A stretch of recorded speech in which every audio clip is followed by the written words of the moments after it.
Hello, this one, hello.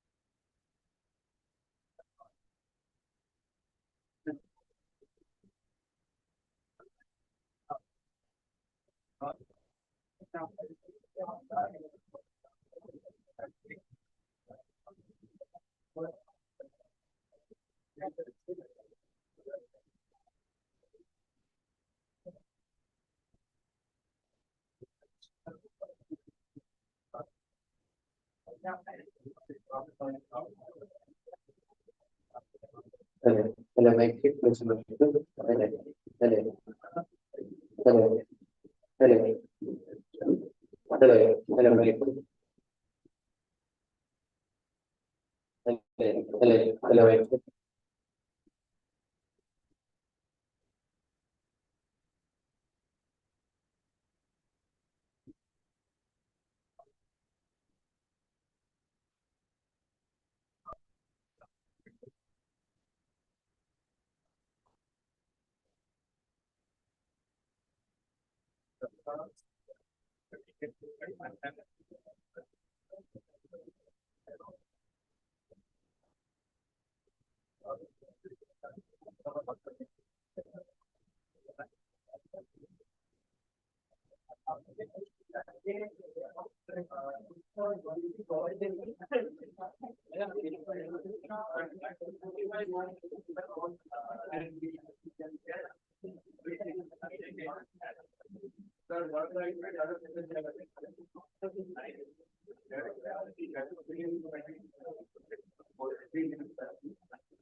There's a monitor. Say it.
Honorable, thank you.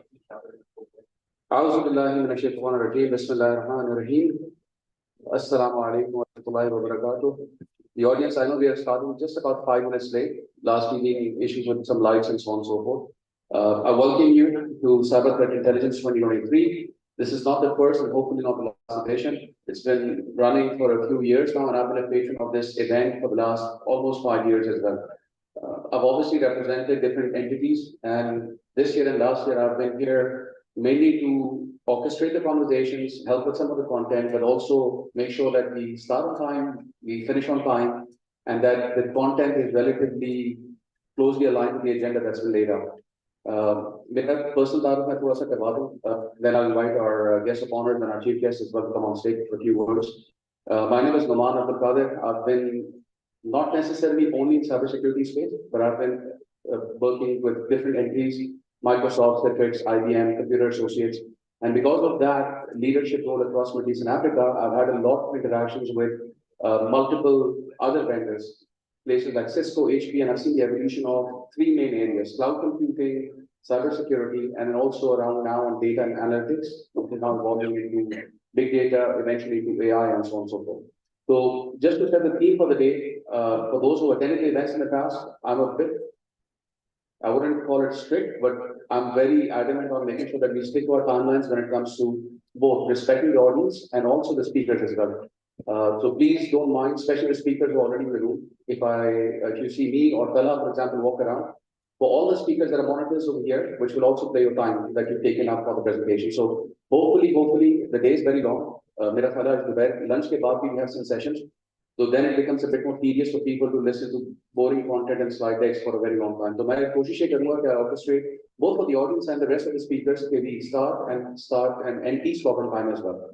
इसके अलावा just a basic hygiene, which unfortunately I have to highlight here. Mobile phone screens, if you do have to take calls, kindly put them on vibrate so we don't disturb not just the local audience, but this is going live feed on YouTube as well. And generally speaking, पिछले 2-3 साल से हम देख रहे हैं वो internet based audience बहुत बड़ी होती है, and they get a bit disconnected every now and then. So just out of respect, kindly put your mobile phones on vibrate mode. Lunch will be served today, roughly at about 1:30. It'll be out in the lawn. And another logistic for people who want to take a nature break.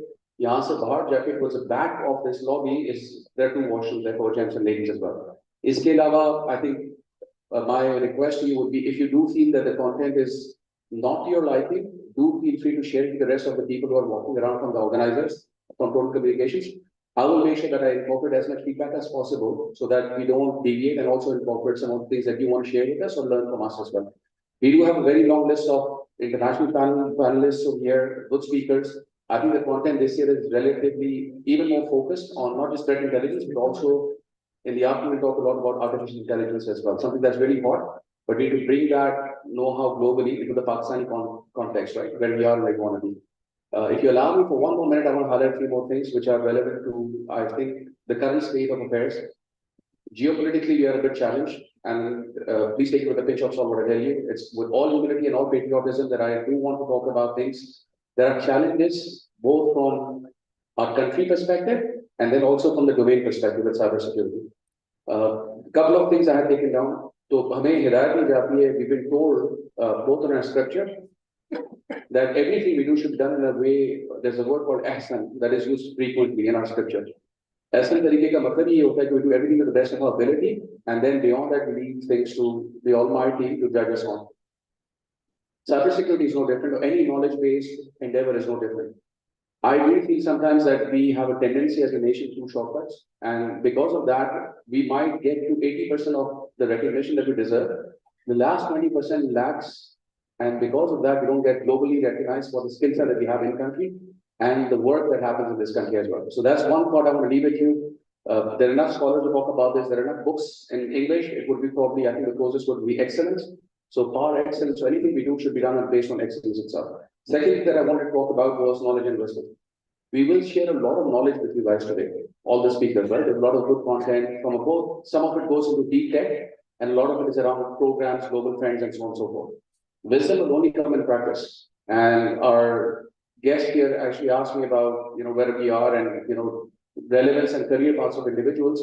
I do think we're lacking both in knowledge, the right knowledge, not necessarily knowledge, but the right knowledge, and then applicability, which will eventually get us a wisdom to shine out in the global context. So I think this is why I'm asking you to be a bit more proactive and ask us what are the things that are relevant to our local economy and how do we fare with our global industry as well. And lastly, about Pakistan, right? I have a very, very stop hard. All overseas Pakistanis who have come here, who fly here often, or even who have moved my family here 2 years ago. हम सब थोड़े से जो है emotionally drained out होते हैं और थोड़े से भूखे होते हैं. And I've said that in the past conferences as well. When we come to Pakistan, there's a lot of intent to serve the nation. And sometimes that means we think at ourselves, distraction. We're back. ये global context में तो सबको पता है, everybody has access to the global landscape. लेकिन पाकिस्तान के साथ दो नाइंसाफियां बहुत बड़ी हुई पिछले 15 से 20 साल में. एक तो हमारे यहाँ से बाहर जाने वाले बहुत सारे लोग हैं, हमारे यहाँ आने वाले बहुत कम हो गए for multiple reasons, and that has really, I would say, been one of the main issues why the local industry has not developed itself. Second part is to a degree of patriotism. I've traveled the world. I mean, some of our speakers are global players as well. No matter where we go, I used to wear a Pakistan pin, which I've removed now because I'm in my home country.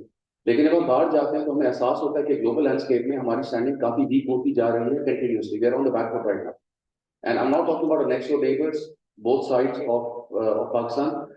Generally speaking, हमारी reputation बहुत negative हुई है. And part of that too is true with people like us, right? We are the representatives of the country. We are the representatives of our politics, of our religion, sex, and so on and so forth. But above all, we do represent an identity which is Pakistan first. And I think somehow, through the course of the day, I want all of us to think about the progress our neighbors have made and the level of patriotism, whether it's right being driven or not, doesn't matter. एक पाकिस्तान से जो मोहब्बत है, पाकिस्तान की जो identity अगर हम खुद अगर कमजोर करेंगे, तो अब याद रखें कि हमें कोई भी रिस्पेक्ट नहीं देगा. So no matter what we do, whether we talk about our negatives, whether we talk about reflecting on our industry or our lack of knowledge, the intent should always be that it's going towards a direction where we do want to serve the nation and we want to take the next generation to a place where we are not there today. So with that intent, I'd like to kick off the conference. We have a slide change to the agenda that you'll see on your tables. Junaid Saab, who's a member IT at the Ministry of IT, has to be at 11 o'clock. There's an urgent meeting that we will call into. So because of which, मेरी और महजाब की fireside chat है, and उससे पहले इसरार bag साहब हैं, which was supposed to present. We're going to push him down a bit. Apart from that, I'll try to stick to the agenda. There's no other major change. With that, I'd like to call our first guest to share a few words, give us a few thoughts around how we should proceed with this conference. I'd like to call upon Babar Batisa. Kindly come on stage. He's the CEO of NITB at the moment, and he'll take about 5 minutes with us. Babar, welcome on stage.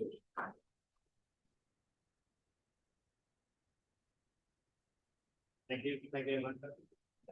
Sorry, so, thank you everyone for inviting me. And first of all, I would like to congratulate you all for having this event, because the very focused topic of cybersecurity threat intelligence is an evidence that we together are at a stage where this focused discussion is happening. So I'm so glad to be here, first of all. Then I would like to thank you, the organizers, President Saab, Tomu, Noman Saab, and everyone for giving me the context and for having me here and for arranging this, because I would like to distinguish a focused conference on cybersecurity threat intelligence versus a conference on cybersecurity. These are two very different things. So I will tell you how it is important. A little about me over the past like 2.5 decades, working in the national market. Cybersecurity precisely is one of my interests. And just before coming to Pakistan a few months ago, I was leading a consulting company in Australia for cybersecurity in Australia and New Zealand. So when it came to Pakistan a few months back, one of the questions was how mature cybersecurity is here. Again, before embarking on that, I would again like to acknowledge another thing. While being there in the international market, I worked and hired people from all around the world, which includes Pakistan. And one thing that we need to acknowledge here is the resources that we have in the global market are actually superb. This is my personal experience. I'm not saying this because of being Pakistani. I'm just saying this right on the merit that the level of competence in all the domains, including cybersecurity, that we get outside Pakistan is superb. So that actually means what we're producing is excellent. On the other side, another challenge that we can clearly see in our local market is that in specialized areas like cybersecurity, the career pathways need to be defined. So we do have cybersecurity profession. We do have cybersecurity departments here in every office I've walked to. I've seen the realization, but I have hardly seen a career pathway for cybersecurity. It's coming up right from some generalists like IT support or somewhere, and then they get into specialized areas. So cybersecurity as a separate discipline is not there. Now, why it is important? Why I talked about the focus? The thing is, we all know, I think we all come from the same technical background, so I don't need to embark on this much. But when we say cybersecurity, a threat, a cybersecurity incident as a general part cannot substantiate until we have two things. One is the vulnerability, and the other is the threat. If there is a vulnerability, and then there is a threat, and then they just suppose in one instance, then it can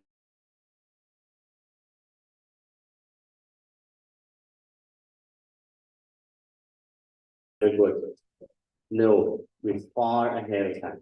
So we actively need to have specialized care. Just like if you have a separate doctor for ears and a separate doctor for your bones, orthopedic, similarly, likewise, we have a separate field of cybersecurity threat intelligence. Now, why it is important? The way it is shaping up in the world is just one aspect of cybersecurity threat intelligence is, for example, we just met CISO of HBL this morning here. And I'm so glad to see the steps they're taking. The reason is cybersecurity threat intel raises a community which we call neighborhood watch. For example, one ABC organization, let's say a bank. Now, if you come across something, you come across an intel that there's a threat and you share it within your community here, that gives a big impact of how much aware we are. One more thing I would like to say here is, vulnerability assessment tools. Much has been said on that. Much has been invested on that. But all of those, when you exhaustively look for the vulnerabilities, when you exhaustively take care of the vulnerabilities, all those efforts together still do not guarantee a good protection. The reason is very simple. You protect your perimeter, but the threat comes from the top. How are you covered? That is what justifies cybersecurity threat intelligence. So one more point that I would like to discuss here is the academia together with the industry. Academia here is producing, like I was having a discussion with Dr. Rizwan, and we have cybersecurity academic programs in Pakistan, and in the industry we also see cybersecurity professionals. But one observation I would like to share: there's not a single office that I walked into who is not looking for cybersecurity experts. Where is the gap? What is happening there? You have graduates, you have experts, but still the industry is looking for people. Where is the gap? So we do need to fill up this gap. And I mean, we don't mind here, but I can tell you the gap, what I understand is the talent that we produce, the knowledge that we produce needs to be applied. When I'm hiring someone, I would like, gone are the days when I can train them for 6 months before they start producing results. We need ready people who are experts. We hire them today and they understand our problems and they start solving the problems from tomorrow. So this is what we need to produce. So together, let's fix up this gap. And I'm glad that we are talking the right topics, and so glad to be here among you, and quite excited to see what's coming new now. Thank you. Thank you very much.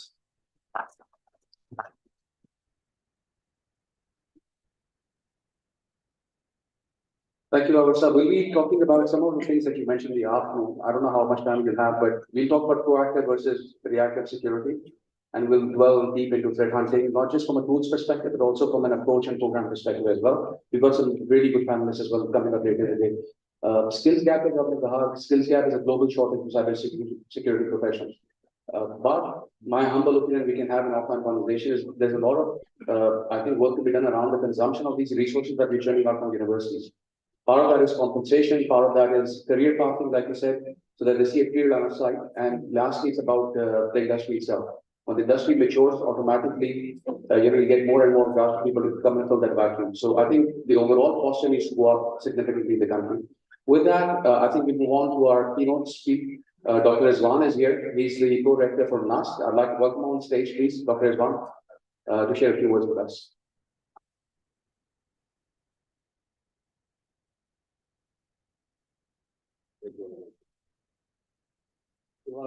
Ladies and gentlemen, Assalamu alaikum and a very good morning.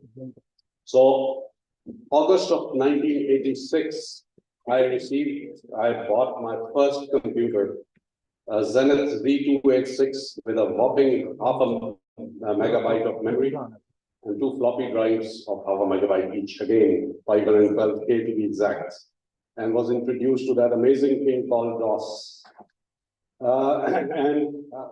For the few of us that I can see here with lots of gray hair, that may be a nostalgic trip, but can you imagine a computer which does not have a hard drive and which only has half an MB of RAM, and which could do pretty much everything that today's computers can do? You could write a thesis and you can play games, etc., of course, at a different level.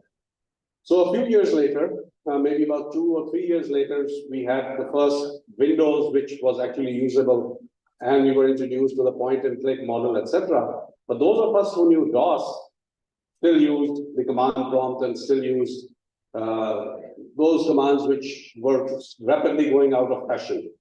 Fast forward to about 1996, I was back in Pakistan, in Karachi. Our dial-up networking was quite good at that time.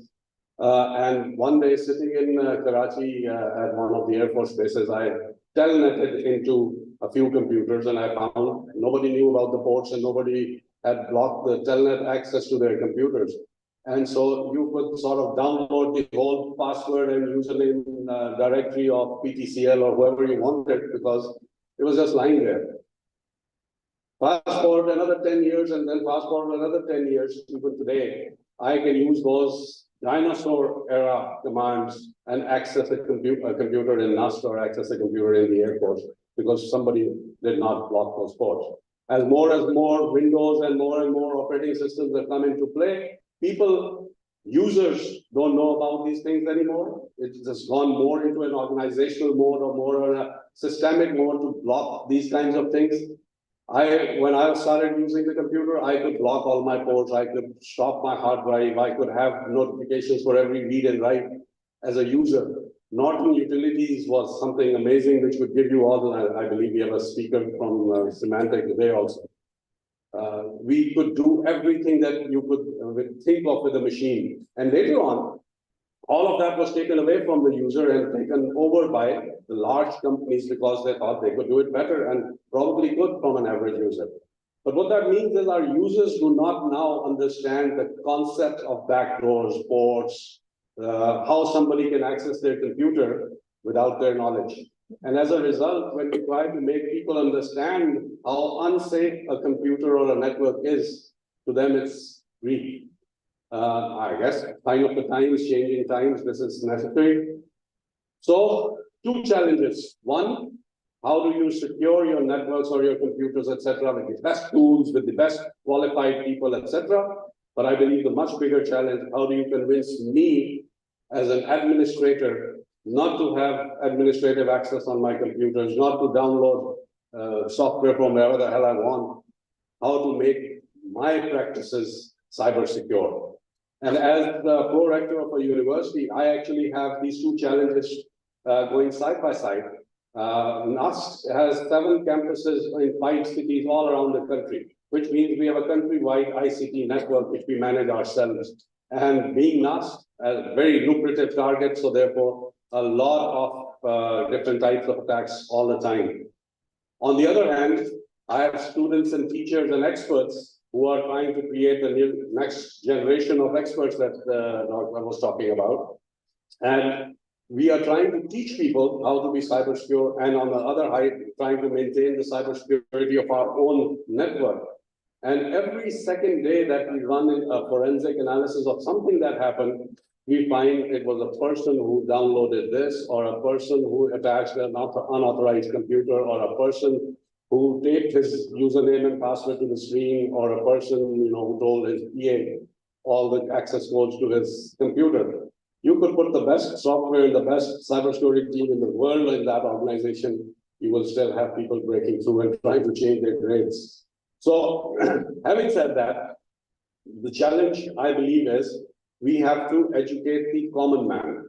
Because everybody's using computers now, everybody is accessing. You're in Serena, there's a password here, you are accessing Serena's network. So Serena now is insecure because of all of us who have logged into their Wi-Fi. If they can try and manage this from the best firewalls and the best teams trying to put the softwares and the tools in place, or we can educate everybody on how to access networks or how to access computers. The issue raised by the previous speaker about the lack of people or the shortage of people when the industry is trying to search for them also becomes very important, because the rest of the world is paying so much to our people who are good, that our graduates on the 7th or 8th semester already have jobs in Western countries and being online working for Semantics and Kaspersky and everybody else that you can think of. And so how do we hold them in Pakistan? How do we make sure that these best of this new young breed stays here, or at least a portion of them stays here? Maybe a policy level intervention. Maybe we need to understand their value and have the pay structure modified.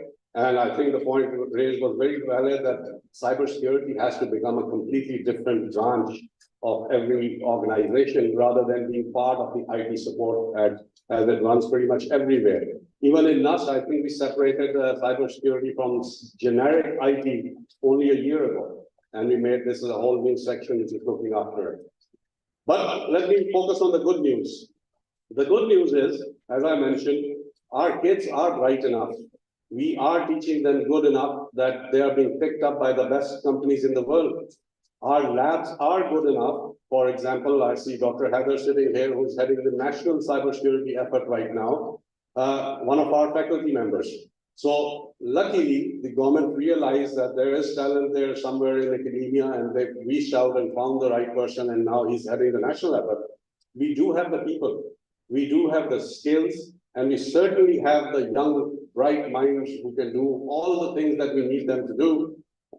But we have to find ways to hold them, and we have to make it lucrative for them to stay here. We have to make it valuable enough for them and for our own mindsets that cybersecurity is that important, programmers are that important, network administrators are that important, that they should not be relegated to somebody sitting in a back door doing, managing this network here. So what I feel is, I always talk to the youngsters about this also, we have islands of excellence all over the country, universities, organizations, companies, who are doing amazing work at the same level of quality as anywhere else in the world.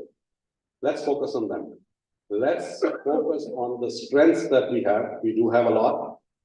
Let's focus our policies. Let's focus our incentives at the government level on those strengths. Grow those. While we try to increase the number of students, we try to increase the number of universities, and we try to increase the overall quality of infrastructure around the country, it's more important right now to focus on the strengths, so that the negativity that the host was talking about, our reputation and our name around the world, that can be gained back very quickly if we just focus on some of our strengths. Let me end by giving you just a couple of pieces of good news. 4 embassies, the Japanese, the Americans, the Chinese, and the Turks, have opened recruitment offices in the NUST campus. So your kids are in that high demand. Our university is ranked 360 something in the world in the QS rankings, pretty good. but our employer reputation is 94th in the world. That's the quality of your kids. That's the quality of your graduates. The Brazilian government invited NASP, so I had the privilege to go there, to come and stand in front of their university and tell them how that you've been able to do this in 30 years, because of the 200 some universities that Brazil has, only one outranks NASP. So Alhamdulillah, we have that quality. Alhamdulillah, at many places, we have that excellence. We just need the support of all the industry and all the government organizations to take that to the right level, so that these youngsters who are this bright and are going out and leading, getting into the top companies of the world, actually work for us. Cybersecurity is never going to be solved. I keep talking to Dr. Heather. It's a problem that is going to be with us forever. You will have whistleblowers, breaking through the most secure networks, and you will have networks being penetrated, etc. It's a constant battle. Good luck to all the experts. I would love to hear how they feel that they can secure all of this. But I believe in people, and I believe in the youngsters of Pakistan, and let's focus on them. Thank you very much.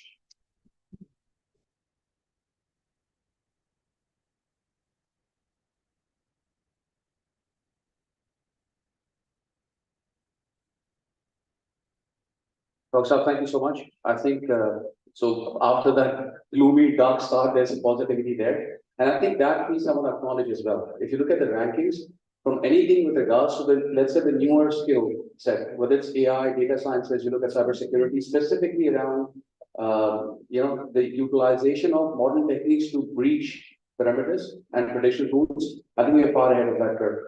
Like you also mentioned, I think the industry and the academia needs to come together. And one of the key things that's still missing in our, and I think that's to do with our nation, not necessarily to do with this conversation. I think we need to learn how to listen to our younger generation. Those kids who are actually giving those bright stars to our unicorns when we stand up on stage and speak on their behalf. I would hopefully like to see in the next few years better representation of that young community here on stage to come and share their experiences, not just locally, but also in the global context, on why is it that they're successful, so that there are other people who can replicate that as well. With that, we are going to get into a bit of a vendor conversation. Tashik, can we get a clicker please for a slide deck? Yeah. So next on stage we have Kalman Mackay. He runs a pre-sales effort at Symantec, which is represented by MBCom. His former boss or current boss, Ambriz, could not make it, and they also represent Computer Associates and a few other vendors as well. So I will leave it to him. He will talk about threat briefing and the Symantec cloud. My request would be, there will be a lot of content which is Symantec related, but I'd appreciate if you can become vendor agnostic and really think about the work effort that needs to happen in the country. All right? Hope you might get. Thank you. Thank you very much. Okay, thank you very much. Good morning. Welcome everybody here on the event. And as you see, soon we will see the presentation. I am Kalman Mackay and I'm a business consultant at MBCom. You see the logo MBCom, but we are an official representative of Symantec, Broadcom, and the CA portfolio. Personally, I am handling the Symantec portfolio, so if you have any question, I will be here at the event, and feel free to ask me. I am happy if we can make a good conversation with each other. And on today, I will, for part of my presentation, I will go through the sets, what is nowadays the issues, what we see on the world, how the bad guys try to attack the customers, the partners, the critical infrastructures, and I will show you some presentation about the Symantec Enterprise Cloud, how we providing the protection for you. But before I starting, we need to clarify how we see how the attackers try to breach into the network. Typically, we can talk about the hackers, we can talk about the cyber criminals, if we are talking about the ransomware, for example, because they want to make money from the result. They want to steal our information, they want to sell our information, or they want the ransomware, they want to give money to give back our data after they encrypted. We need to talk about the government-sponsored cyber terrorism, because day by day, the companies and the governments try to get the know-how, try to get internal information or top secret information from any other government. So this is the baseline. On the picture, you see a ladder. What do you think? Is it dangerous or not dangerous? Generally. In normal case, this is not dangerous. But if you are living next to your building and you are leave open the window on the first floor, then the bad guys can use your tool and they can go into your building. So this is the key here that nowadays, if you are talking about the attacks, the bad guys are using the tools which is installed or by default contains the modules, the applications, the possibilities. So bad guys are using our Word, the bad guys are using our email client, vulnerabilities. They are using the features which is provided by the applications. They are using the function, for example, to run individual application, to figure out and discover what is your internal infrastructure. And used to, if you are monitoring these activities, you cannot decide is it malicious or not malicious. So basically, back to the original example, the ladder.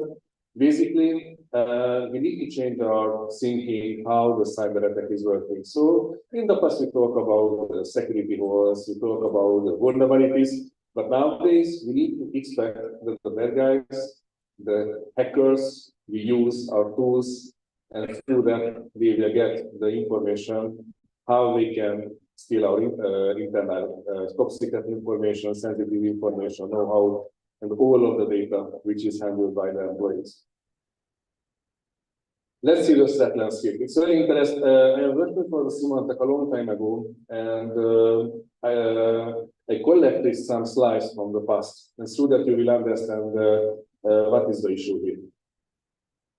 The first slide is from 2015, so approximately 8 years old presentation on the screen.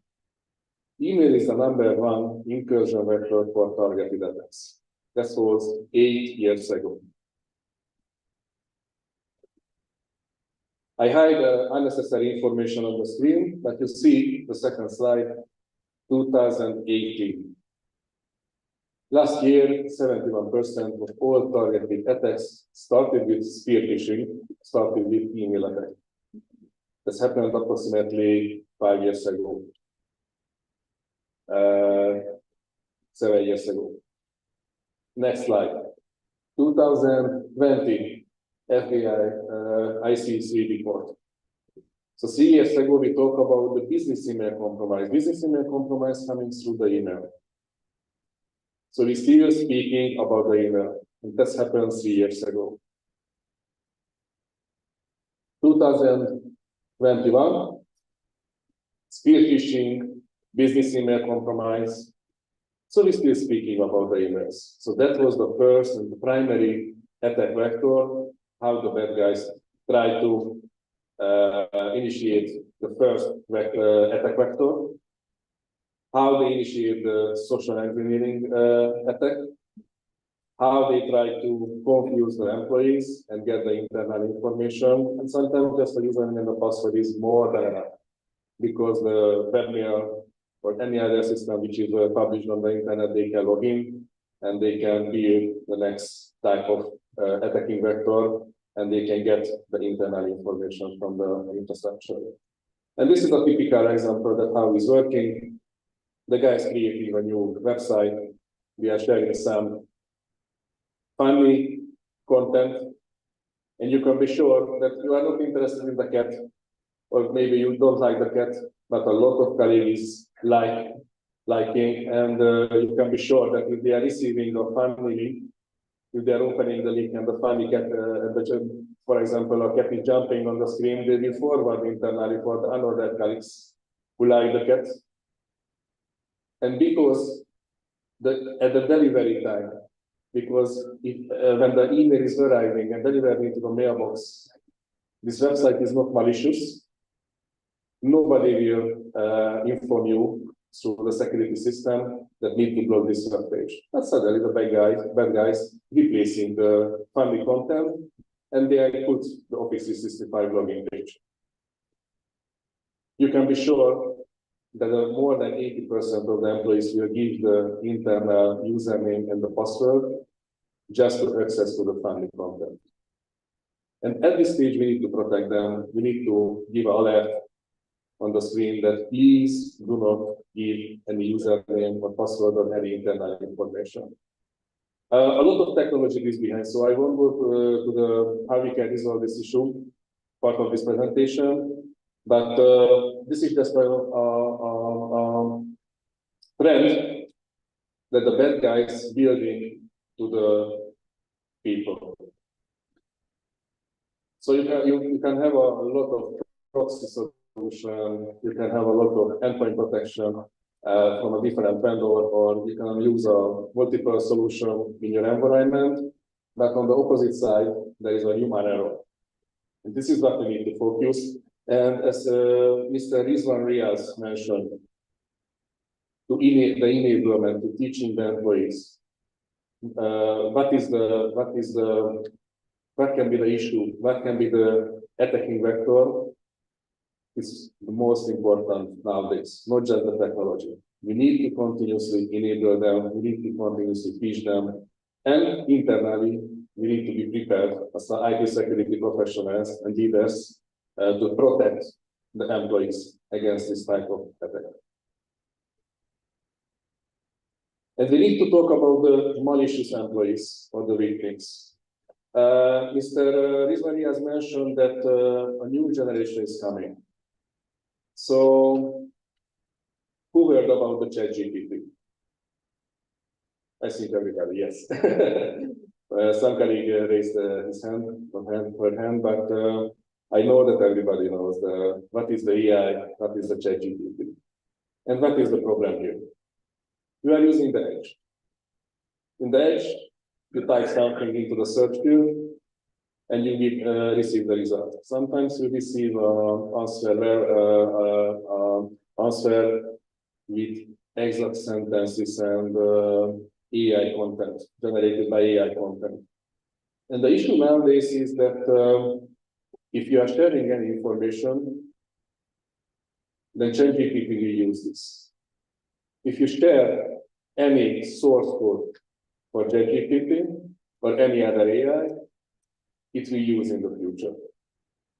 So if you have any developer, the developers continuously develop the codes, develop the internal application. But they try to be the best.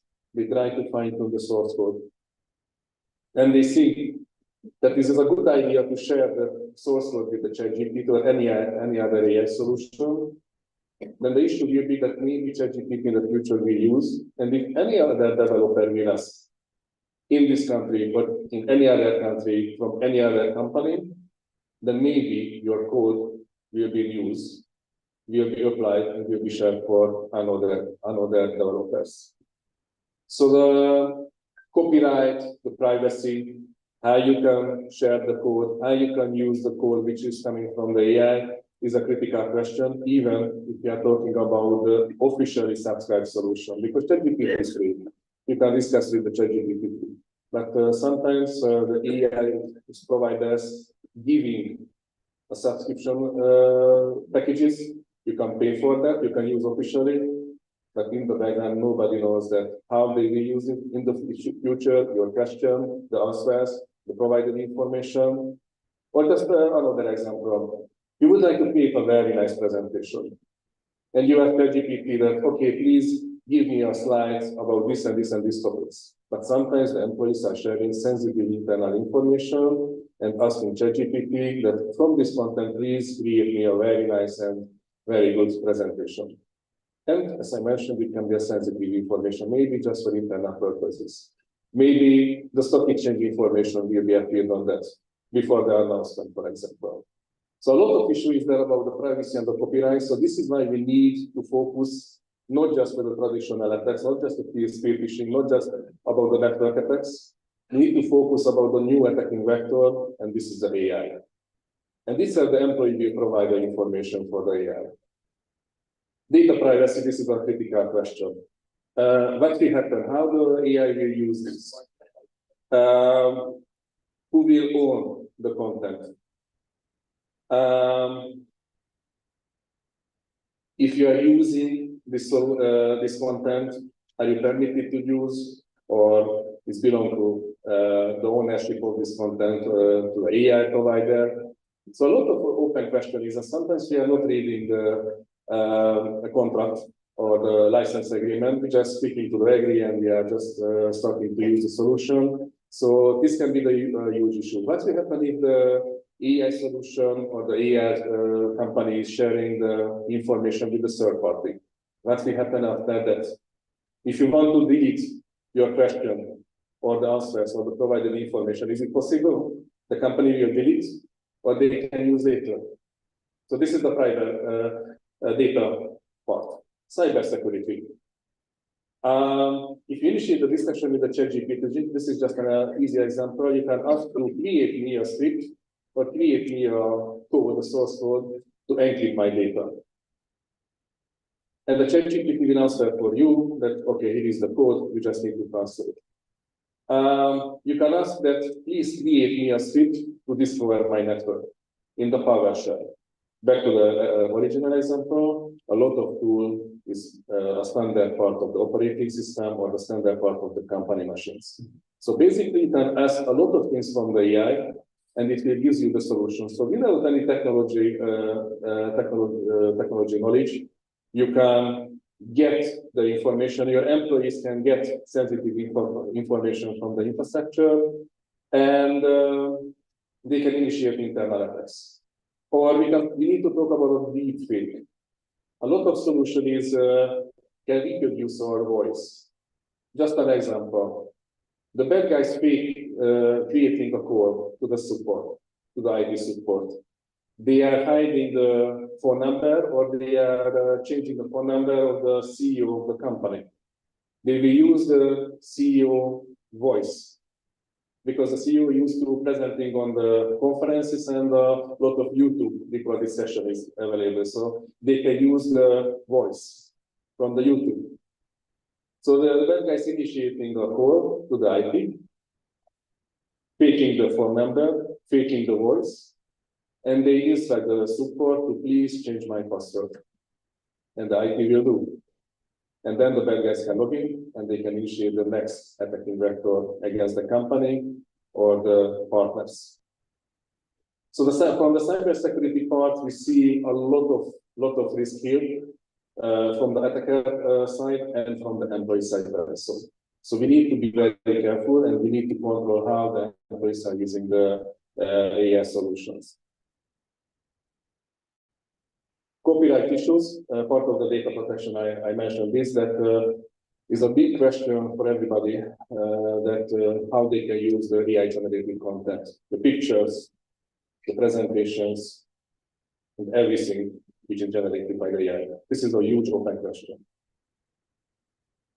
A lot of issues happen here. And as you see, a lot of companies using the AI.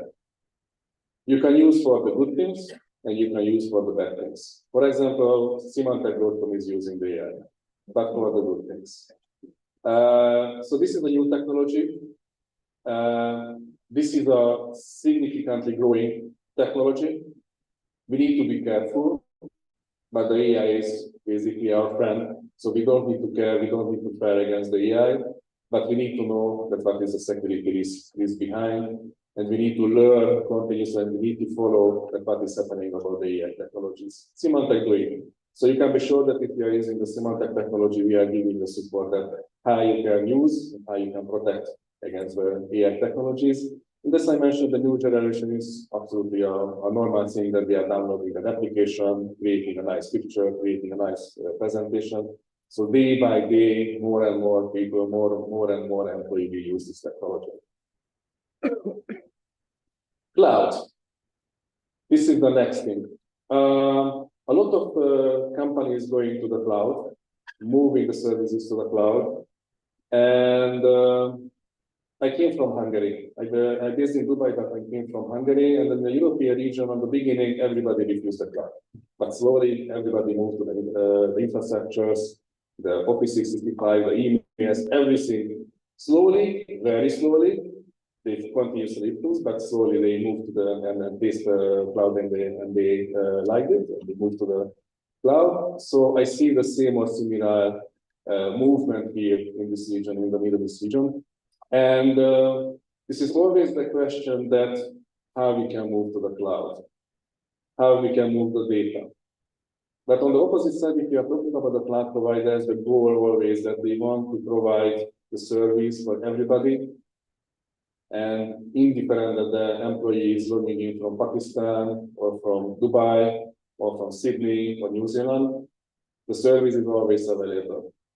The cloud provider sometimes is not caring about, not talk about the two-factor authentication, not caring about if you are providing the right username and the password, you are the right person who can access to the cloud service or not, because maybe you shared your username and password for the different employee, or this is a general account and this is a root user, why the multiple employees using. Focus if you are moving to the cloud, how you can protect your employees, how you can protect the data, and how you can control the cloud usage from the employee, from the managed computer, and from the unmanaged computer, which is not controlled by you.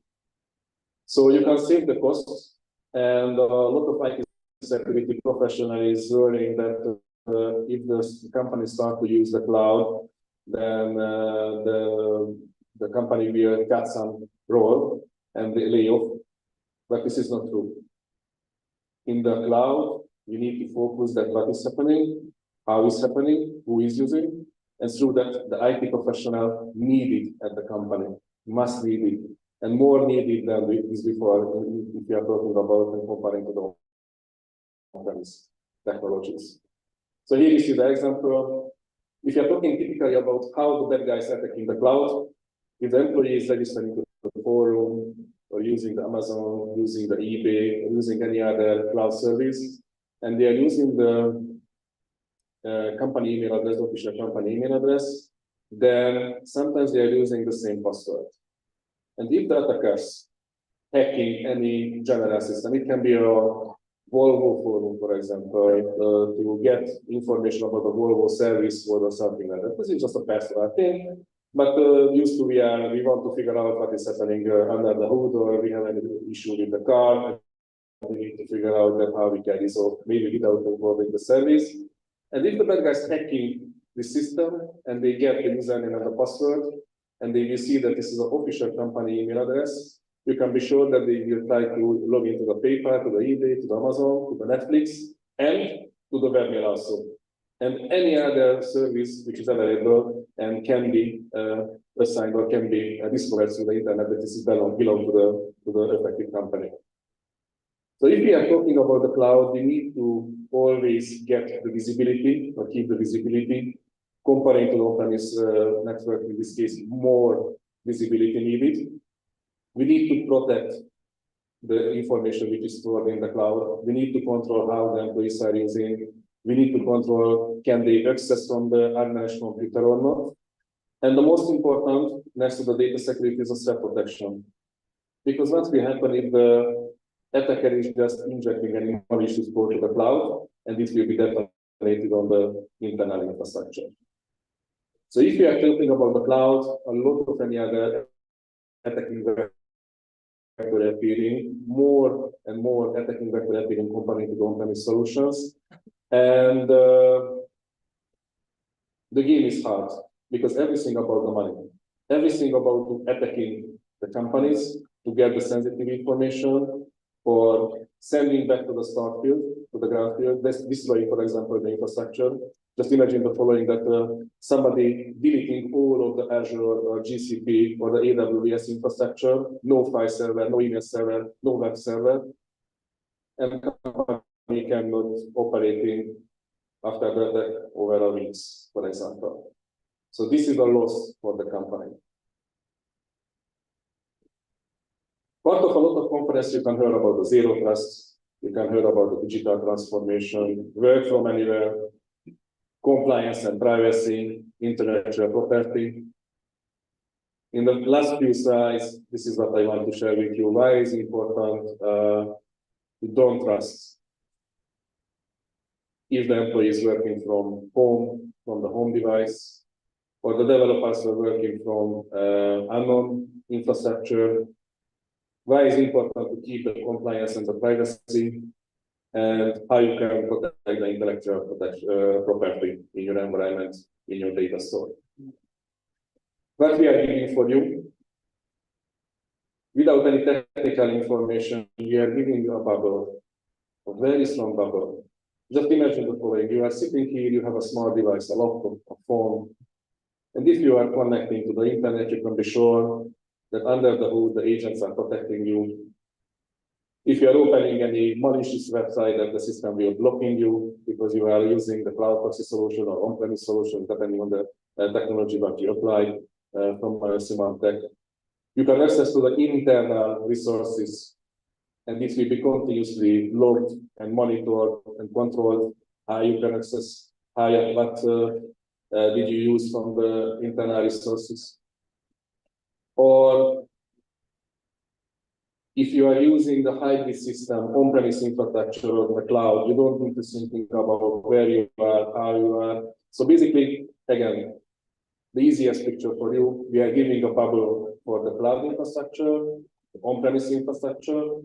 Symantec is still focusing to the on-premise technology. We are not differentiating that you are in the cloud, and everybody is moving to the cloud, so we discontinue the on-premise platform. No. We continuously developing our on-premise products, so the customer can decide what they want. On-premise protection, cloud protection, hybrid protection. At the end of the day, as you see, we are protecting you everywhere. If you are using the local network, all of the on-premise components will protect you. If you are leaving the network, the office network, and you are using unknown infrastructure, Wi-Fi network in the hotel or everywhere, you will be always protected by the Symantec solution. And if you are talking about the technologies, and if you are talking about how you can protect your infrastructure, my personal opinion that you need to be responsive to the change. You can use the best solution. But if you are not configuring accordingly, or if you are not review the actual security level and the security settings, you can fail and you can be attacked. And the bad guys can steal your information even if you're using the best solution. So you need to continuously update your knowledge. You need to continuously hear and listen to the IT professionals and need to be responsive against the attacks, against the new technology issues. Thanks for your attention. I will be here as I mentioned. If you have any further questions, feel free to ask me. Thank you.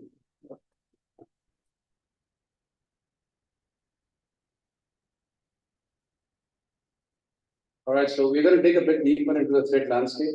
To talk about that, we have Dimitri from Kaspersky. He heads the research effort at Kaspersky. Dimitri, welcome on stage. And probably the next half an hour is yours. Good morning, everyone. Assalamu alaikum. For me, it becomes quite a good tradition to come every year to Pakistan, and it's quite interesting and quite good to see that cybersecurity in Pakistan is developing quite quickly, and people and companies and the government is trying to invest more and more money, time, and effort with this kind of question. So, as was mentioned, my name is Dmitry Galov, and I'm head of the global research and analysis team of Kaspersky in the headquarters in Russia. So today, I do have like 600 slides for you because everyone asked to showcase all the threat landscape, all the threats that are out in the wild. So we'll be here today like for 8 hours together. So relax and take your time. So our research department is collected out of like 40-45 people worldwide.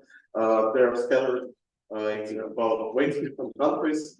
So we're mainly focusing on different financial motivated threats, on APTs, on different cyber weapons, as journalists might call that. Sometimes we are even investigating some questions related to the technologies of the future. So this kind of team makes it possible for us to be closer to our customers, to be closer to the threats that we're investigating. So that's why we're internationally located. So the great team is not only center of expertise, as we call it in the company. We do have people who are doing vulnerability assessment, who are trying to find different 0 days in software that is used by our partners and customers. We do have our own department that is related to ICS cert, so protecting the factories and different critical infrastructures. So where our main goal is not to provide daily detection or to enhance our bases used for detection, but one of the main goals for us is to collect and aggregate all the knowledge and all the data that we are having and refactor it into a digestible way of threat intelligence. And that's what we're speaking today about, because the conference is called Cyber Threat Intelligence. Thanks for that. So speaking about the security, it always comes to quite like three different types of threats, as I estimate that. The first one and the most generic one is related to general crimeware and malware. That is not that much interesting for us, because if we're speaking about some scam schemes on your companies, when cyber criminals are trying to steal, I don't know, 200 USD because your system administrator is trying to pay for some kind of non-existent domain because it was phished. That's not that much interesting, but that's still interesting for us in terms of these kind of threats being the stepping stones and being the initial infection vectors for the companies that cyber criminals are using, and we'll come to that a bit later. When it comes to targeted crimeware and targeted attacks, it becomes more interesting, and that's what we'll be focusing mainly today. So just to get a deep dive into that, we should start with telemetry and with numbers, because I can tell you stories the whole day, but the numbers won't lie. So if we have a look at the incident responses that we're having last year, we're having these kind of statistics yearly. We can have a look at first at the initial access. So again, Bruce speaker said that spear phishing is number one in this kind of targeted attacks. I quite agree with that in terms of if we take all the targeted attacks. In here, we're focusing on those cases where proper incident response was provided. And in these cases, obviously, more mature and rich and more invested companies are doing this kind of incident response. So in these high-level cases, still, we see a lot of vulnerability exploitations and compromised methods. So if we skip all the technical details and just jump forward to the, a couple of interesting numbers for you. By the way, when we're speaking about vulnerability exploitation, a lot of people are thinking about some, weird industrial level software that is used somewhere in factories. Actually, if we have a look at the statistics, so last year we had a huge spike of activity in terms of exploits and vulnerabilities in outdated Microsoft Office products, and as you can see, 80% of them was related to these kind of products. I'm not lazy. I've been updating the statistics quarterly, but still, this number is about like 50–60% quarter, but in 2022, we've seen this kind of spike. Also, speaking about spear phishing, we do have our own product, a platform for education, where your employees can do some kind of tests, education, lectures, quizzes, some hands-on trainings. And when we're estimating the amount of people who actually, the employees who actually click the phishing link, we can see that in the Middle East, it was like around 15% of employees. These are the same people who were used for initial access by the cyber criminals. So now, just skipping all the technical part, we'll speak about that a bit further. We jump to the consequences. In here, we can see the top two outcomes of a successful cyber attack is encrypted data and data leakage. For you, that's not something new because you know about ransomware, you know about the double extortion schemes that they're employing. So this is quite straightforward. Speaking about the industries and the regions that are the most, let's say, attacked, in here it is not that much correct to have a look only at these statistics, because again, these are the statistics related to incident responses. So obviously governments, financial organizations, and telecoms invest more time and effort in these kind of incident response cases. And also about the regions, we are having quite a lot of visibility in CIS countries and in Middle East, Turkey, and Africa. But for example, in Europe, we are having less visibility, less cases. So these numbers are quite understandable for us, but we shouldn't rely only on that. So for everyone here in the room, it's quite obvious that cybersecurity is not about technology. No one cares about technology. Everyone cares about money and reputation. So if we're estimating the average loss of the company from a potential cyber attack that was successful, for SMBs it will be around 100K USD. For enterprises it will be more than $1 million, and these numbers are rising every year. If we have a look, for example, at the IBM statistics, if I'm not wrong, they said that it was like more than 10 million for enterprises. But calculations can vary depending on what kind of cases we are actually going to look at. So people, the C-level managers, the people in this room understand the cybersecurity risks are growing every year. So we start to analyze these attacks and understand that more than like 70% of them are actually financially motivated and related to cybercrime. So because motivation can be different, it can be some kind of destruction, it can be spyware, commercial ones, it can be something for only data leakage. But still, in 2022 and afterwards in 2023, we've been analyzing this kind of financially motivated attacks mainly based on the ransomware cases, and we can see that during the last 3 years, that's been the top tier, the #1 threat and problem of all our customers. But still, if we've been speaking about the development of ransomware before, based on the amount of the cases and the samples and detections and users, that's been constantly rising. If we compare 2021, 2022, there will be twice more cases that we faced. But for now, in 2023, we see a decrease of about like 30–35%. So obviously, people should say that ransomware is slowly dying because there are less cases. That's completely not true, because these kind of cases are getting more sophisticated, and this kind of targeted ransomware is getting more and more targeted. But we'll speak about that just in a second. When I said about money and reputation, we also should take care about the social impact.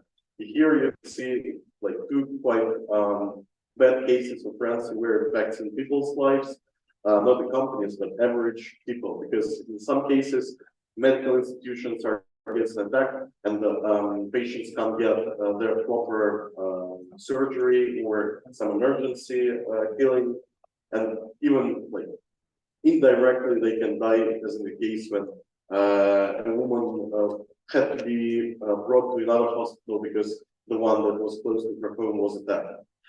Also, data leakage sometimes is not only about the company reputation. As you can see, Babuk was publishing all the information about police department officers in Washington, and you can imagine how sensitive this information is. Still, we're speaking about ransomware for years, but communicating with our partners and customers, I do feel that there are a couple of myths that are still out there. So they're quite simple, but still. People are thinking that cyber criminals are criminals. That's not true. These are not the people who were robbing and stealing your wallets in the street like 10 years ago and then just moved to the cyberspace. They are prepared specialists who know what they are doing.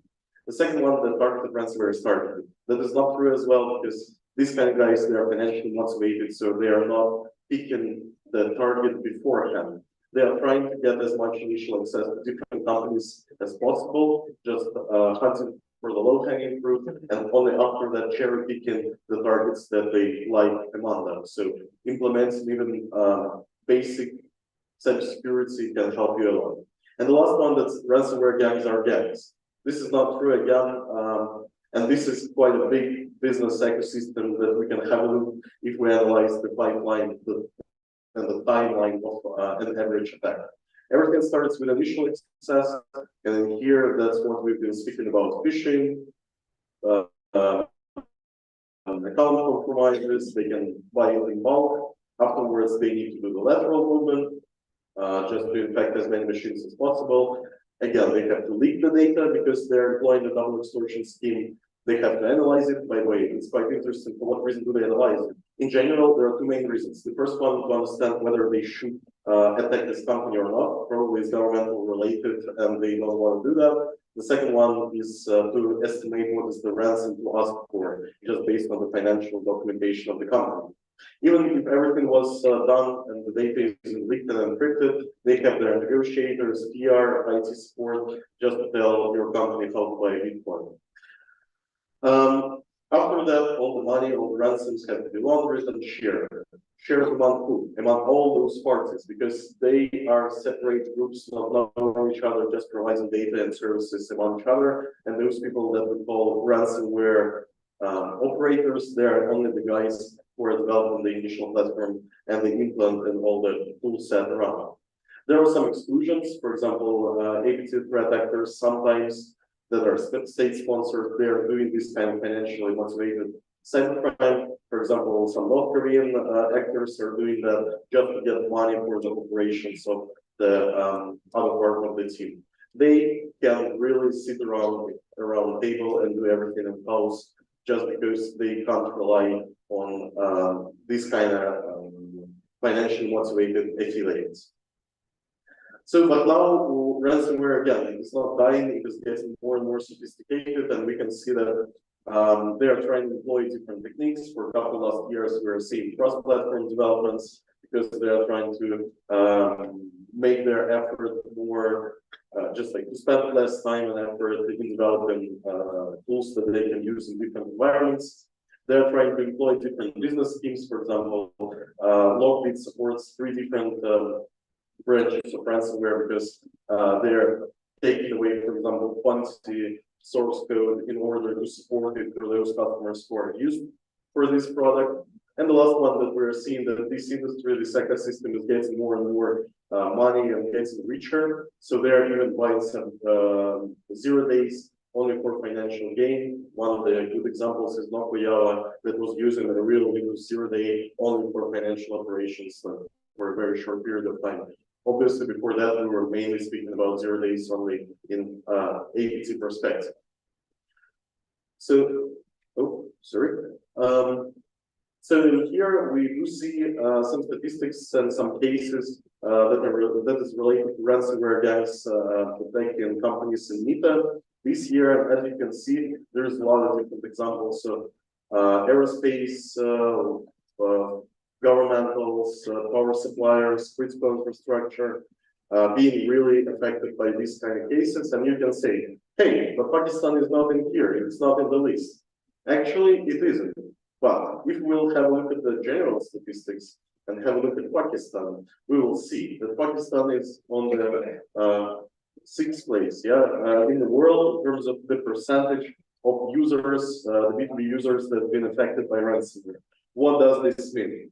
This means that Pakistan right now is on the page when ransomware is actively trying to attack users and companies in here, but they are not mature enough to attack these kind of high-level entities and do the big game hunting operations. That's the same that we've been seeing in other regions. So for now, they're getting more and more mature. They're improving their tool set. So in a couple of years, unfortunately, we can see that even very high level Pakistan in the industrial or governmental entities can be under attack and can be such a case. So we have to prevent that beforehand. Everything that we're speaking about in terms of this kind of pipeline and stories and ecosystem and statistics is not only for speaking and telling good stories and whatever insights that we do know. This is actually what we're doing in terms of protection. If we put the same timeline on your internal infrastructure, we will see what are the bottlenecks in places to monitor and keep an eye on, just because we understand that no systems are invulnerable. But if we have a look at the very beginning and the very end, our main goal as cybersecurity guys is to prevent this whole chain to be executed by cybercriminals. So this is the main goal, to stop it at least at some point. That's quite good that we're not only speaking about that again, but we're employing our knowledge and our vision in our products. And here, this is quite good statistics. I'm not a sales guy, but still I do like this kind of things because this is AV-Test, an international independent agency that is doing testings of different software solutions for cybersecurity. And in here, as you can see, we were on the first place in terms of protection from potential ransomware attacks that's been out on the web. So you can go and check out the QR code. There's like big PDF with all the procedures, how they can testing the products. Unfortunately, technology and our effort can't fight cybercrime, because cybercrime, again, that's big financially motivated ecosystem and industry. And the only way to fight it is to get money out of this industry. So we're trying to propose people and to tell people not to pay ransoms. Obviously, we can't enforce them. We're not law enforcement agencies. And you know that in some countries, paying ransoms is already illegal, and you can have like financial regulators enforcing that. At least we're trying to help in a way that we can. So we have our No More Ransom website initiative together with different law enforcement and other cybersecurity vendors, where we are decrypting data for free if it is possible. And we have already helped, as far as I remember, like around 2 million people, like 2 million cases actually worked, and people got their data back. So the last part is related to APT, advanced persistent threats. Actually, every cybersecurity vendor and cybersecurity specialists estimates and tells what these 3 letters stand for differently. So for me, this is more about sophistication, stealthiness, and adaptability of this kind of campaigns.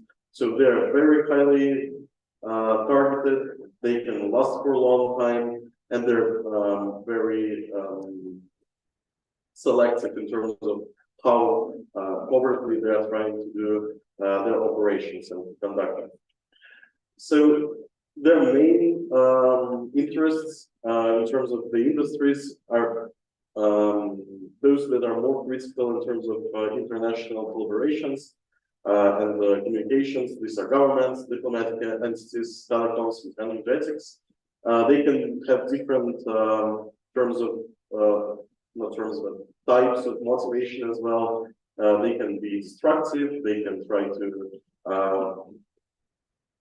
to throw, for example, an energetic program of some company 5 years ago, just trying to destroy some power plants. But mainly this is about spying on diplomats, politicians, trying to steal some blueprints from factories and etc. So one case that I wanted to highlight this year is Operation Triangulation. Probably some of you heard about that. This is a case when our company, when Kaspersky, was under attack by this kind of sophisticated APT threat actor, where we found that several dozens of C-level managers and the top-level researchers were under attack by iOS spyware. Actually, it was like a nightmare for a cybersecurity researcher, because it was like iOS spyware that was employing like 5 0-days, 0-click 0 days, that made it possible to get to the kernel and to like, just like get the whole access to the everything that you are having on device active. So that's not for marketing, but actually we found that by our own product, UMA, that we're using for ourselves as well. And it all started by analyzing the anomalies that was related to network traffic of our Kaspersky mobile network, Wi-Fi that is in the office, in the headquarters, just to connect your smartphones. And afterwards, we understood that actually the chain was quite complicated, but in simple words, just like in 2 words, the victim received an iMessage that was invisible. It employed a 0-click 0-day vulnerability, so you don't have to interact with that. You get infected automatically. After that, they executed the malicious code. There have been like several stages with different exploitation, with different vulnerabilities that's been downloaded to the device and exploited afterwards. And almost all the data and all the accesses were exposed, including, so if you can imagine something on the device, it was exposed, believe me. And afterwards, all the traces being deleted. So it took us like more than half a year to investigate the whole chain. And it was quite easy from our perspective, because we were the victims and we were the cybersecurity researchers. So you can imagine how long will it take if we investigate it externally. We developed an open source tool to check your devices. So you can go to the QR code and check your device as well. It is totally local. You're doing a backup of your device on a laptop. By the way, how many of you is using iOS devices? Just raise your hands. Not that much, not that much. That's good. But still, if you're willing to do that, you can do that, because after our investigation, we had a special email box for potential victims to contact us, and we understood that we're not the only victim. There were victims in different industries, in different countries, on different levels, so there are plenty of them, and this attack has been out in the wild for several years at least. We're still publishing more and more information, technical perspective. We're sharing everything with the public. We're trying to convey how openly we can be in terms of this kind of open investigations, even if we're the victim. And we're trying to share even the samples with the community, and that's something, you know, for example, Pegasus, the known iOS thing that was out in the wild for years. No one is sharing samples openly, and we're sharing that. You can go to VirusTotal and analyze it yourself. And again, one of the outcomes, we decided in the company to refuse using iOS devices and switch to Android, not because of the fact that Android is more secure. That's kind of a controversial question, but still Android at least gives us, as a cybersecurity vendor, more possibilities to employ our MDMs, our cybersecurity solutions on the devices. And even in the case when some emergency happens, we'll be able to do the incident response like 10, 20 times quicker than it took us here. So, but again, this was just one case. Unfortunately, the organizers didn't give me 6 hours of time for the presentation, but we are constantly monitoring Pakistani situation as well. And all the governmental and political situation is quite interesting in this region, and there are different companies in different countries attacking your industries. That's not a secret for you. I just like cherry-picked like several cases that we're publishing in our threat intelligence portal about Golden Jackal, Prime Komodo, Bunny Dream, Fishing Elephant, Bodycat, Keyplug, Robin Elephant, Peter APT. So these are all the guys that are focusing on diplomatic entities of Pakistan in different countries, or the governmental entities inside the company. If you're interested in some of these threat actors, you can contact me or Usman, and we will share more information for you, because we are publishing that constantly, year after year. We're getting more and more cases. And one of the cool things of having the global research and analysis team, that we do have resources, that we're not focusing only on the Western world or Russia or whatever country. We can really invest our time and effort having and keeping an eye on the regions where we do have customers and where we do have these kind of interesting cases. So that's like only, I was quite lazy, so I selected like 8 or 9 screenshots, but there are more and more on the threat intelligence program. So, and our threat intelligence is not only the reports, the headlines that I've shown you, but this is quite a big, as I call it, like an automated encyclopedia of everything that's going on around in terms of campaigns, vulnerabilities, and threat actors. We do have automated data feeds, threat lookups, cyber traces, Sigma, Yara, Suricata rules, whatever you can imagine. Again, I'm here not to sell something, so if you're interested in these kind of things and more data, we do have colleagues in there with shiny and fancy brochures with all the data, statistics, and pricings. So please contact them. But as for me, I really like to do some kind of quotes when our customers are really happy with us. And as you can see, the head of cybersecurity of UAE government said that at first, private entities, private companies are the most educated and most knowledgeable in terms of threat intelligence right now, and he highlighted that Kaspersky is one of the top 2 SKPs in the region, and we're actually collaborating with them, and there are a lot of interesting cases with them as well. But finishing it up, a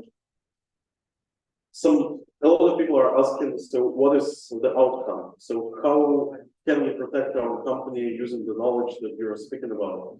That's quite a tricky question because organizations are different, their infrastructure is different, goals, whatever, cybersecurity means that available for them are different, but still, if we are formulating quite a simple strategy for every company, it comes with cybersecurity strategy at first. So you should think about how sustainable your company is in terms of backups and restoring your working program in terms of a breach or ransomware, whatever. Are you paying ransom or not? How to employ any kind of tracking of data accesses and whatever. That's quite a big question, but you should start with thinking about your infrastructure. Only after that goes for the employees, and as already a lot of people will be speaking about human factor. Yes, we should educate our employees just not to give this kind of stepping stone for the threat actors to get inside the company. But what is sometimes even more important is to educate your professional cybersecurity specialists inside. Because I've seen a lot of companies spending millions of dollars to buy every fancy tool that is out in the wild, but they don't have those people who can use them. And that's like a cannon without a gunman. It won't work. Threat intelligence that I'm working for and that I've been promoting today is vital again, because even if you're rich and you have a million of people working for your company, you can't afford this kind of cybersecurity research department just to be aware of everything that's going on in the wild. You have to get this kind of digestible information from somewhere. And the last, but the most basic and most important is advanced technologies. That's something that we are here to speak about today. This is something really easy, but should be used by everyone. That's it for me today. Thanks a lot. If you do have questions, please find me. I'll be more than happy to answer. Thanks a lot.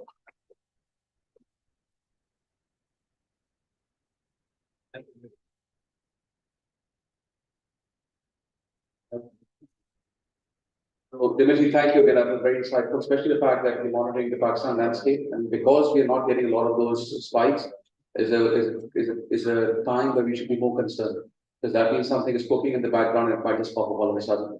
With that, like I mentioned in the morning, there's a slight change to the agenda, simply because we have Junaid Imam Sahib, who's our chief guest today. He has an urgent meeting to attend to, so he has to leave by 11. Without taking further time, Imam Sahib, can kindly come on stage. Junaid Sahib has been member of IT at the Ministry of IT and Telecom. He's been a patron of this event for the last 3 years as well. Mujahid 3 saal pehle we had a slight debate about data privacy law being pushed to the parliament, and he has a very difficult job to handle the bureaucracy as well. So over to you, and just glad to have you here.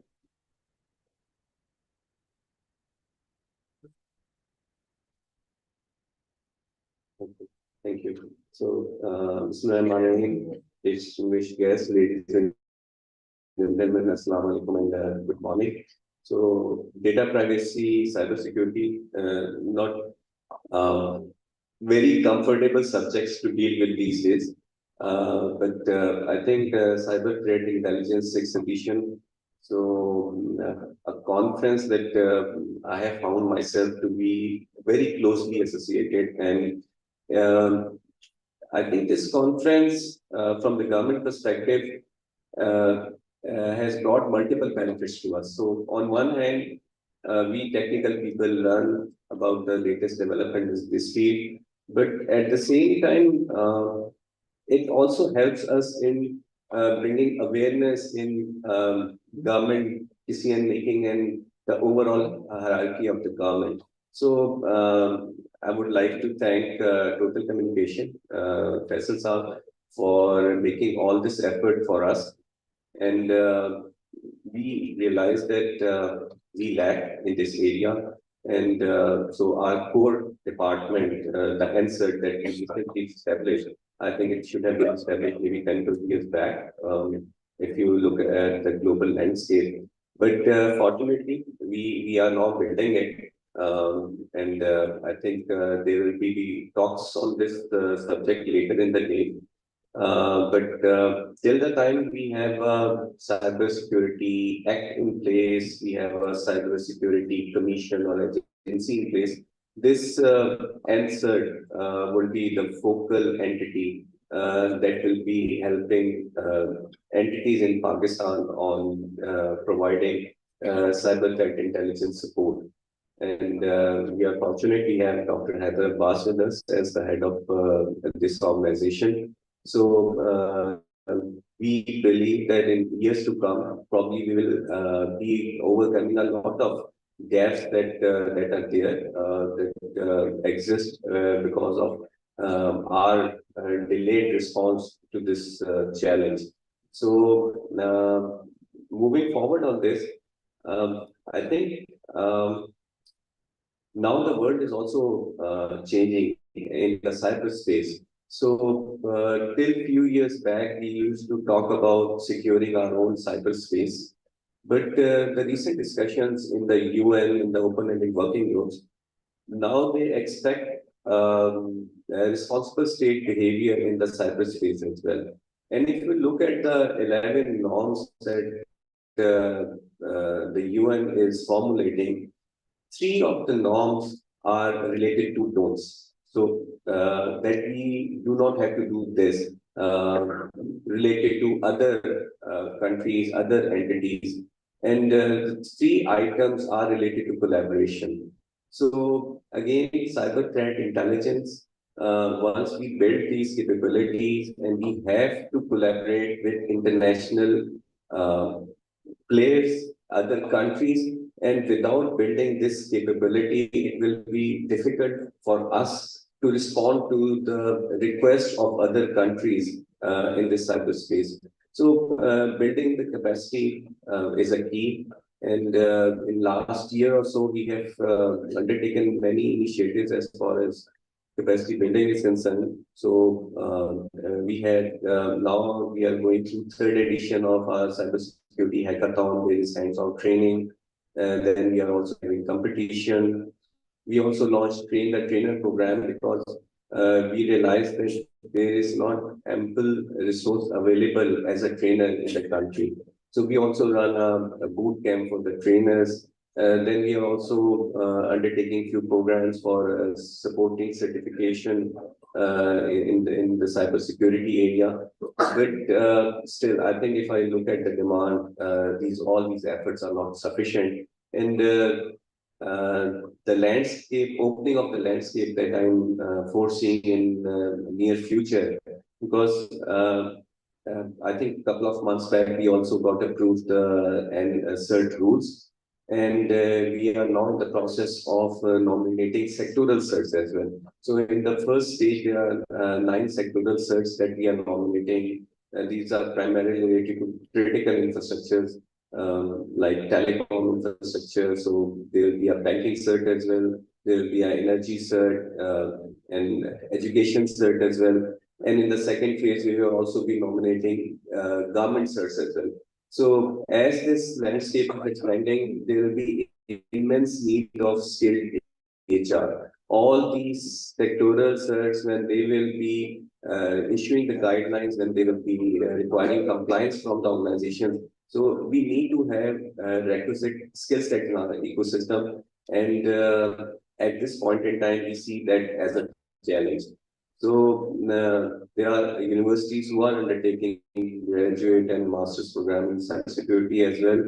But we also face the challenge of quality, and the need of the industry is somewhat different. But we are having graduates from the university. So there is a program to bridge the gap between industry and academia. But even after all these efforts, there will be a serious gap between the HR needs of the industry and the sector and the HR supply that we are providing in the cybersecurity. So I think we all have to join hand in meeting this requirement. And this requirement, why we see this as a serious challenge, because the government has also decided to move on a journey of digital transformation. And as we are digitally transforming, the need of securing our cyberspace is becoming more and more important.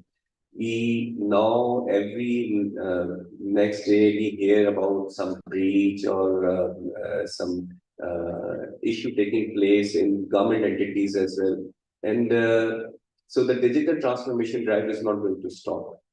So that means that if we do not secure our cyberspace, these threats and these challenges will grow. So, if you look at the overall vision of digital transformation, there is out of the 8 pillars that we have, one pillar is about privacy and security. So, we also realize that unless we secure our cyberspace, we ensure the privacy of the citizen, we will not be very successful in our digital transformations and journey. And because this digital transformation journey is for the economic prosperity in the country and for citizen empowerment. So indirectly, the citizen in empowerment and the economic prosperity of the country is tied with the cybersecurity. So this realization is there in the government as well, that if we have to bring in new changes in our economic system, if you look at the SIFC, the Special Investment Facilitation Council that the government recently made, that includes all the leadership in the government. So out of the four sectors that they have chosen, IT is one of them. So that shows that there is immense focus of the government on IT and digital transformation. So that's why there is an increased emphasis on the cybersecurity side as well. And I see that because the realization and the awareness in the government and the decision-making quarters is increasing about this important aspect, there will be more and more initiatives from the government side as well for enhancing and for this evolving cyber ecosystem and securing this space. So with this realization, we look forward towards the private sector. They are the driver and they are the ones who will actually guide the government as well. So our all strategy or the policy making is aligned with the support of the private sector. We recently have drafted AI policy as well. And now the policy will be finalized with the help of private sector. We are forming a policy committee that will comprise of the experts from the academia, industry, and the government who will finalize this policy. So moving forward, once our Cybersecurity Act is drafted, we will also come to you. We will open up consultation with you on the cybersecurity law that we are making, so that it's all encompassing and we don't miss out on any aspect that is right now it's not there, but probably in the future as well. So I think industry is the one who will guide us, and such conferences, I believe, help us in that policy and decision making as well, and bringing the industry and the government together.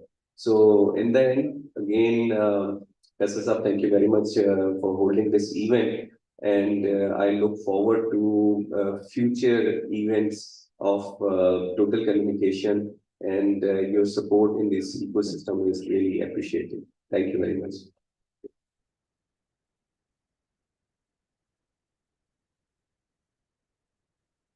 Teresa, thank you again. Lots of work. I also want to acknowledge you mentioned search as well, right? Amar Jafar Sahab is here. He's doing a lot of work on search as well. So I think my question, both things also, they all of a sudden that this discussion that started on the stage has eventually rolled out to not just you taking a lead in terms of government policy, but also at a private level where people are coming together and making search a little more, I would say, readily available. And then, of course, the next step is, like you said, right, getting the industry involved, both vertical industries as well. Make sure this becomes more of an industry practice and not necessarily an isolated effort. With that, Teresa, I know you have to leave. I'm going to pull forward. So there's a formal ceremony to thank all the speakers. Teresa, can I kindly invite you on stage to distribute some mementos? Faisal Rahim as well, who's running the show. He's the man behind all these conferences. Faisal sir, welcome on stage as well. The way we're going to run this is, I'll try to keep it brief as well, because the audience is waiting for more content as well. So we're going to only talk about sponsors. I think I want to thank them, especially because some of them are coming from a private sector. I'm seeing National Bank of Pakistan, but I want to really recognize that effort as well. But we'll go in a series, and I'll appreciate if those people can come on stage quickly. We'll hand over the mementos, we'll take a picture and go down. And after that, we'll resume with starts up with yourself to come and talk to us about the evolution of threats. So the first one, our exclusive sponsor today is CrowdStrike. Can I invite Ibrahim Badawi? Ibrahim, are you in the room? Can you come on stage?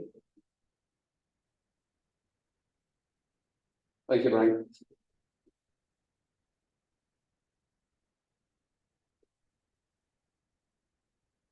Okay.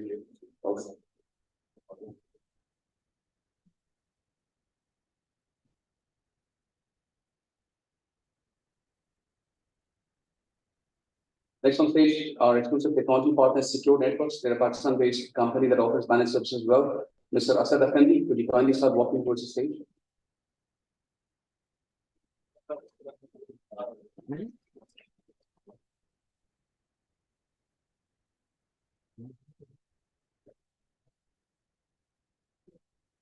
Thank you.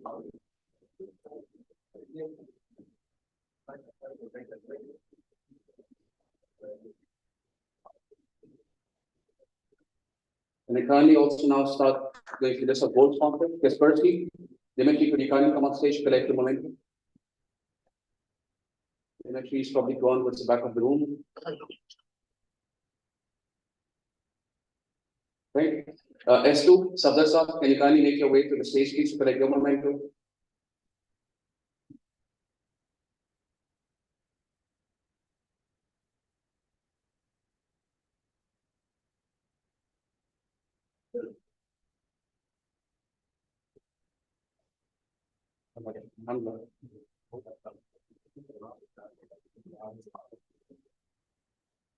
Can I invite Logarithm? So Hassan Rizvi Saab, kindly come on stage.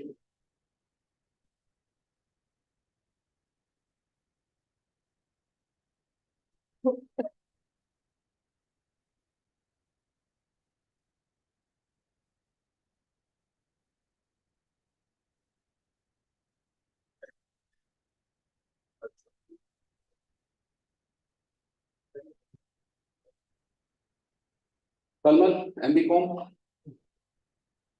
I still thought, should I call you semantic or Broadcom?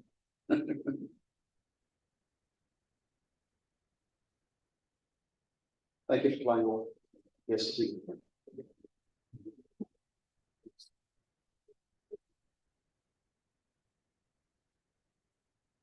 CTM 360, Mirza Sarsab, kindly come on stage, collect your momentum. He's also the next speaker, so I'll ask him to stay close by after the inventories. Of course.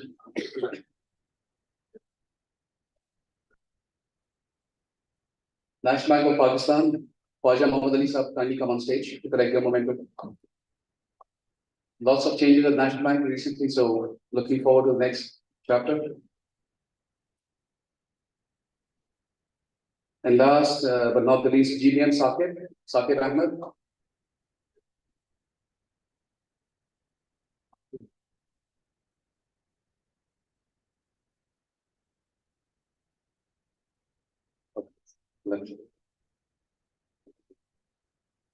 Moving on to the silver sponsors, there's another four to go. Comtel, Shahid Khan Saab, are you in the room? Anybody from Comtel here? They are silver sponsor today. All right, Ebrix, Shariar Saab, are you in the room? Kindly come on stage to collect your momentum.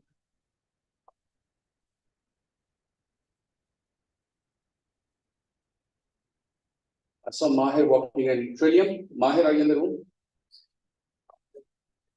Ebrix is here. Yeah.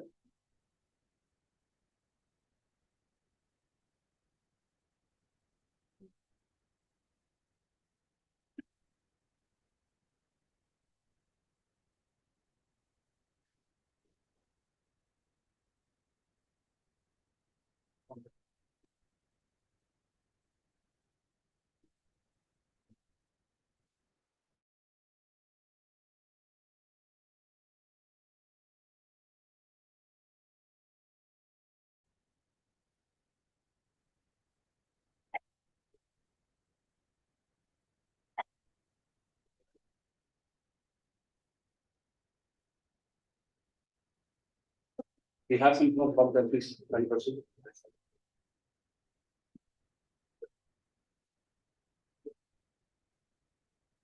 And Muhammad Ismail Saab from Essence Skies. That's the last moment from the sponsors.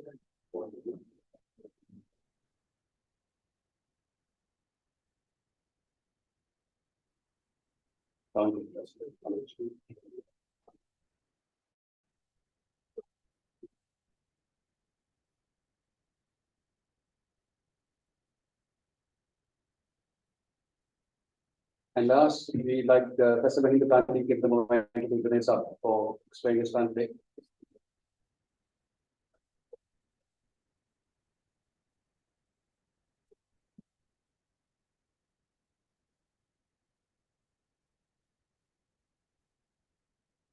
Thank you so much.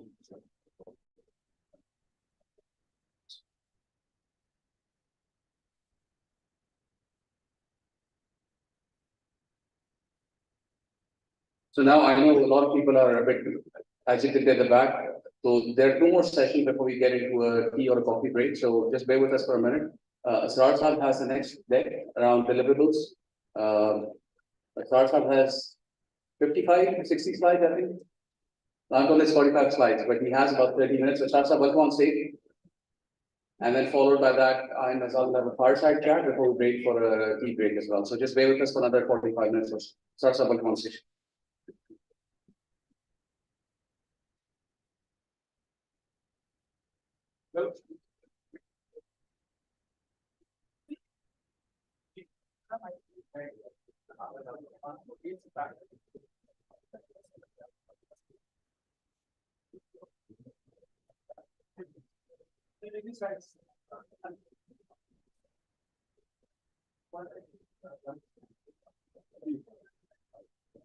Bismillahirrahmanirrahim. Assalamu alaikum and good morning to you all.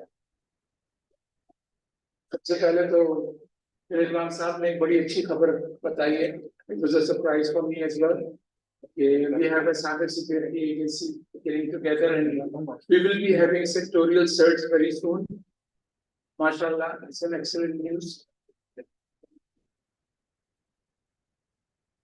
Faisal रहीम साहब ने मुझे अपने जो subject की choice दी थी उसमें से मैंने ये सब्जेक्ट चूज किया था reimagining intelligence deliverable using structured thread content, not data.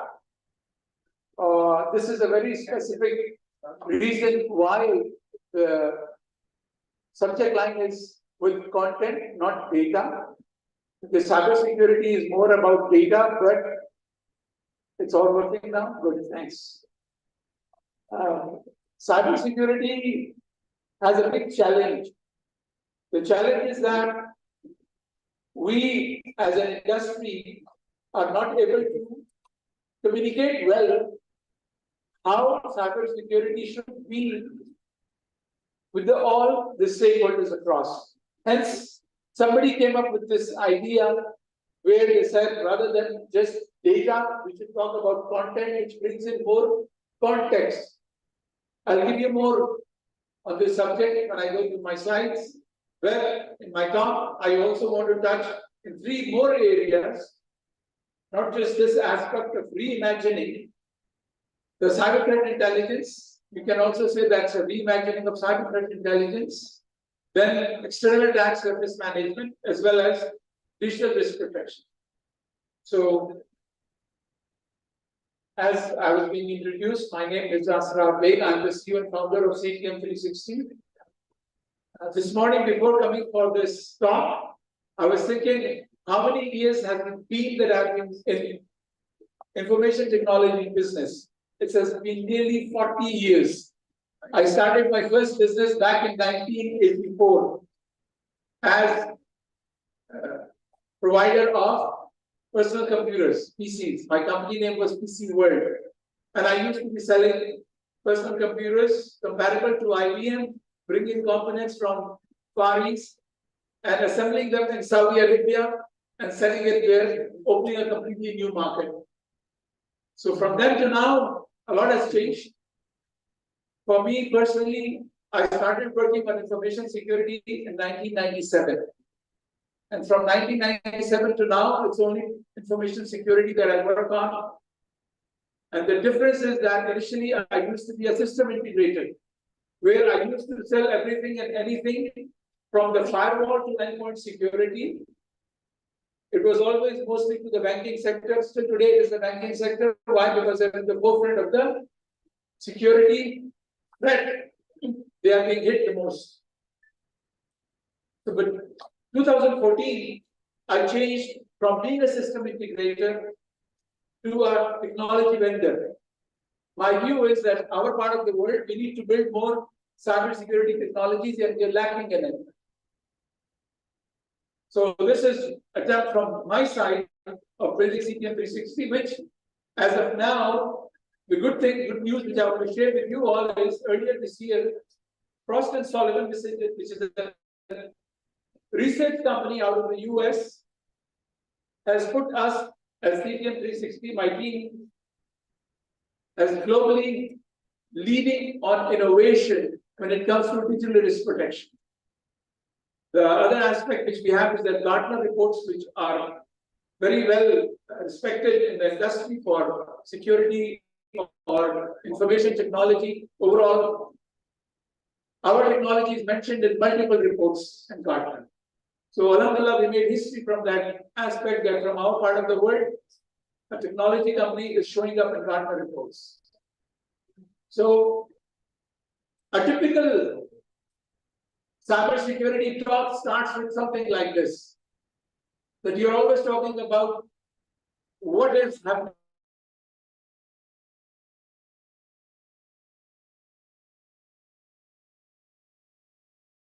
I just wanted to put up something like, if you go back 2018, the news is always that certain big organizations being hacked. So nobody is safe from that part. Google was hacked, Microsoft hacked, Yahoo hacked, Gmail hacked, LinkedIn hacked, and everybody gets these breaches and the data is out there. So is it making a difference when we see in the news that so many organizations being hacked or breached? Fast forward to now, in the last 3 months, so many data breaches were announced. So what was honestly being announced in the past in 1 year is now within 2 months. That so much data breaches are there. And even ChatGPT suffered the first data breach, exposed personal information. CDW, a computer discount warehouse, data will be leaked next week after negotiation with government breakdown. So the ransomware is so much prevalent. Every day we see how many organizations globally are being hit with ransomware. So what's going on? Why this news keeps on coming in? Whereas if we look on the other side, in terms of spending, it is growing a lot. People are trying to do a lot more of security, but it is not working. Enterprise will spend 12.6 billion on cloud security tools by 2023, up from 5 billion. More than double in 3-4 years. You look at spending on infrastructure protection is predicted to increase from 18.3 billion in 2020 to 24 billion in 2023. So the infrastructure is moving to the cloud. Hence, the cloud spending is increasing.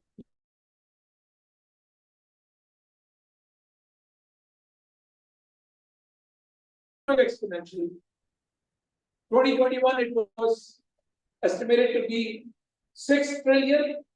They're already predicting 2025, the losses will be like $10.5 trillion. This losses is not just money loss.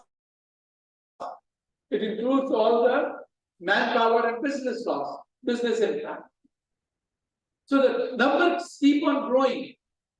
If it is the same way it keeps on growing, the losses keep on growing. And I try to say that in pretty much all of my talks that despite increasing spend in security, losses from cyber attacks are projected to grow exponentially. If they keep on going to do that, then slowly we have completely lost the game.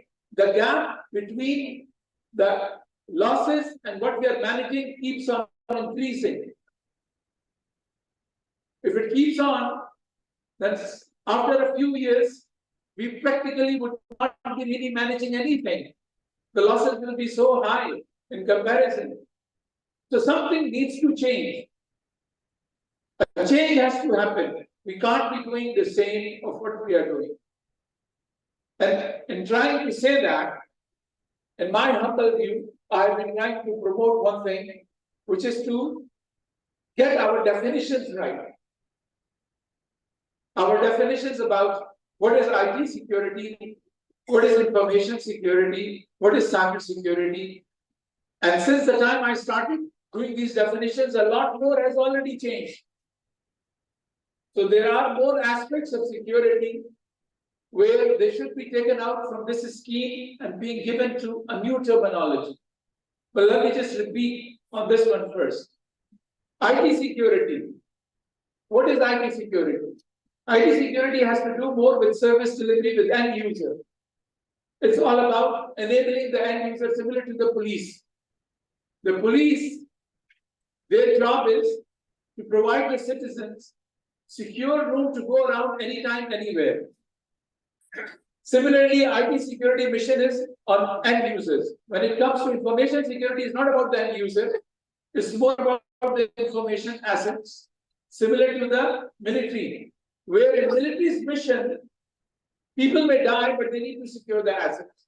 So they will negotiate with IT security for sake of providing security to the information assets.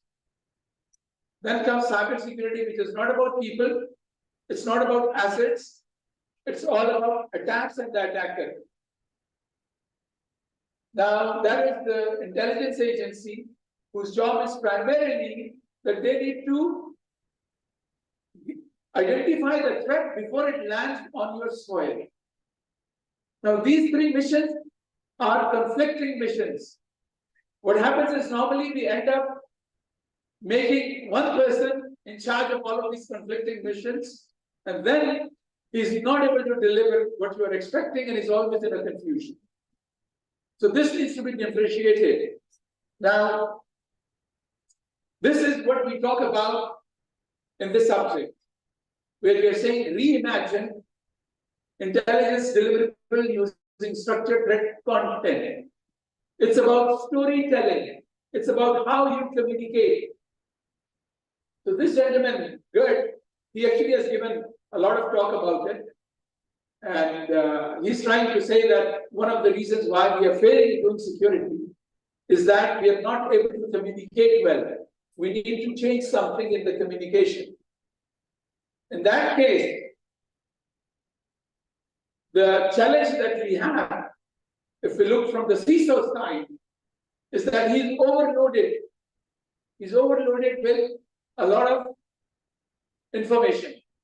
Everybody is trying to give you this information.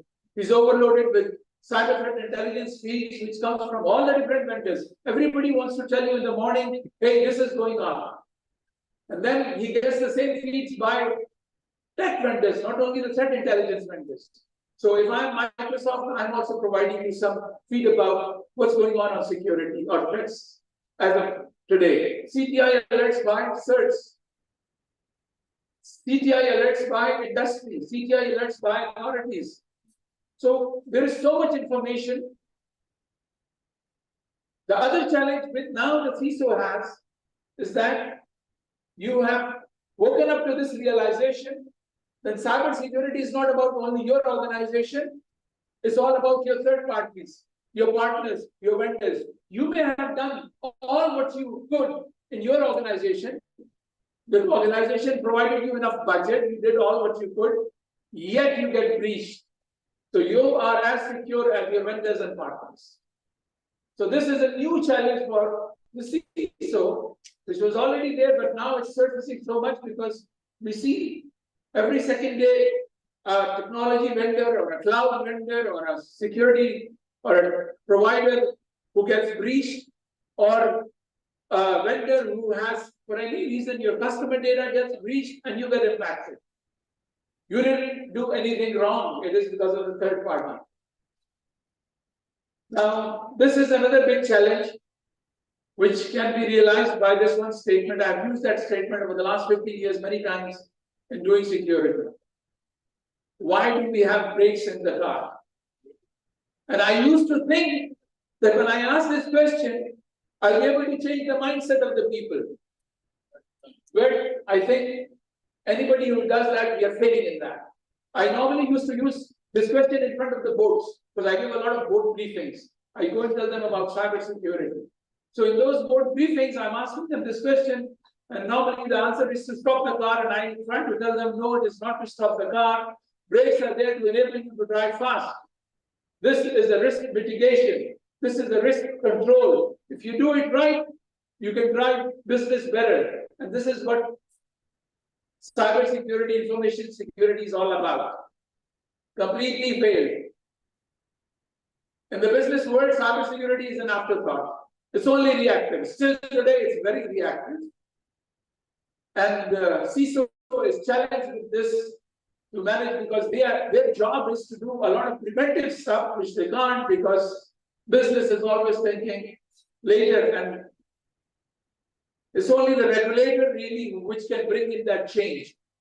So I saw during this period of working with security, with the CISOs, that the regulators actually did help them a lot, because regulations come in and then security chief officer is able to do the job which he is supposed to be doing.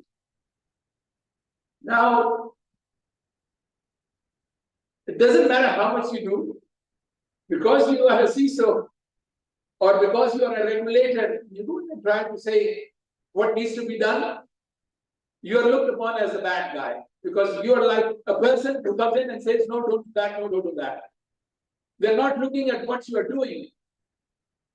No matter how much you do, they only look at the one breach which happens, one incident which happens. You may have stopped so much, but that doesn't count. In a way, it's okay, it's a sense that the CISO gets to get the blame for it, but he's not appreciated for all what they are doing or the security team is doing. Compliance and audit is another big challenge for the CISO. Now, with time, more regulations are coming in. Now we hear from Imam Saab that there will be very soon a new cyber authority agency, and there will be more sectorial certs and so on. So expect more frameworks to come from the authority, and you need to comply with this. You go into any of these countries like Singapore or UK, the CISO there, their primary job is just to do this compliance. They spend day in and day out trying to do the compliance. This is itself is, in my humble view, again another load on the CISO, and he should be respected for it. In case of a breach, please press the scapegoat button. That's what happens. After all of this, what they do, because we even get this thing in mind, organization provides visual risk protection, and we are supposed to identify all the phish attacks and impersonations and so on, and data breaches and threats going on. We do that regularly. One small piece gets missed, which would be, there's nothing perfect. And then you get all the head, all whatever you did. So something has to change for all of that. So what needs to change? The narrative needs to change. The story needs to change. We need to change, and this change can only come when people in the industry communicate it better. Last night I was meeting up with some of the colleagues from the industry, some CISOs, and this was one of the points of discussion, that what communication needs to change. What do we change? How do we make that impact come in? We all know the problem. We all know cybersecurity is a challenge. We all know all the losses are there. We all get the threat feeds as well. But what do we do to improve the whole situation? So communication is the key there. I'll try to bring that aspect to the view that, for example, if we look at how big is your cybersecurity team? So people normally count their own staff as a cybersecurity team in a cybersecurity, let's say that an organization has 10, 15, 20 people. Why are we not looking at the whole organization as a cybersecurity team? Why don't we go around and change this story for the board also, that they are part of the cybersecurity team and they have certain responsibilities. Every department has a certain responsibility. Actually, if you look at MITRE, this is an attack mapping framework, which gives you all the sequence of techniques being used in an attack from the reconnaissance stage up to the actual attack and breach. So attack is mapped in multiple, but if you zoom in one place, it says supply chain compromise. So one of the techniques is supply chain compromise. Now, for providing you right controls on the supply chain compromise, is the CISO responsible? What other departments are responsible? Similarly, for this attack chain, we should be able to actually map the whole organization in there from the different techniques which are being used, like phishing is there. So who is again responsible? Board, executive management, legal, procurement, HR, business operations, IT, marketing, all should be mapped across this. They should all become part of the team. They should all know it's their job also. It's not just the CISO's job. So this change in the story can bring a difference. When we look at structured data in terms of threat data, I put two examples.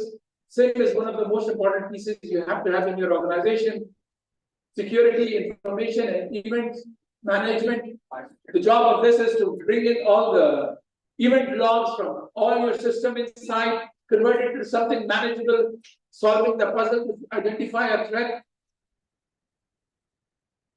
When we talk about it to the organizations internally, are we able to provide our management, our board, a return on investment on this technology, which is a very important technology? We need to change that and we need to bring in some numbers. We need to think of it like how we are utilizing the technology. If it was not there, what would have been the losses? There are ways to calculate that. Similarly, if you from the SIM, if you go to SOC, Security Operations Center, which is not about your internal, but also about external. A lot of organizations have a proper SOC. And that Security Operations Center is performing in the sense of identifying threats and utilizing them beforehand. So shouldn't there be a way to project to the board, not about just alone that we have taken out so many attacks, rather we have been able to defend so much of the losses. Potential losses would have been there. There are easy ways to calculate it and there are difficult ways, but numbers should come out.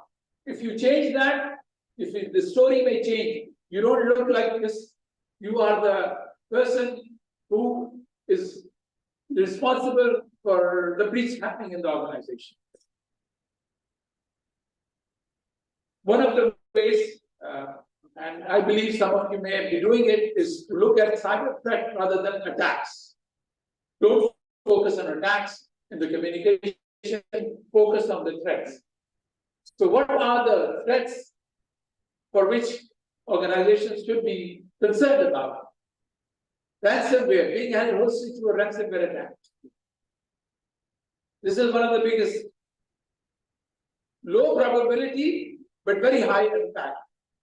Confidential data made public by a politically motivated adversary.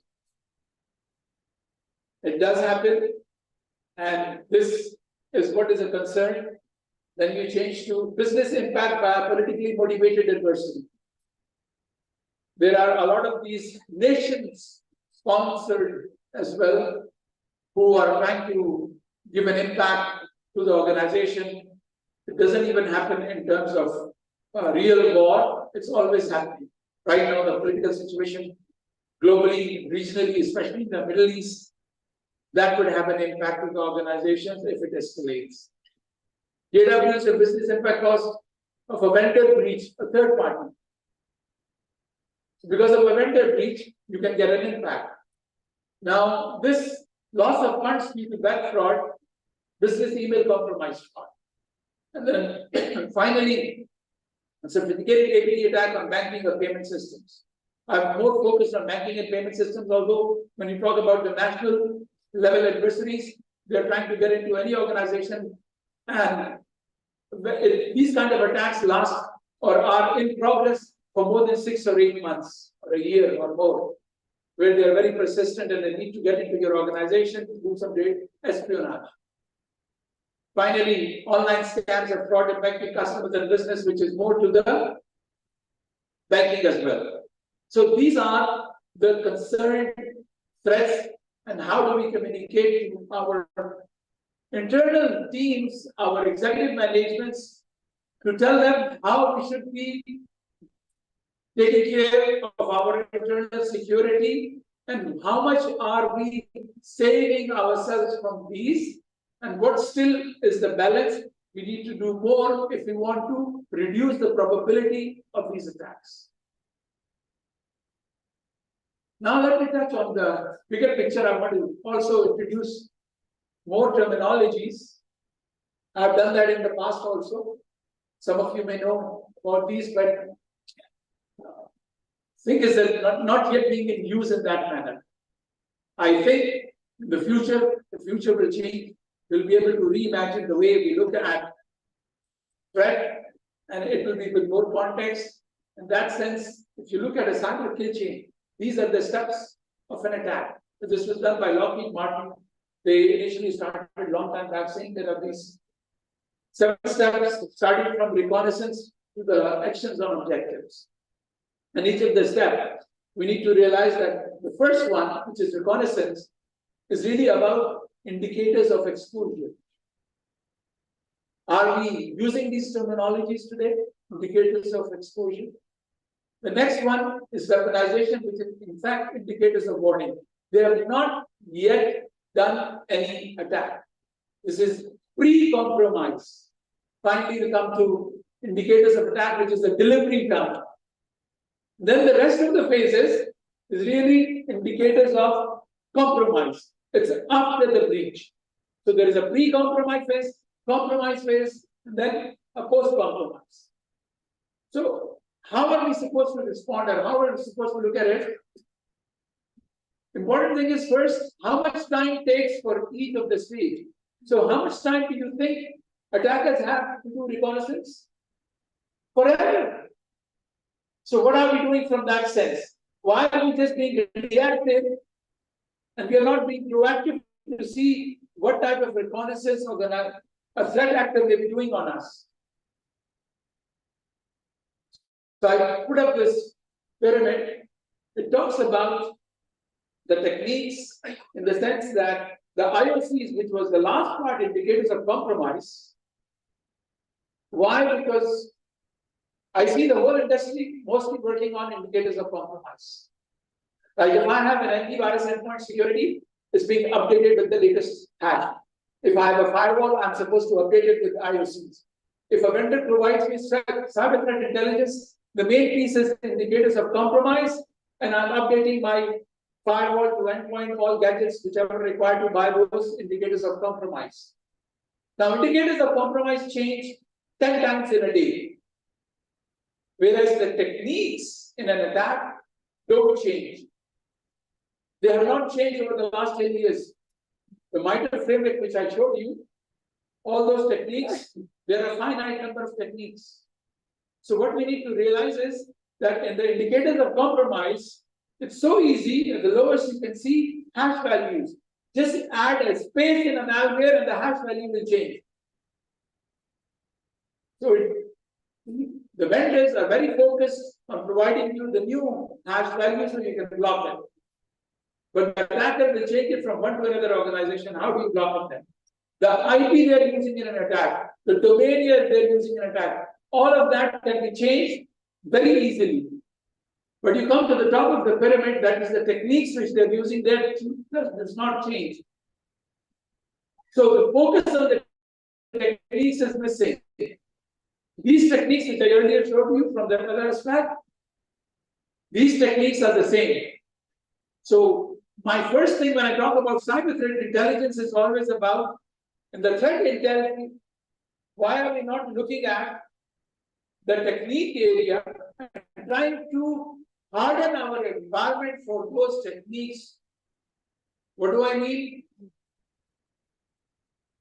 I have created a platform called ThreatCover for that, which focuses on these techniques. The whole idea is that you look at the number of malwares, you look at all the techniques which are common, and you identify one technique which is the most common, and you harden your environment for it.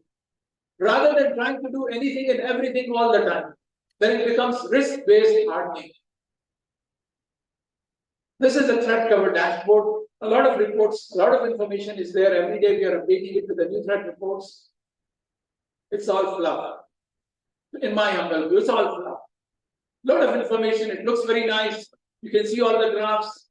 You can see a detail of a threat report. You can see a lot of information. You know, these are the IOCs, the hash values, the IPs, or domains being used in an attack.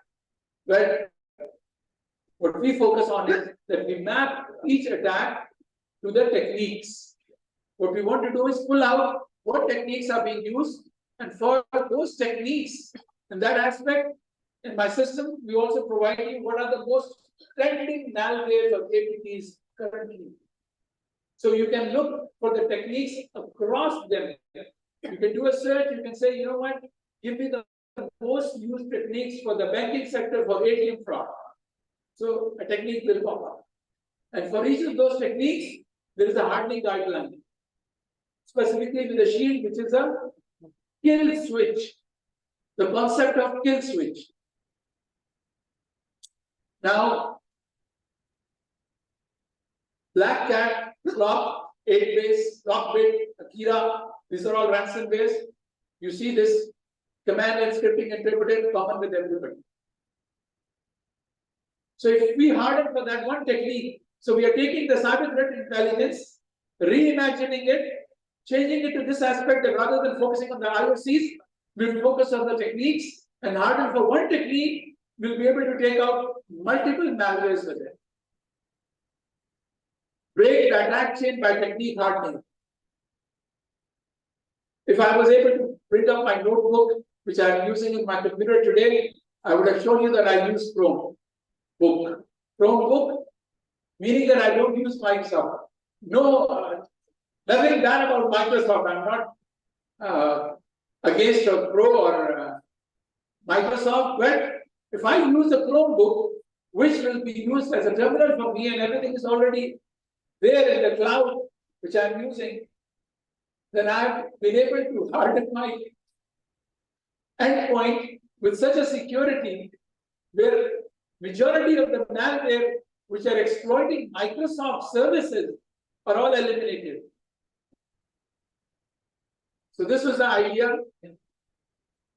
Now the next thing I want to talk about is external attack surface. This is the indicators of exposure. It's a big challenge for organizations now, especially when more things are moving into the cloud. How are you maintaining an inventory?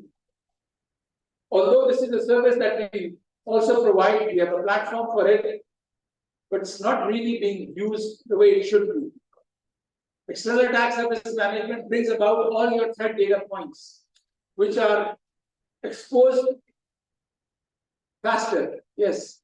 So ESM data points, there are a lot of those. It's not only about your host, topologies, and so on. It's also about your company services, your mobile applications, your social media profiles, the management social media profiles, the third party you use. There should be a comprehensive inventory of it. And for the regulated point, if you look at the ESM side, it is easy to audit. Now, if you do a proper mapping of all your external assets, you will get a dashboard like this. I just put in a sample of Citibank that they're not my customer. I haven't installed anything on their side. I don't need to do that. It's like a data company. We have the data across all their infrastructure, which is extremely visible. We have all their data points very nicely with a visual point as well, and every piece of it has a cybersecurity score. Think of it from the threat actor perspective. They're already looking at it. This is why we call it hacker view. They already have this external view They even know all the technologies that you're using and how vulnerable you are on any particular technology. So if I can do that, so can the hackers. So this information gives you a scorecard. So that's another approach of reimagining security by looking at the risk posture, by converting it to a scorecard for you and for your third parties. When you look at the third parties, there's even this ability today that you can look at complete aggregate of third parties. I put it on NASDAQ. So in my system, you can see 3,354 NASDAQ companies all together aggregated. Attack surface, meaning that you can see what is that industry most susceptible to as an attack. Business email compromise, email spoofing, and so on, scripting. Not only that, you can even see all the technologies they're using. So this capability is there today. And this should be used across the organization, not only for yourself, for benchmarking for, and this should be converted to the language so that the board and the management can also see it. So there should be this data which should be presented to them. Finally, I want to talk about this piece, defense in depth, because this is how security has been done inside the firewall. I know I'm speeding up. So inside the firewall, we have heavily regulated area, but the threat actors are outside. When the threat actors are outside, then what are you doing from that perspective outside the firewall? The future of cybersecurity, the best defense is a good offense. This is where digital risk protection comes in, the third piece I was going to talk about. If you look at the complete attack chain again, you see the pre-compromise phase and you see the compromise and post-compromise phase. You know that indicators of compromise are here, which the industry always works upon. I'm trying to point to this fact that we have to work on indicators of warning, indicators of exposure, and indicators of attack. That area is also very unregulated. So regulators, you as an organization, like a bank, should become a regulator on all your third parties to regulate that piece as well. That is digital risk protection, which is really all about looking at not only the surface web, but deep and dark web. There are so many use cases out there when you go across, and you have the ability to look at this aspect from all your vendors as well. As if they are exposed, you are exposed. Digital risk protection is a new terminology which was coined in 2018 by Forrester for all the attacks and the attack types which are outside the line. Finally, I want to leave you with this offensive defense. So defense in depth was inside the firewall. We have to complement it with offensive defense outside the firewall. These are all the security technologies which are required for offensive defense. Thank you.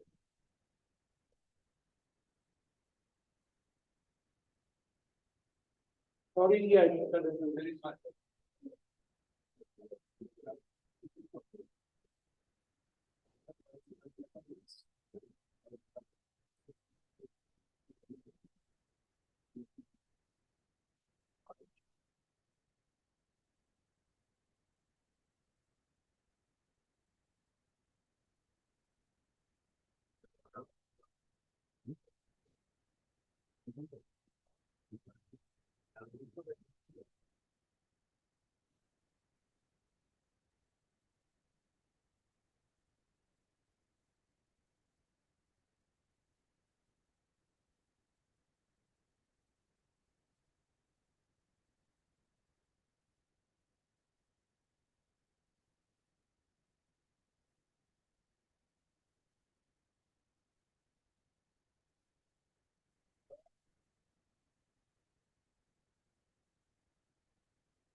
Okay, all right. Sorry about the short break. I think I'm holding guys back. tea and coffee. We just have one more fireside chat. We'll try to make it a little more casual. और थोड़ा सा उसमें हम देसी touch देने की कोशिश करेंगे ताकि it becomes a bit more relevant. We had a lot of inflow of information, right? Debates in the morning, we had the semantic rep and also with Rizza sir. Before we break for coffee, I have one request. A lot of people standing at the side, at the back. If you guys can kindly, if you want to have a chat, there's plenty of space outside. But यहाँ पे शोर होता है तो पीछे वाले लोग सुन नहीं पा रहे हैं जो present हो रहा है. So either I appreciate you lower your volume, so please kindly go out to have a conversation as well. With that, I'd like to invite Mehzad on stage. Mehzad represents Engro in his current role, but Mehzad is also an industry veteran. You know, he's been a CISO at various organizations. I wanted to actually quickly chat about the SOPs because हम लोग typically, you know, I think we are used to a certain standard operating procedure, and Pakistan में sometimes we can be prescriptive and write the best books and all the best laws, but unless we roll them out in a thick way, you know, the reality doesn't sink. And जितने CISOs यहाँ बैठे हैं, they all know this. In fact, secretary analysts भी बैठे हैं. They're aware that on the ground, when you walk across a bank or a telco or a government entity, sometimes those SOCs are really like dust on a shelf, and it eventually comes down to somebody who has a stick. कितनी पिटाई हो रही है उतनी implementation हो रही होती है, वरना हम माशाल्लाह सिग्नल पे भी नहीं रुकते ना. तो I'll try to keep this a little more casual. हमने 15 मिनट schedule किया था. We'll try to stick to time. I'll let Mehzad do most of the talking. If you miss out something, we have a lot of panel discussions in the afternoon where we talk about artificial intelligence and so on and so forth. तो अगर किसी को कुछ और discussions, if you want us to actually engage in, आप एक काम कीजिएगा बाहर जाते हुए reception पे just write it down the topics you still want us to cover from an SOP perspective, and I'll try to incorporate that in the panel in the afternoon. With that, Mehzad, welcome on stage. How are you doing? Great, wonderful. You flew in this morning. Yeah, that's splendid. Now, Mehzad, I've seen him do a panel last year, and so he's a good observer of the breaches or let's say the violation of SOPs. So Mehzad, let's start with that, right? From your perspective, I think what's the definition पे से reiterate कर देते हैं. What is a proactive cybersecurity landscape and what is the paradigm which is a reactive landscape? How do you differentiate those two? So just to differentiate and just to make it more interactive, just would like to give you one example. 2-3 years back, I own a house, a home made by one of the builders. So once we moved there, we found the second day the windows was broken. So I called the guy, he came, he said, "No worry, we can provide you free of cost service and can replace the window." Great, I was happy. After 1 week, again, now the glass was broken of that window. I was very upset. The guy came, he said, "No worry, free of cost, we will replace this." And that time it was COVID, era. So we found the window was not able to actually fully seal the environment. So we again called the guy and said, "Yes, we can change it." So some viruses came inside our home because of that window issue. Right. So the window was keep on breaking, and the guy was keep on coming, and overall the experience was very, very bad, right? That was a very reactive approach. So I was just thinking, it is my home, and at the end of the day, it's individual complaint. Think about these millions of customers who are the victim of. Again, I'm not here to talk against Windows, but all vendors, whenever they give the solution by default, most of the time it's not secure. And nowadays we are so immune. Whenever a package comes, no even single excuse comes from these vendors. They simply say, "Okay, go and install." And now it's up to us to arrange the restart time, the outages. So now we are so immune to this type of very reactive approach, and that needs to be changed. Because in case of my home, maybe I'm supposed to sue the builder, right? Because that is a blunder. But blunders inside OEM and all these big names, it has become so common that no one is willing to blame them. And that is a very reactive approach. Now you call about proactive, right? Proactive way I will highly recommend. I'm not sure how many of you right now sitting beside the tables that they know about tabletop exercise. Right. So in a proactive way, all mature organizations, they are supposed to have tabletop exercise, because whatever, we talk here, we talk very high, I will do this and that, but eventually you can test as a litmus test, you can all this check if you can conduct and simulate some kind of a actual attack, and without actually going outside, calling all involved parties and doing this tabletop exercise can help you to understand whether your HR, whether your legal, whether your ICT, whether your other departments are aligned with the poor guy's CISO, because that will be too late to call this guy. Now the incident is there, please come, join me and help me. So as a corrective approach, ideally speaking, all the organizations, whether it is small or big, and because it will not cost too much, they'll have to adopt the culture of having their own tabletop exercises, which can actually give them a kind of roadmap about their gaps. It itself is the art. God forbid if there's a ransomware attack, most of the time the money which they are demanding is in Bitcoin. And you know how much time by default it takes to open a Bitcoin account? More than 7 days. Right. So imagine, ideally, assuming worst case scenario, all big organizations should have this type of accounts in their hand. No matter maybe they will decide not to pay to these criminals, but assuming a worst case scenario, all these rehearsal, holding statements involving corporate communication, giving some rehearsal to your CEO, that be proactive. You should know, God forbid, if there is a actual security attack. Right. Are you in a position to talk on our behalf in front of media? Because the media will come with a lot of spicy, discussion. So all this, as a corrective measure can be adopted to enhance your security posture. I think I'll touch upon two more things. You talked about the vendors, right? And I don't want to name a particular vendor, but almost every big cybersecurity vendor has also been breached. The last one that I remember was SolarWinds a couple of weeks ago. Yeah. Where somebody in there is being charged for fraud by the Department of Justice in the US. That a security vendor themselves knew about the vulnerability and they kept it hidden for a long time. The Belly Chief's doing upon identifying it. And I have, by the way, great sympathy with that guy. His name is Mr. Brown. Right. He's the CISO of SolarWinds.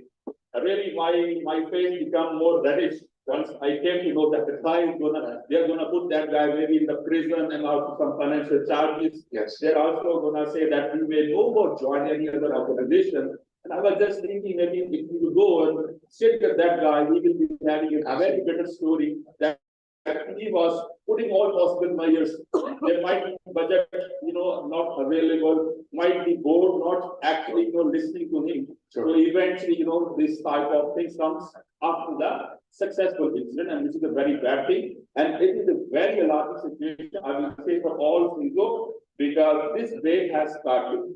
Sure. And I think the blame should go to, around the organization. All, executive level, they should take the ownership, because it's not only one guy, as my friend said, it's not the final vote which should be blamed in case of a security incident. I'll give you my personal experience, right? Which 2 saal pehle, I was called into a meeting, and I won't name the institution because some people are sitting here as well.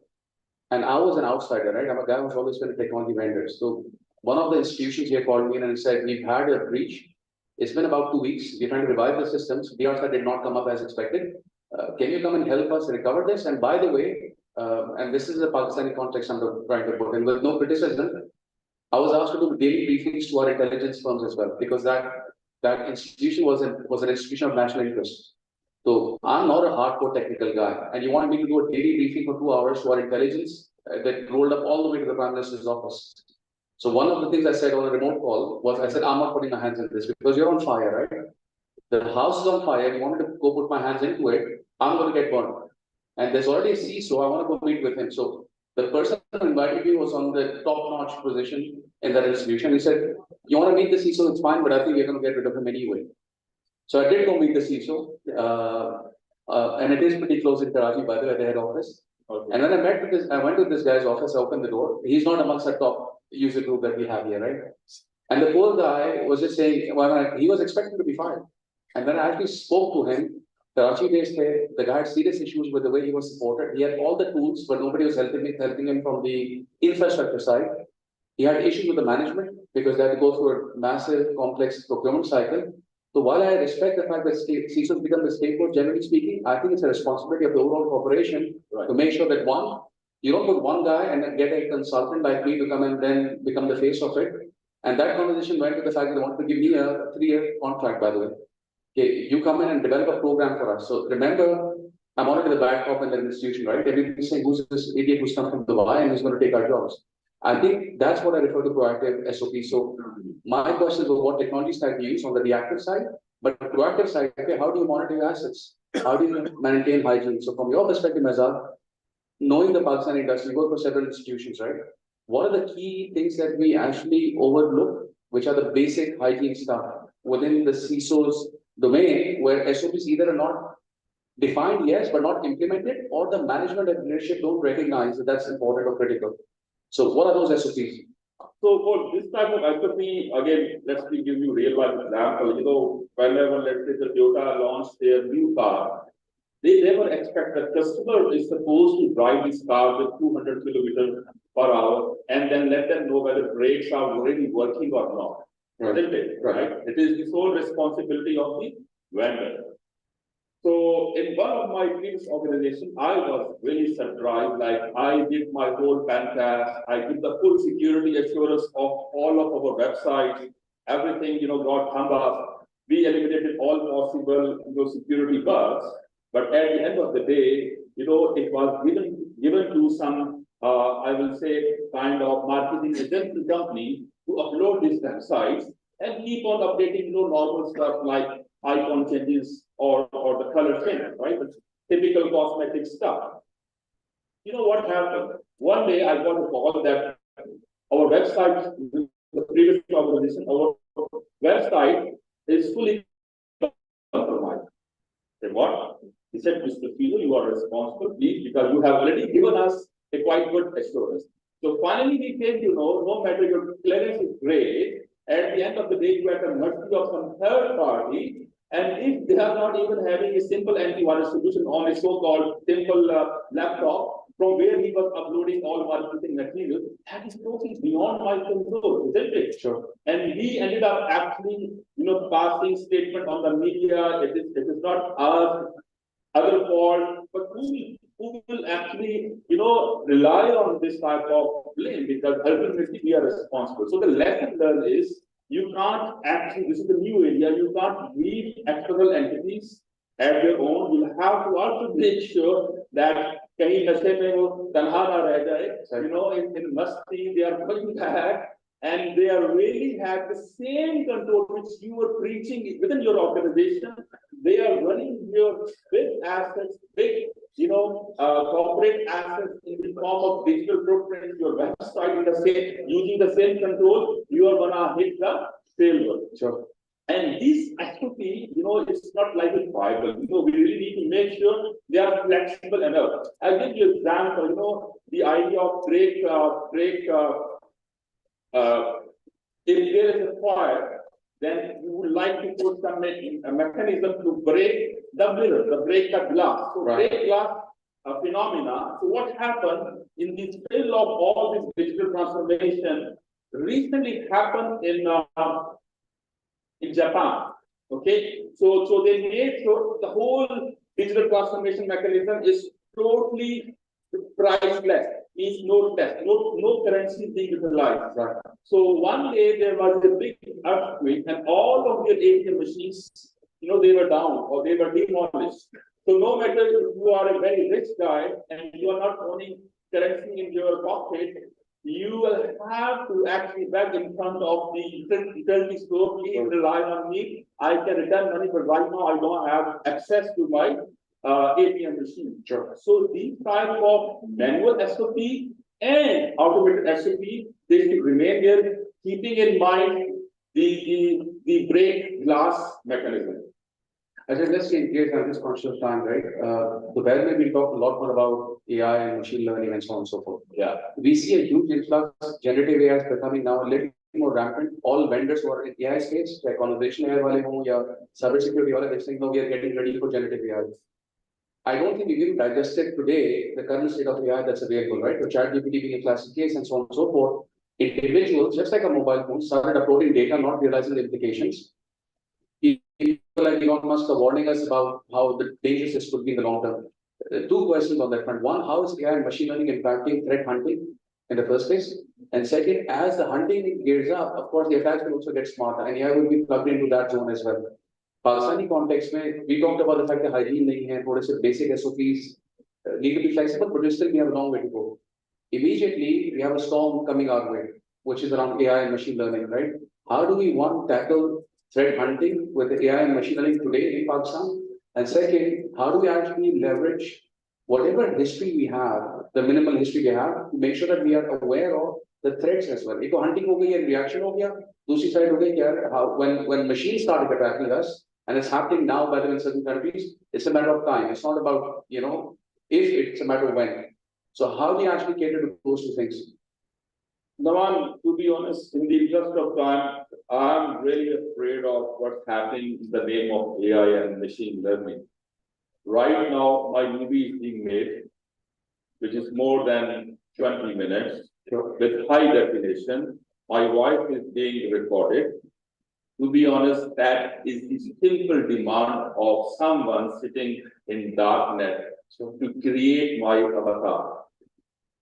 I did this analysis myself, and with this avatar, it just required not 20 minutes video, it just required 2 minutes of your video with high definition quality, with clear voice, and then forget this audio leaks. Usually, we talk about that. Sure. You just give this 2 minutes video to anyone of that community, and they can exactly mimic your voice with your facial expression and create an avatar which can talk on their behalf. And suddenly one video may come to the social media, Mr. Naman, Mr. Mahzad is talking something rubbish. Sure. And the pace of reaction in our society, I'm sorry, we have very less tolerance, which is very, very risky in our society. No one will believe it is not you and me who have mentioned this. So they will come and make sure the guy is no more. So I'm really thinking that now today or later on we should have this level of exposure in the media. Maybe now we should remain and start, living a very humble life. No more social media, no more camera. To avoid this, I will say a real Dajjal has landed. Believe me. Apart from all great benefits of AI, if it is in the hand of this criminal, believe me, it can create a fuss. Maybe next year you will find all over the world the divorce rate has been increased. You will find a lot of big surprises. So yes, we should respect AI, great advantage, great benefits, but keeping in mind that it has its own other side of the dark world, and we all need to pay great attention and be very vigilant and always make a habit of now say, I will challenge this content. Sure. Don't go and immediately rely on the content cross-check. Sure. I think that's the only way, we can, live a healthy, cyber secure lifestyle. Sure. Thank you. Thank you, Mazhar. I'll just put some closing comments on what's happening elsewhere. I'll just take a couple of minutes before breaking for tea. There was a recent list published, I think, last week, where they identified the global influencers in cybersecurity worldwide. And we all know what's happening in the Middle East with the war and so on and so forth, right? One of the sensitive topics I want to be careful about, I say. 80% of the influencers in cybersecurity are designing the next generation AI and machine learning protocols, which will impact cybersecurity, are from the other side of the wall. And we, as Pakistanis, are effectively, and so is the Middle East, so vastly, trying to change that. We've become consumers of these technologies, right? So imagine, Israr mentioned the word weaponization of technology, right? In one of those 8 things. If this is being weaponized, and to the effect that you said, we're already a bit geopolitically, I would say, vulnerable. Add to it, our IP landscape is far behind. We haven't even adopted cloud to a degree. Maybe that's a good thing. Uske baad, we're trying to talk about SOPs, and immediately you've got this big storm like this, AI and machine learning coming our way, right? But I think we as a nation, one has to talk about it a lot more. We'll do that in the afternoon panels, but even at individual capacity, my humble request is do research about it and talk to your kids about it, because Muslim kids we're not even aware of what's coming out of it. So first problem in Pakistan is awareness generally on technology as well. Like in machine learning, I think it's going to come to us like a blink of an eye. Like I said, the Dajjal has arrived. Yes. I think the Dajjal is accelerating. He was already here a few years ago and he's now spreading the wings. Real arrival happened now. Correct. Dusri part, I think global landscape mein, we talked about skills this morning. We are relatively short of quality when it comes to representation. Maybe technology level, we have the skills. There are a lot of bright students and universities are doing a good job. One, we don't have the infrastructure for research. Maybe Karachi, if you remember last year, there was a professor on stage who was heading a very large university. They have quantum computing sikha rahe hain bachchon ko. And I said, quantum computing आप सिखा ही नहीं सकते because you have physical infrastructure. And there are a lot of European governments which will not give you access to the infrastructure. Middle East को नहीं मिल पा रहा तो हम तो किसी तीसरी चौथी लाइन में खड़े हुए. And he said नहीं, but हम YouTube से सीखते हैं. तो हम जो सीख रहे हैं वो भी prescriptive है. जो उसका curriculum design कर रहा है, उसके intent और controls weak हैं. US is suffering big time with the lack of controls, which is why I think US government launched an AI governance model recently, where they're trying to put better controls on how AI will be developed. Lekin I don't think we have that luxury, right? Funding nahi hai, resources nahi hai, knowledge nahi hai. The last piece is for us to be aware that at least मुझे पता तो कि मेरे missile कहाँ से आ रहा है, right? So I think talk about it, discuss it, research it. We are here, we talk about it in the afternoon. But please, for God's sake, start discussing this with your kids as early as year 5 and 6. My kid goes to school and he just wrote a small line of code to robotics course. He's only in grade 6. And he just came back with the competition, won that competition, and I asked him, did anybody talk about security of that code? He said, no, we all did a code, we got a robot and it acted. Imagine now my son is replaced with AI program and all our national assets automatically come at risk, right? So that's it, I think for now. If there are any other topics you want to discuss, we'll talk about it in the afternoon. That's all. Thank you once again. Pleasure seeing you and we'll see you in the afternoon on the panel. Thank you. I think it's time for a quick break, but many requests. I know people are agitated. We are about 10 minutes late overall. So the plan was to start at 10 to 12.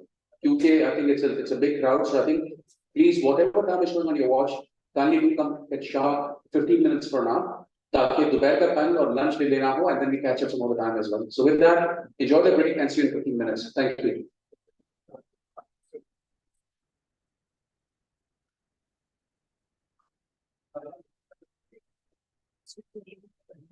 Achha, sorry, one last thing I missed out. The tea is served in the lawn outside. So if you go out of the lobby and get outside to the grassy area, my table's again and you have your snacks over there. Thank you.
उसके अंदर एक transaction है, ये app है, ये interaction है। उसके अंदर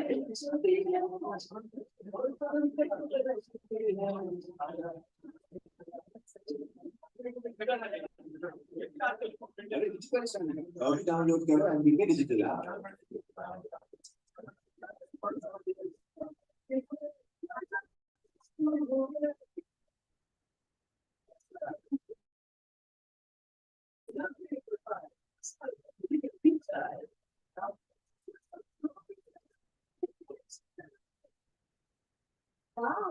कमाल की दे रहा है यार।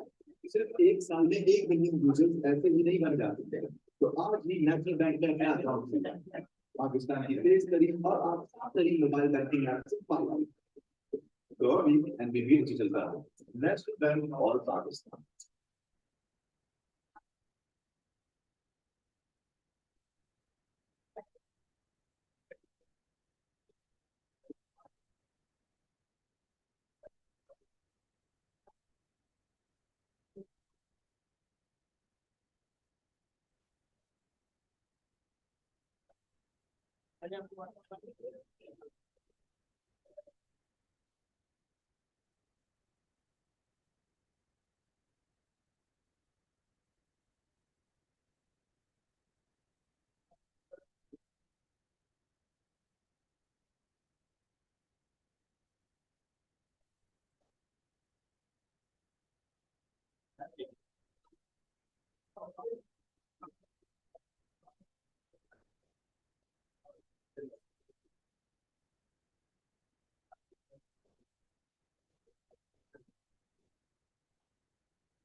मुश्किल है एक ट्रांजैक्शन है ये ऐप नहीं टेंशन है मुश्किल से चलती है और कदम कदम पर चलती है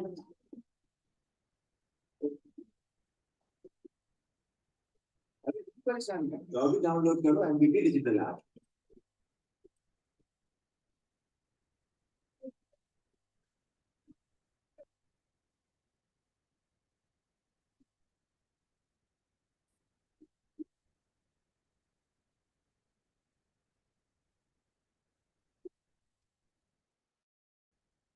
वाह, कमाल की तेज है यार। एक साल में 1 मिलियन यूजर्स ऐसे ही नहीं बन जाते तो आप भी नेशनल बैंक में अपना अकाउंट खुलवाएं पाकिस्तान की तेज तरीन और आसान तरीन मोबाइल बैंकिंग ऐप से फायदा उठाएं तो अभी एनबीबी डिजिटल पर नेशनल बैंक और पाकिस्तान मुश्किल है एक ट्रांजैक्शन है ये ऐप नहीं टेंशन है मुश्किल से चलती है और कदम कदम पर चलती है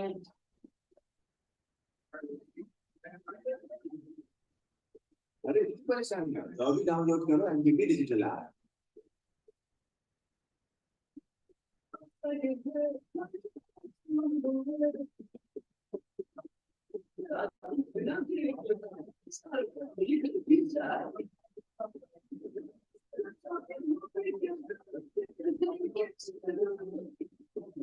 वाह, कमाल की तेज है यार। सिर्फ एक साल में 1 मिलियन यूजर्स ऐसे ही नहीं बन जाते तो आप भी नेशनल बैंक में अपना अकाउंट खुलवाएं पाकिस्तान की तेज तरीन और आसान तरीन मोबाइल बैंकिंग ऐप से फायदा उठाएं तो अभी एनबीबी डिजिटल पर नेशनल बैंक और पाकिस्तान मुश्किल है एक ट्रांजैक्शन है ये ऐप नहीं टेंशन है मुश्किल से चलती है और कदम कदम पर चलती है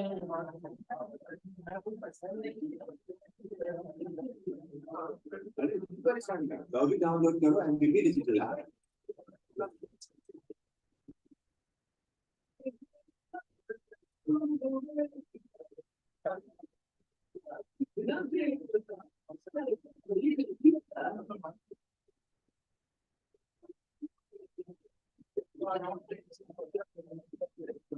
वाह, कमाल की तेज है यार।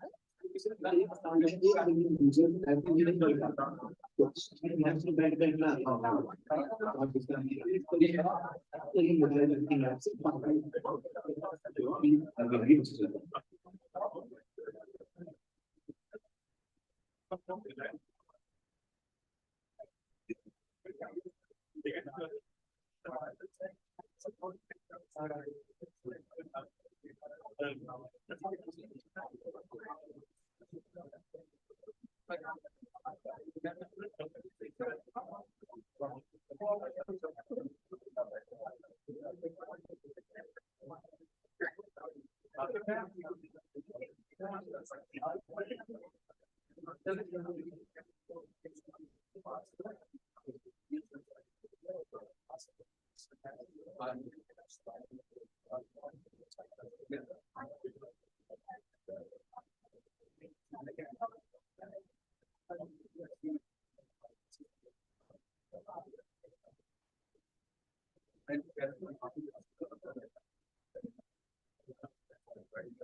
I think काफी लोग अभी बाहर हैं, they're enjoying the tea and the sunshine. Like, give it 2 more minutes and we start again.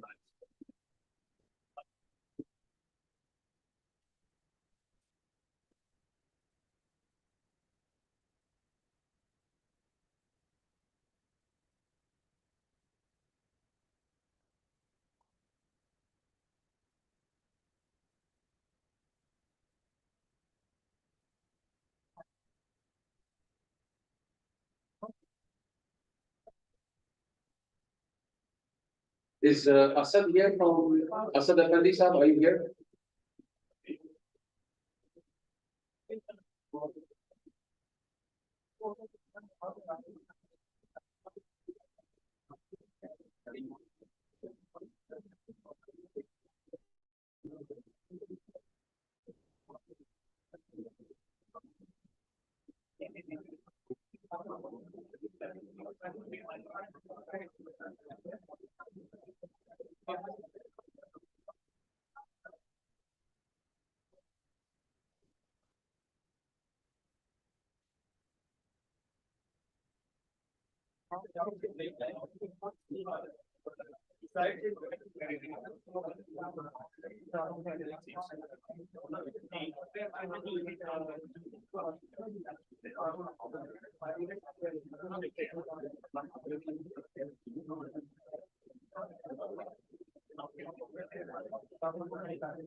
So ladies and gentlemen, who are in the room, I appreciate if you can settle down.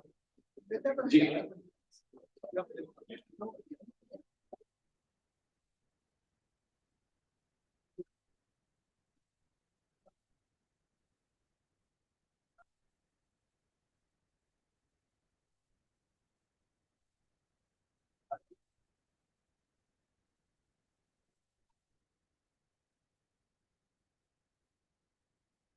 Hello.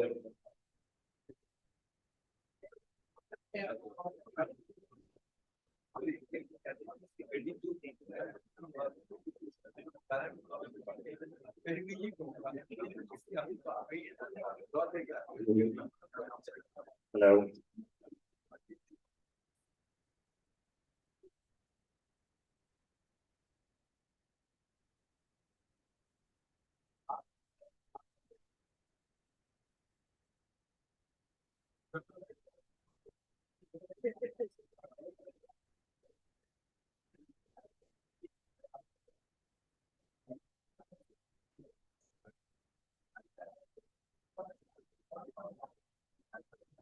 Our next speaker is Mr. Asad Effendi. He's the CEO of Secure Networks.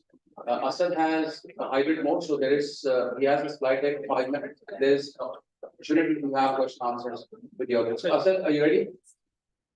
Welcome on stage, Asad. Come on, please. Thank you. Thank you.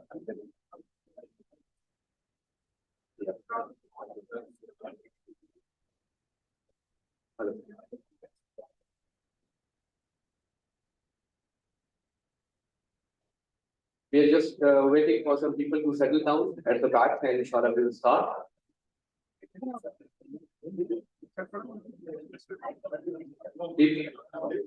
Mike.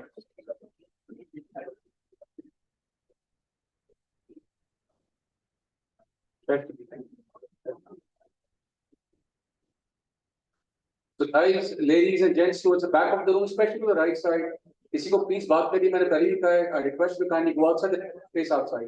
There's a lobby area, there's a garden area, but please do not disturb the conference because it's disrespectful with people who are sitting here. Can I request the guys also shut the door outside?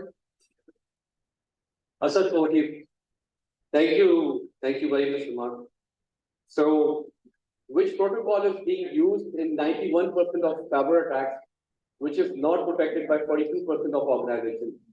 Obviously, the topic of my presentation is DNS, so it has to be DNS. Thank you, guys. Let's move forward. Assalamu alaikum, everyone. My name is Asad Fandi, and I'm the founder and CEO of Secure Networks. First, I would like to thank the company, Net Total Communications, and the committee of this event for having me here for this presentation.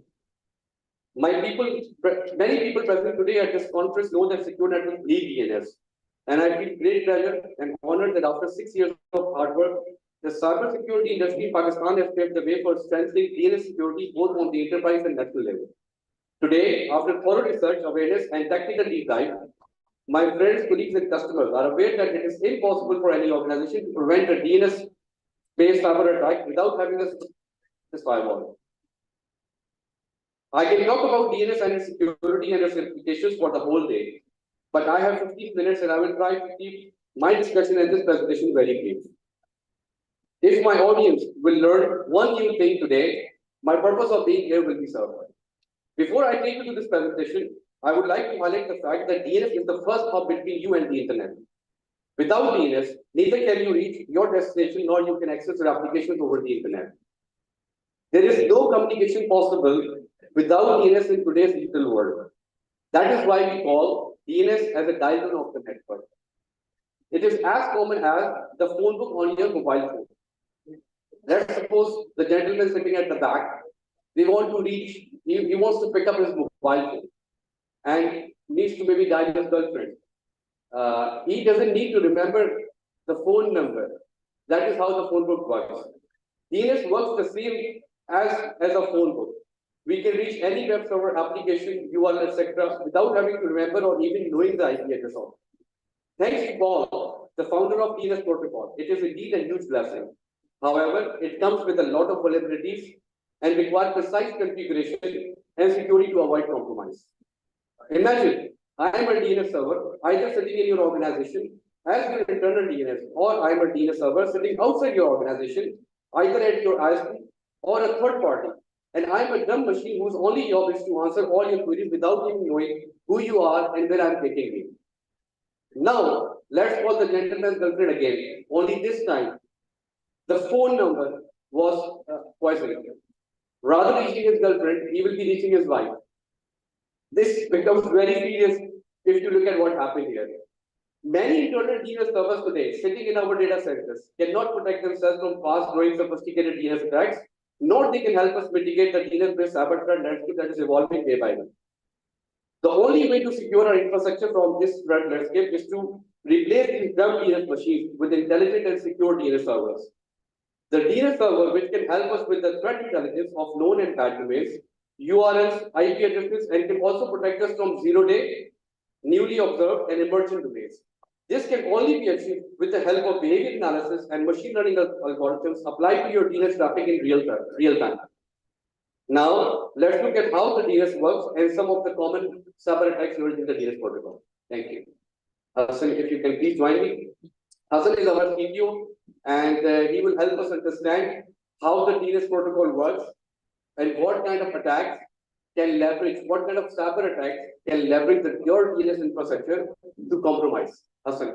Thank you very much, Asad. You are absolutely right that DNS protocol has inherent vulnerabilities, and attackers normally consider this protocol as a low-hanging fruit to launch the attacks.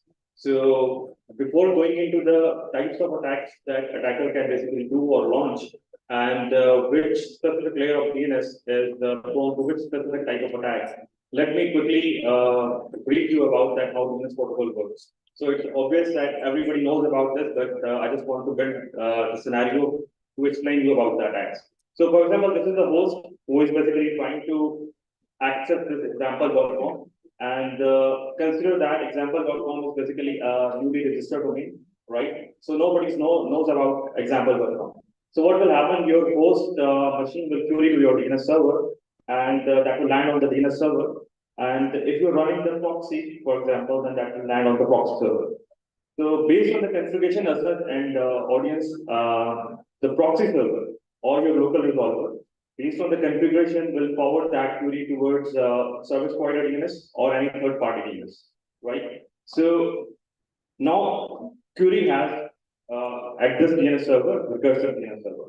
So as I mentioned earlier, that example.com is a newly registered domain. So what this recursive DNS will do, he will launch a root search, and that root search will go to the root server. This will be the first iteration of this whole DNS process. And this root server will reply back that I don't know about example.com, but what I can do for you is I know about .com TLD. So I'm giving you the address of .com TLD. So the response will go back to the DNS server, and DNS server will launch the next query towards the TLD, which is basically .com TLD. And this .com TLD server will reply back to my recursive DNS server. This will be the second iteration, and because the domain is example.com, so TLD will reply to the recursive DNS server that here is particular example.com server. So now the recursive resolver will send the query to the name server or authoritative DNS server of example.com.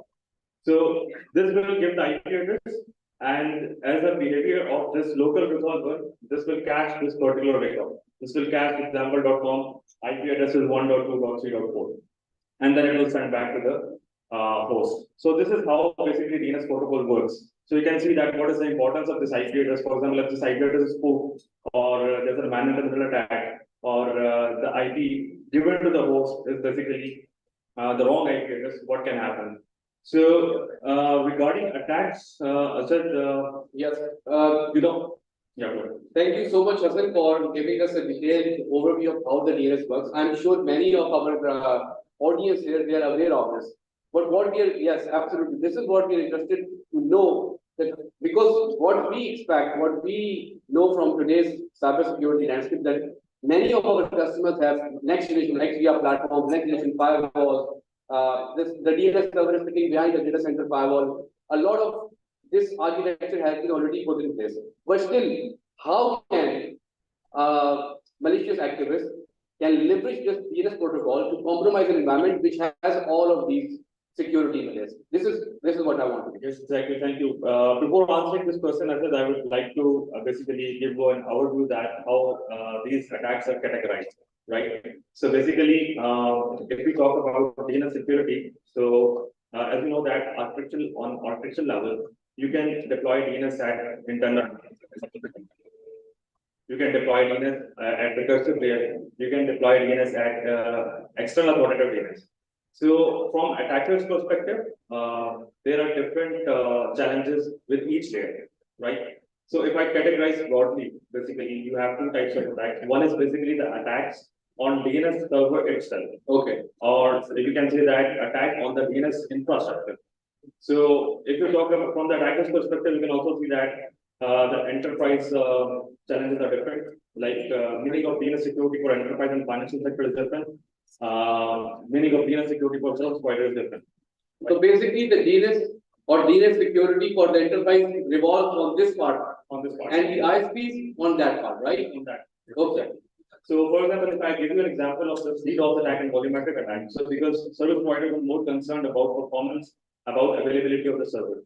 So, attacks that are destined for service provider are basically to compromise the availability of the DNS server. So, suppose you are a service provider and you are basically serving the recursive DNS of the whole country, and suppose all of the servers are under volumetric attack, and no server is responding, or if responding, then slow responding. So basically, it's a nationwide outage. Yes, yes. So you can imagine that which amount of it will give to you as a service provider. So first attack in this area is basically DDoS attack, The second attack I would like to mention, this is again on the DNS infra.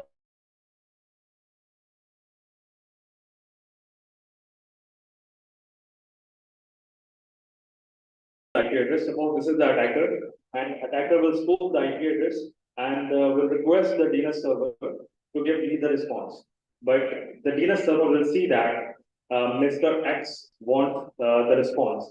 So what is who is Mr. X? Mr. X is basically the source, not the attacker. So what is happening? Basically, queries originating from a different source, or queries originating from an attacker, but the response of that query is going to the victim, right? So this attack can also be used to use this DNS server and launch this attack to again another DNS server.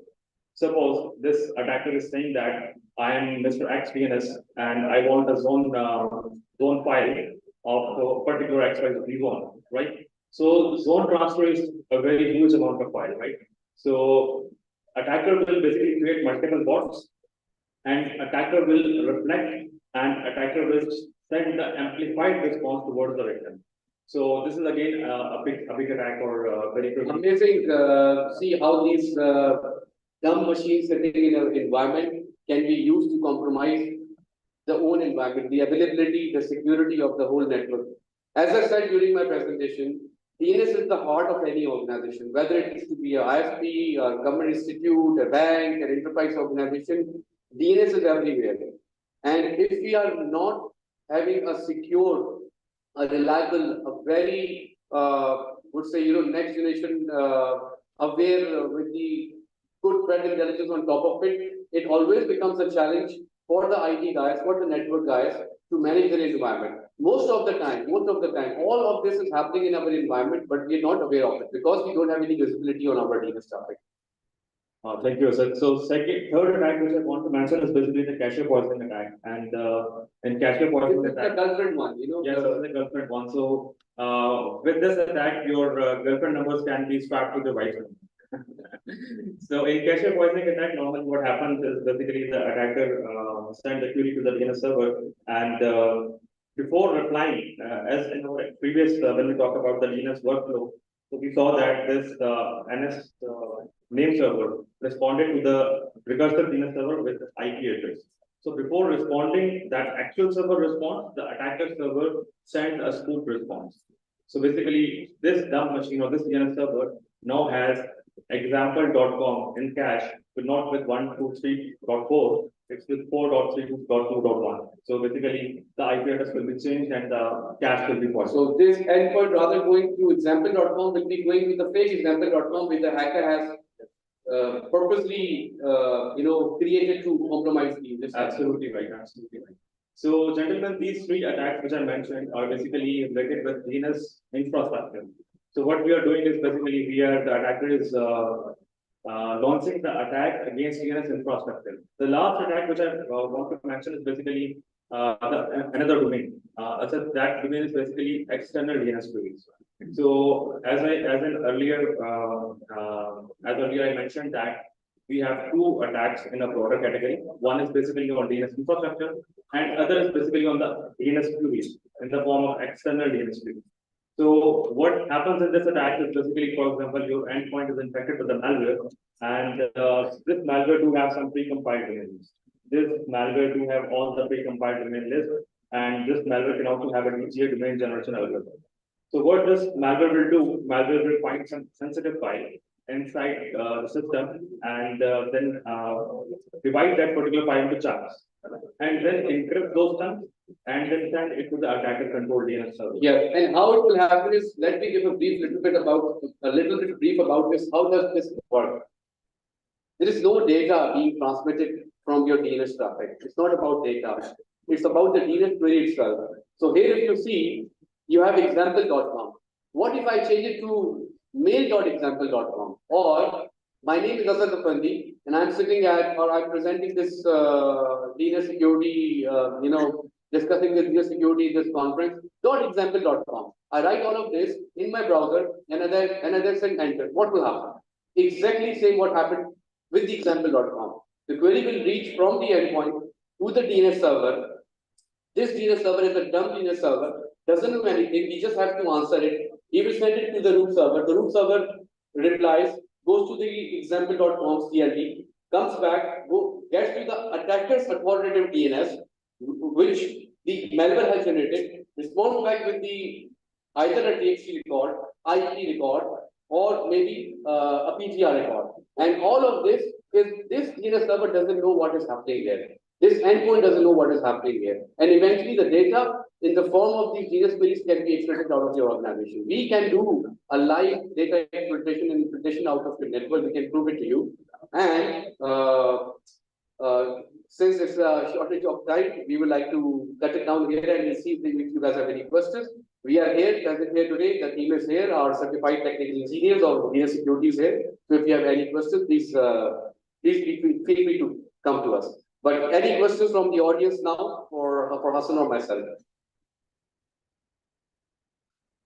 Here is one. No problem, I'll respond. So, yeah. It's better if you respond to the technical ones. Actually, I'm working with some Chinese company and they are using blockchain for analysis. So do we have placements in Pakistan or using blockchain for this sort of attacks? Awesome. Sir, if you can sorry repeat your question. Chinese companies are working and we are working with them right now. Use of blockchain for handling this situation. So do we have any in Pakistan experience so that we can start working on that, taking our certs and NITP with us? Use of blockchain for handling these types of attacks. Sir, no, it cannot be done to cater to these type of attacks, either on the service provider level or at the enterprise level. You need to have your own secure DNS infrastructure built in there. Which means is that your existing DNS infrastructure needs to be replaced with the new inline next generation DNS firewall based infrastructure.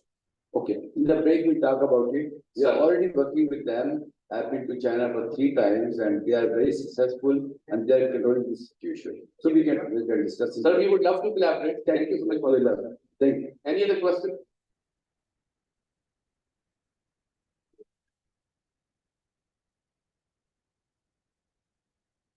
Thank you very much. Thank you for the mic.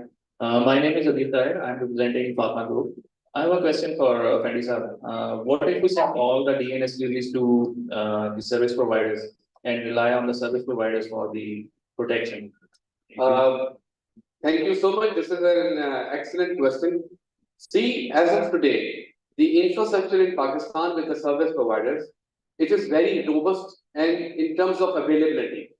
But in terms of security, we are not there yet. We are working with the telcos, the service providers, the big ones, all the big ones in Pakistan, and also we are collaborating with PTA on some different occasions. So we are trying to work with them on those lines where the enterprise organizations can have a secure DNS infrastructure directly from their service providers rather than going to a third party DNS. But we are not there yet.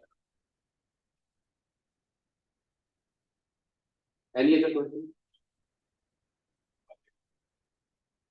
My name is Shehbaz Saeed, and my question is, these days there are lots of boxes in the organization already. Like, for example, you have next generation firewall with full text infrastructure.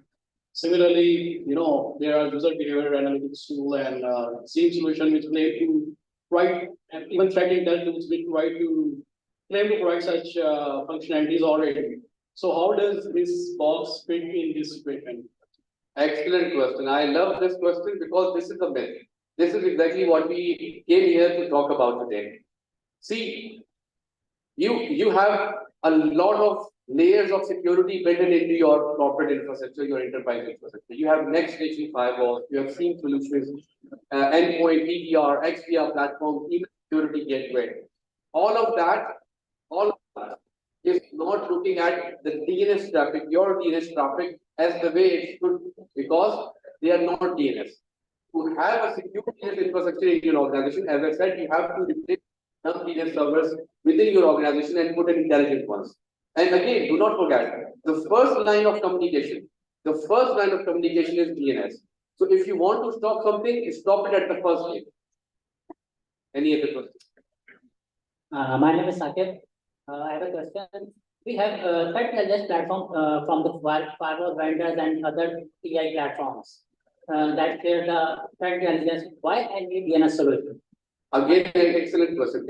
I consider myself to protect it from the landing to the user-based malware, which I consider. Excellent. If you can go just one slide back. This perfect, excellent. So see, you have the threat intelligence as you mentioned, which you can download on this DNS, or you can have a data center firewall somewhere sitting here, and you can have that threat intelligence built in here. But what we talked about today is not those attacks which can be catered to threat intelligence, but it's the protocol vulnerability itself. This DNS protocol, which Hassan mentioned to you, this protocol is vulnerable itself. So what malicious activities are doing are exploiting the vulnerabilities of the DNS protocol. I'll give you a very quick example to explain how it works. As I mentioned, we are not talking about example.com. The hacker wants to go to mail.example.com. Now this mail.example.com was registered 4 days back by the attacker. There is no threat intelligence in the entire world, in the entire universe, in the entire threat intelligence community, that this example.com is a blacklisted domain. So if you do have visibility of a bad domain, yes, you can block it. But if you do not have a visibility, then you have to block it with what parameters? Behavior analysis. So you need your DNS server to be efficient enough to do behavior analysis on the protocol itself, and not only protect you with the threat. Yes, threat intelligence is good. You are halfway there, but to reach to the optimal level, you have to have an intelligent one. I hope I answered your question. Thank you. Any other? Yeah. This move here. Let's take the last one and then because we have a shortage of time. Okay.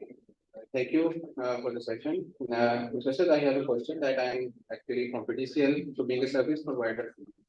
I have a question that what components of DNS protection I can use availability that can ensure the availability and high performance at my end, if I want to ensure. So if I understand your question correctly, is that you're asking, because you're a service provider, you're asking about this side of the infrastructure here, this infrastructure. Yes. And you want to know that how you can protect the availability of this infrastructure. Yes, high availability with high performance. Excellent. See, again, as we were talking during the presentation again and again, this infrastructure needs to be efficient enough. It needs to be secured enough with the threat intelligence, with the behavior analysis, machine learning algorithms to understand what is being asked and what is being responded. Who is getting the answer question from, who is giving the answer to. If you have that sort of infrastructure built, not only you can protect your availability, but you can also protect all of your PTCL customers around Pakistan, and you can service it. You can give them this package, your package and service to them. Right. Thank you. Thank you. Thank you. I think that's good. Thank you, guys.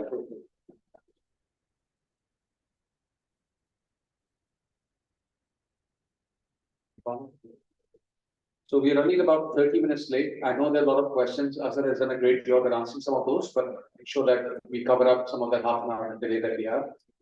Lunch jo hai 1:30 baje tha, so somebody wants to pray and also have lunch at the same time, but I have a shorter window then. So I'm going to speed up a bit. Next discussion we have on stage is a panel discussion, and it's going to be hosted by Khwaja Mohammed.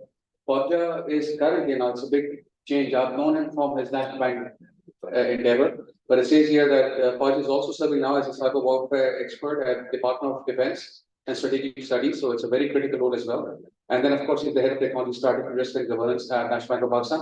Khwaja will host the rest of the panelists. While they set up the stage for me, it'll take about 2 minutes. During the break, one of the students came up. I don't know what that person is who handed over that paper. If you're around, I'd like you to stand up, but these are the kind of questions which I really feel we should encourage more from our youth. Perfect. So इसमें कुछ 8 या 10 questions, especially for students and skills related matters. Right? So let me read through them and I'll try to address them while they set up the stage, right? He's asking about what is a proper cyber roadmap as a student starting in the field. If we sum it up, the only main error left is human error. Where we'll end up with human errors only, certification or training. So let me answer some of these questions, some of the students, right? I mentored some of the CEOs of new startups, and I tell you the biggest problem that they have is जब हमारे बच्चे किसी education इदारे से निकल के आते हैं ना, तो they're very prescriptive in nature. So while these CISPs and all these certifications are great to have, practically if you don't have experience in the field, it's a big problem. Now, if you ask me personally, I'm a wrong person to ask, right? Because I never went through that formal education process, but I had a lot more education and training in the field. To a student who's starting up, I want you to explore one, what is your end goal eventually? Agar you're going to become a cybersecurity expert, it's a wide domain, and I think that's one of the follow-up questions as well, right? There's areas like identity access management, there's data security, there is just threat intelligence from reactive, which is then log management analysis, to the next generation of development about with machine learning as well, right? So how do you identify a threat and then how do you respond to it? So I think you will have to make a choice for yourself. एक चीज मैं आपको बता सकता हूँ global context में, Middle East and US, Canada included. आप कोई भी साइबर सिक्योरिटी डिमांड उठाएंगे काम बहुत तय करने के लिए हर इंफ्रास्ट्रक्चर काल की तरह जो लेगेसी है ना, जहाँ पे फॉर एग्जांपल सिक्योरिटी एनालिस्ट है, लेवल 1 लेवल 2 एनालिस्ट जो बैठे हैं, they will lose their jobs very soon because that function of analyzing logs, making a decision or making, let's say, an analysis and prediction will be taken over by AI. That's the job of AI. This analysis and prediction, that's the first job of an AI. So if you want to start as a student, और अगर आप उस domain में जा रहे हैं कि यार मैं माजर के साथ हमारे इकोनॉमिक सिचुएशन ऐसी है कि बच्चे सोचते हैं what gets me the best job और that gets me the best money and I tell you if you are in the right path money will follow Pakistan में नहीं तो कहीं और जॉब मिल जाएगी पैसा आ जाएगा but you need to decide which domain you want to pursue it and जिसकी नीड है ग्लोबली इस वक्त साइबर सिक्योरिटी कोई भी डोमेन उठा ले आपको रिसोर्सेज नहीं मिलते the other thing you mention was training versus certification I do believe in the theoretical knowledge, right? Especially in the technical domain. I'm not from a technology background. Like if you're pursuing a career in, for example, program management or cybersecurity, which is risk governance, risk management, wahan pe I'd say do study. There's a lot of material available. If you want to go on a certain domain, we talk about DNS and so on and so forth. Think about network security, endpoint security. Go through the theory because theory will never hurt you long term. It's very good to have those solid foundations and a technology structure.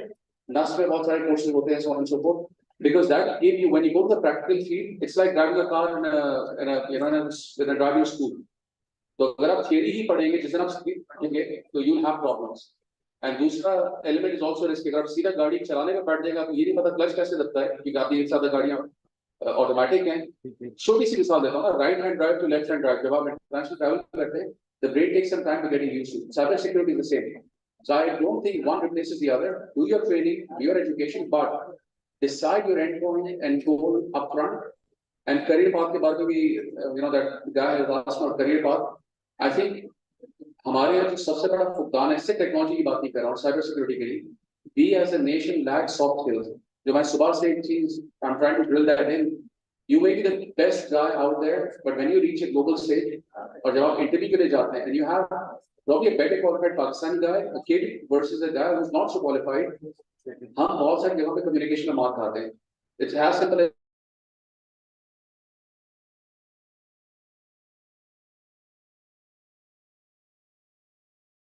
general फुकदान है because universities are prescriptive, books are still theoretical, और वो soft skill development हमारे नहीं होती. तो चाहे कोई भी डोमेन उठा ले, do work as a student, make your soft skills. I mean, yesterday I met somebody who told me कि दुनिया के top hackers उसमें 60 नाम का बंदा पाकिस्तान में जो इसको कंसल्टिंग कर रहा है पाकिस्तान में, तो आराम फोर्सेस फॉर एग्जाम्पल. तो मेरा ये ख्याल वो बच्चा कहीं बाहर से पढ़ के आया होगा, यही से डेवलप हुआ, यहाँ पे स्किल्स अवेलेबल है. लेकिन if you don't become relevant in the global community where you're able to communicate the skill that you bring, you'll never be successful out there no matter what happens. So as a student, focus on soft skills, do study a theoretical part, but immediately try to get some internship or some hands-on experience, get coached and mentored, and pick your mentor very, very wisely.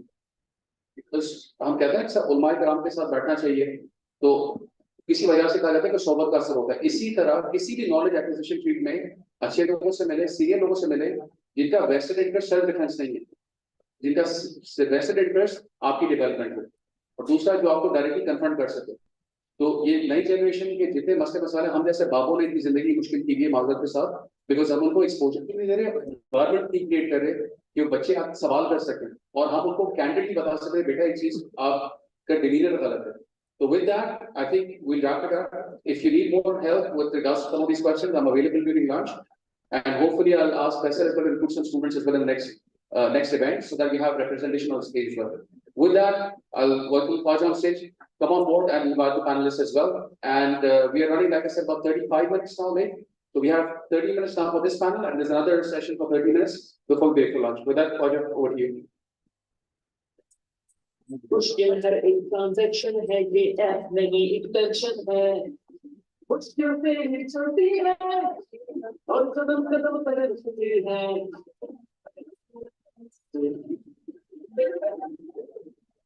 अरे परेशानी यार तो अभी download करो NBP digital app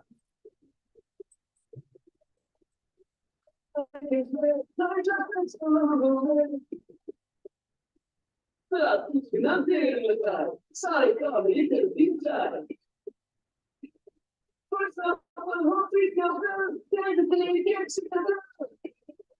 वाह, कमाल की तेजाब है यार।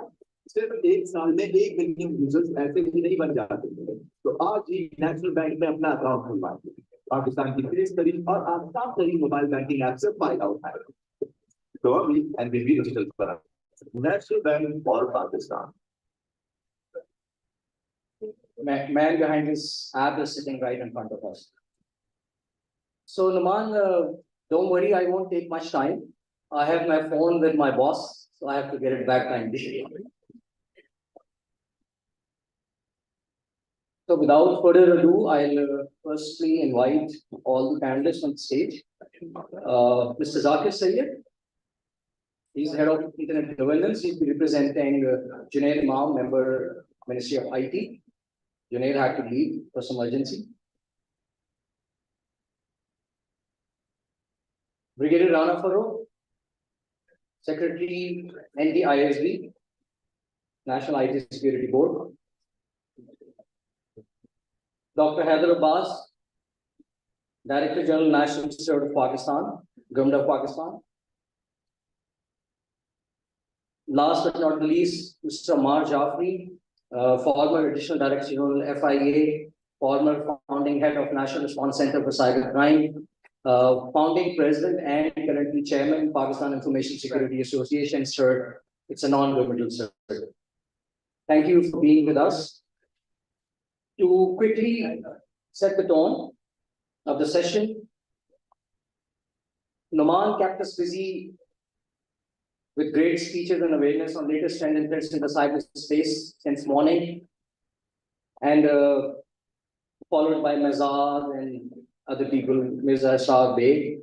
Dimitri showed us some 600 field monitoring slides, and that too with the speed of light. But cybersecurity has to catch up not with the speed of light, but with the speed of artificial intelligence. So now, why the speed of artificial intelligence? Because artificial intelligence is all about big data. It's dealing with real-time data. It's dealing with everything we talk about today. So it's the reliance on cyberspace is great. It's immense. And we cannot afford to have our cyberspace go down. That's the challenge. And that's what the adversaries are looking at all times, to bring our cyberspace down. Future warfare will not be to invade other countries' geographical boundaries, but it will be to bring other countries' economies down. And that's what the cyber warfare is all about. So some 20 years back, we used to talk about CIA, confidentiality, integrity, and availability.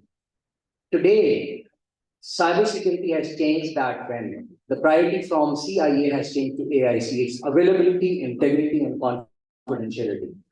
So it's the availability of cyberspace, which everyone needs. AI runs on the availability of cyberspace. Our systems work on availability of cyberspace. So it's the availability part. And that's what adversaries are, after.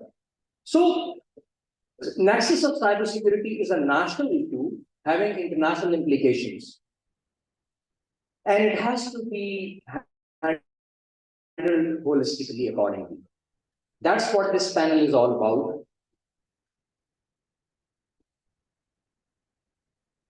I'll just take the seat. So my first question would be to Brigadier Rana Farooq, to the Secretary NDISB, that how does government perceive the evolving landscape of cyber threats in Pakistan, and what strategic measures are in place for safeguarding critical infrastructure.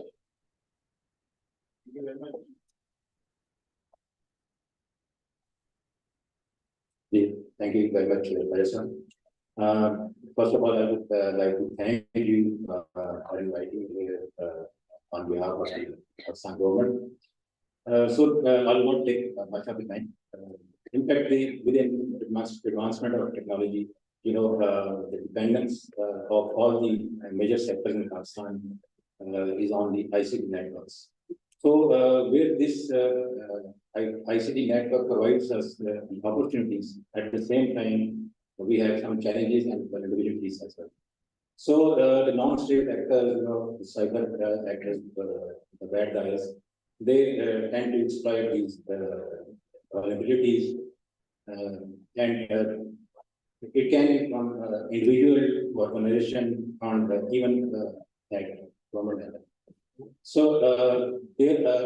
as we have already listened to all these speakers, we have the cybersecurity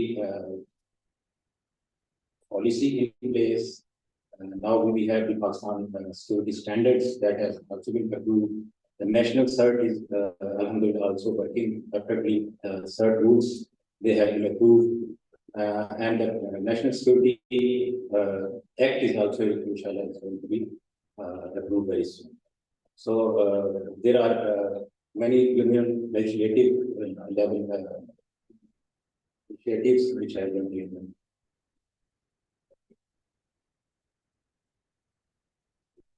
Thank you, Rana sir. So we spoke about the initiatives that government has taken, and NTISB was the sponsor for that as well. So I would like to talk to Dr. Heather about it. In the context of critical infrastructure protection. So what are the roles that national? What are the roles that national?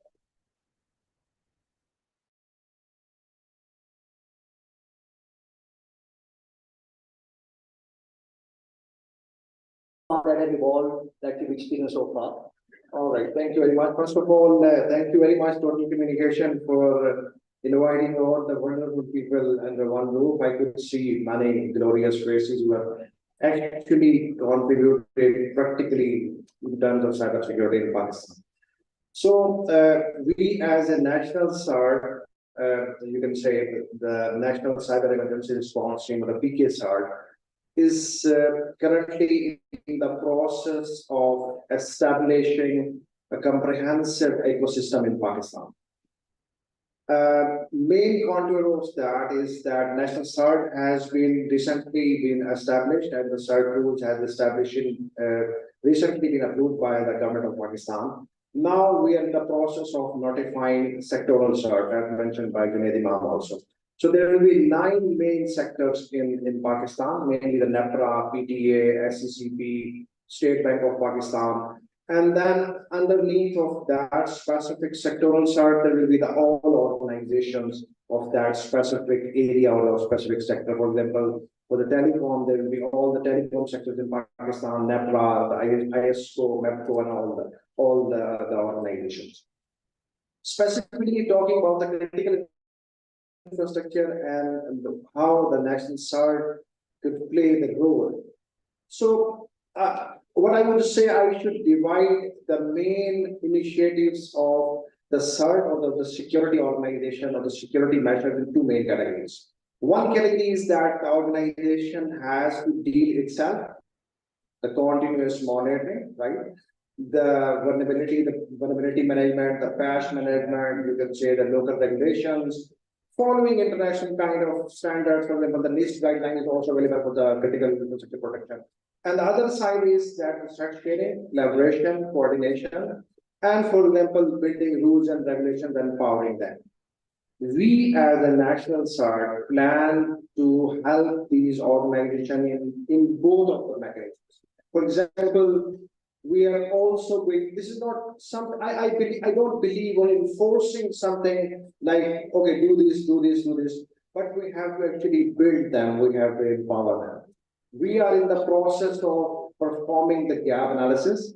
and we will actually categorize all the organization where actually they stand. For example, from level 0 to level 5, we can say, for example, some sectors, some organizations are level 0, level 1, according to the maturity of the cybersecurity within the organization.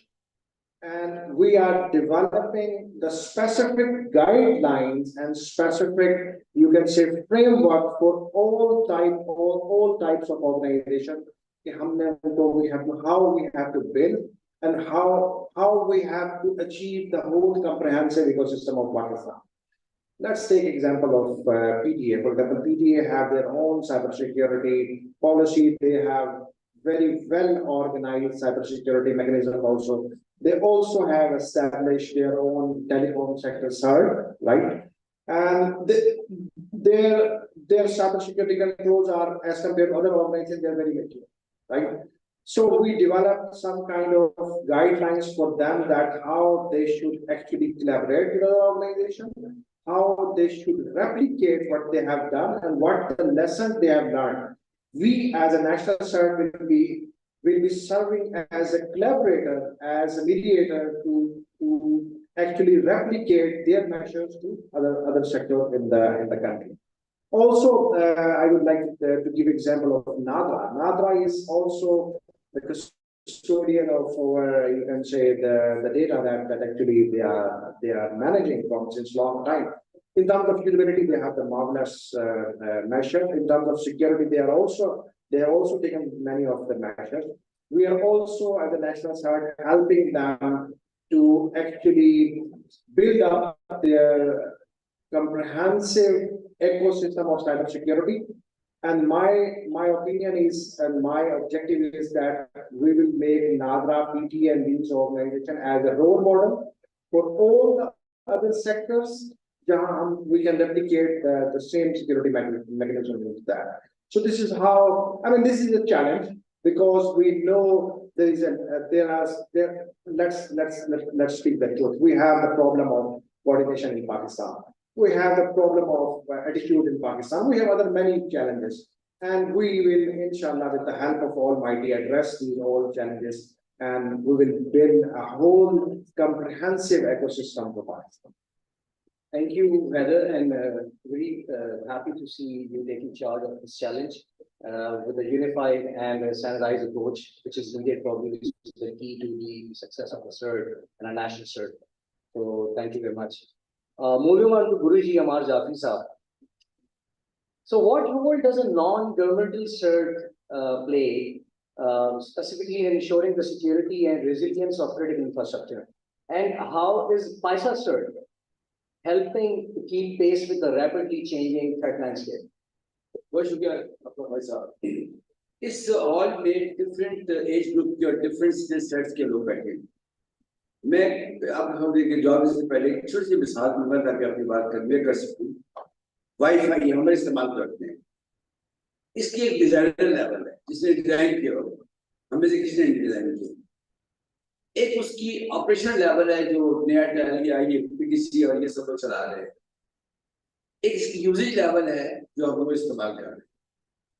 जब तक हम इस बात को नहीं समझेंगे कि designer जो बनाया था उसे कोई नहीं जानता, सिर्फ वो जानता है जो उससे काम ले रहा है। जो वो काम ले रहा है उससे बेहतर वो काम कोई नहीं जानता। हम ब्लर में हैं पूरे मुल्क में साइबर सिक्योरिटी के ऊपर। यहाँ बहुत लोग बैठे हैं इस हॉल में जिन्होंने यही बातें मेरे से 20 साल पहले भी सुनी। 20 साल पहले 2003 में मेरियट के हॉल में पुरुष को साथ बिठाकर इसी टोटल कम्युनिकेशन के साथ मिलकर हमने बातें की थी। हमने स्टार्ट का जिक्र जब भी किया था, इसलिए बताना जरूरी है कि हमें खालिद साहब के सवाल का जवाब दूंगा। रिटायरमेंट से पहले जब मैं हेड कर रहा था एनआरसीसी को, उसके बाद साइबर विंग बन गया वो, उससे पहले जो कुछ किया वो गवर्नमेंट के साथ था। अब मेरा उससे कोई लेना देना नहीं, अल्लाह ताला ने कामयाब कर लिया, मेरी दुआएं उनके साथ है। उसके बाद मैंने पैसा को एक्टिवेट किया। मेरी बड़ी कोशिश थी कि पैसा एक कम्युनिटी ऑर्गेनाइजेशन के तौर पर सामने आए, लेकिन वही हुआ जब सब चीजों में हो रहा है, आई सॉफ्ट में हो रहा है, जितनी मैं चीजें देखता हूँ सब में वही हो रहा है। उससे मैं बचा और फिर मैंने उसको एज ए अपनी कंपनी की नॉट फॉर प्रॉफिट के तौर पर लेकर चला, जो बहुत कामयाब है। अल्हम्दुलिल्लाह आज पैसा पूरी दुनिया के अंदर पैसा सर्ट ही नाम हर जगह मौजूद है। लेकिन हजरत साहब गवाह हैं, जब इन्होंने चाय किया तो मैंने इनको मैंने कहा मैं आता हूँ, मैं आपके ऑफिस आता हूँ। हमने स्टडी तय की और पहली मीटिंग हमने चाइना सर्ट के साथ कराई। Had I been foolish, had I been selfish, मैं कहता नहीं जी अपना देखिए खुद तो बात करें। मैं कहता नहीं, उन्हें कहा चाइना में कि इन्होंने टेक ओवर कर लिया है, फिर अब ये जाने वो जाने गवर्नमेंट सर्ट, पैसा CERT is not the national CERT, ये नेशनल सर्ट है। तो पैसा ने काम तो ये किया, उसके बाद जितनी है ओआईसी सर्ट का मैं बनाने वाला हूँ अल्हम्दुलिल्लाह। उसके फाउंडिंग पे जाए उसकी वेबसाइट पे, उसके 5 फाउंडर में मेरा नाम है।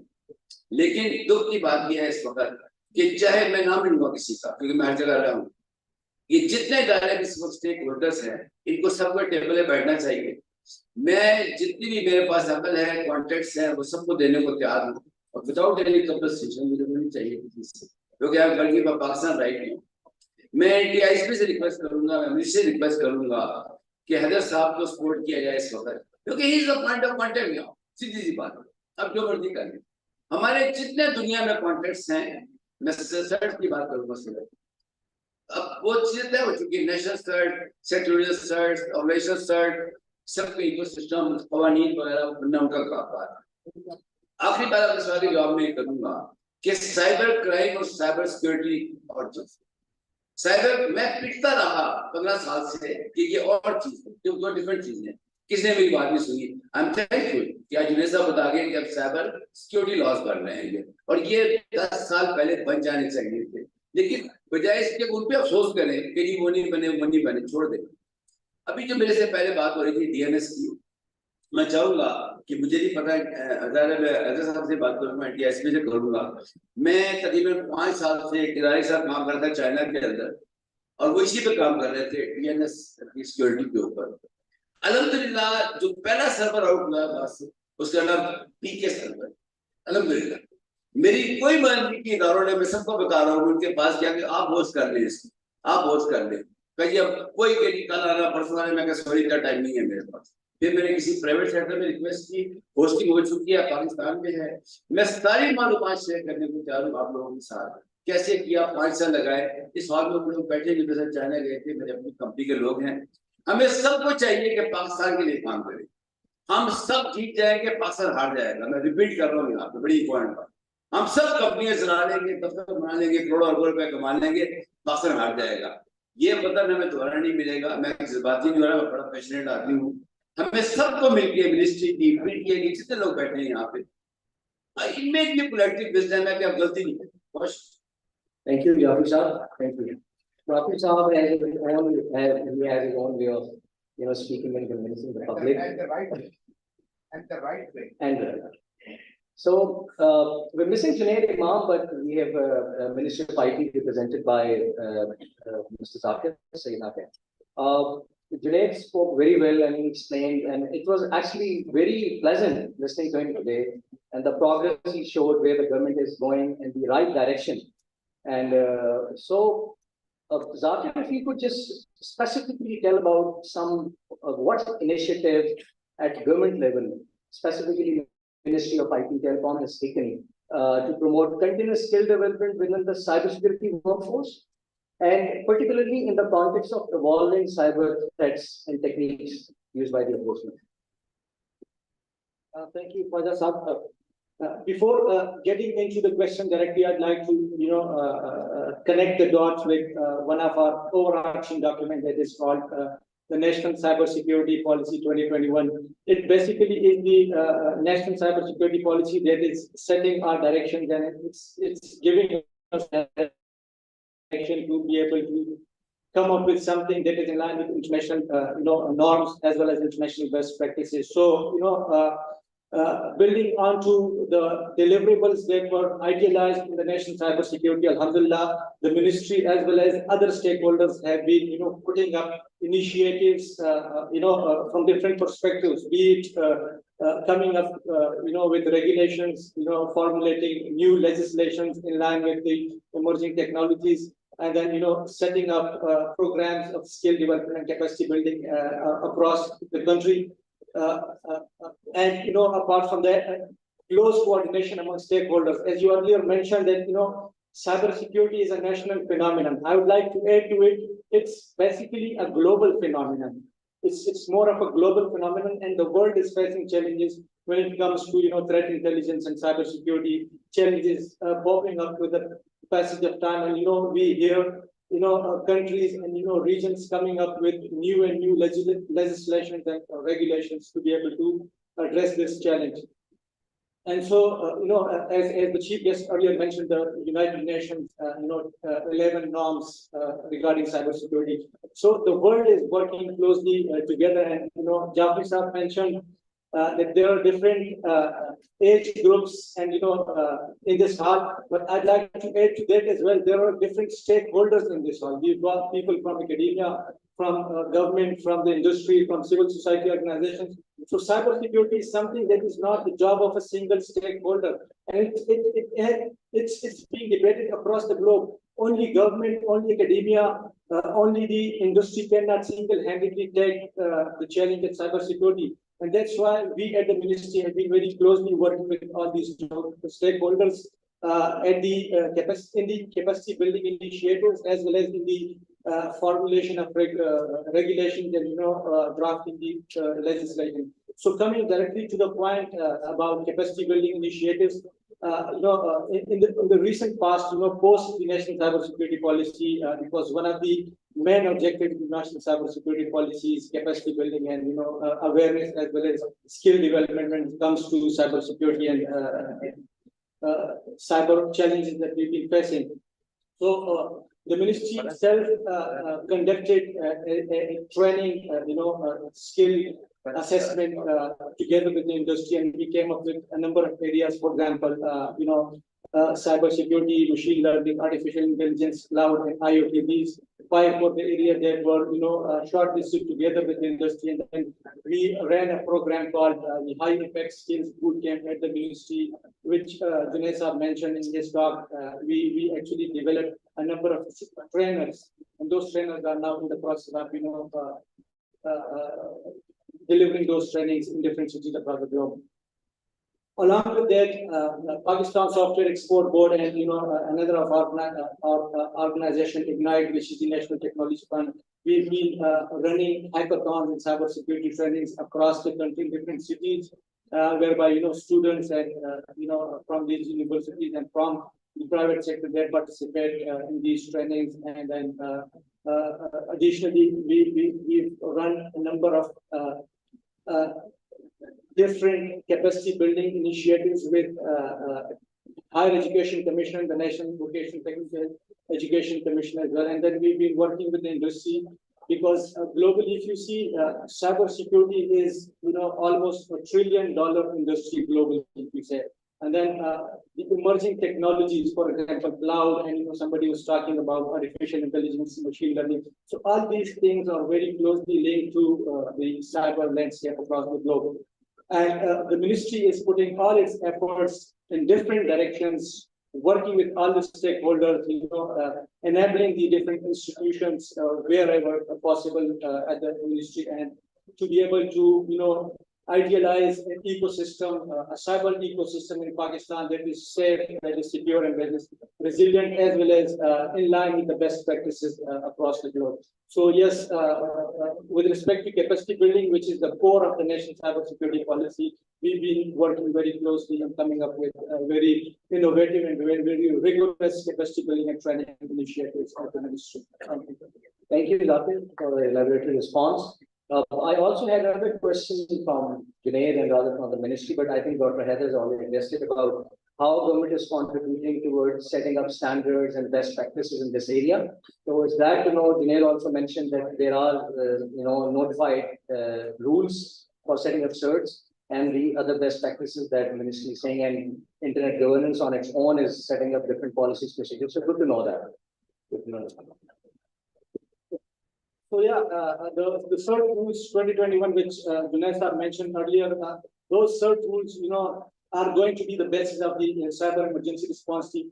And how exactly are we going to institutionalize these rules we've already got the national cert, and the sectoral cert are in the process of being nominated, and then this actually is stemming from the national cybersecurity policy, where we had idealized a layered structure whereby at the organization level we'll have the security operation centers, and then we at the sectoral regulator level the sectoral cert, and then at the top we'll have the national cert. So all these three layers will work in close coordination with one another to be able to come up with a resilient, safe, and secure ecosystem.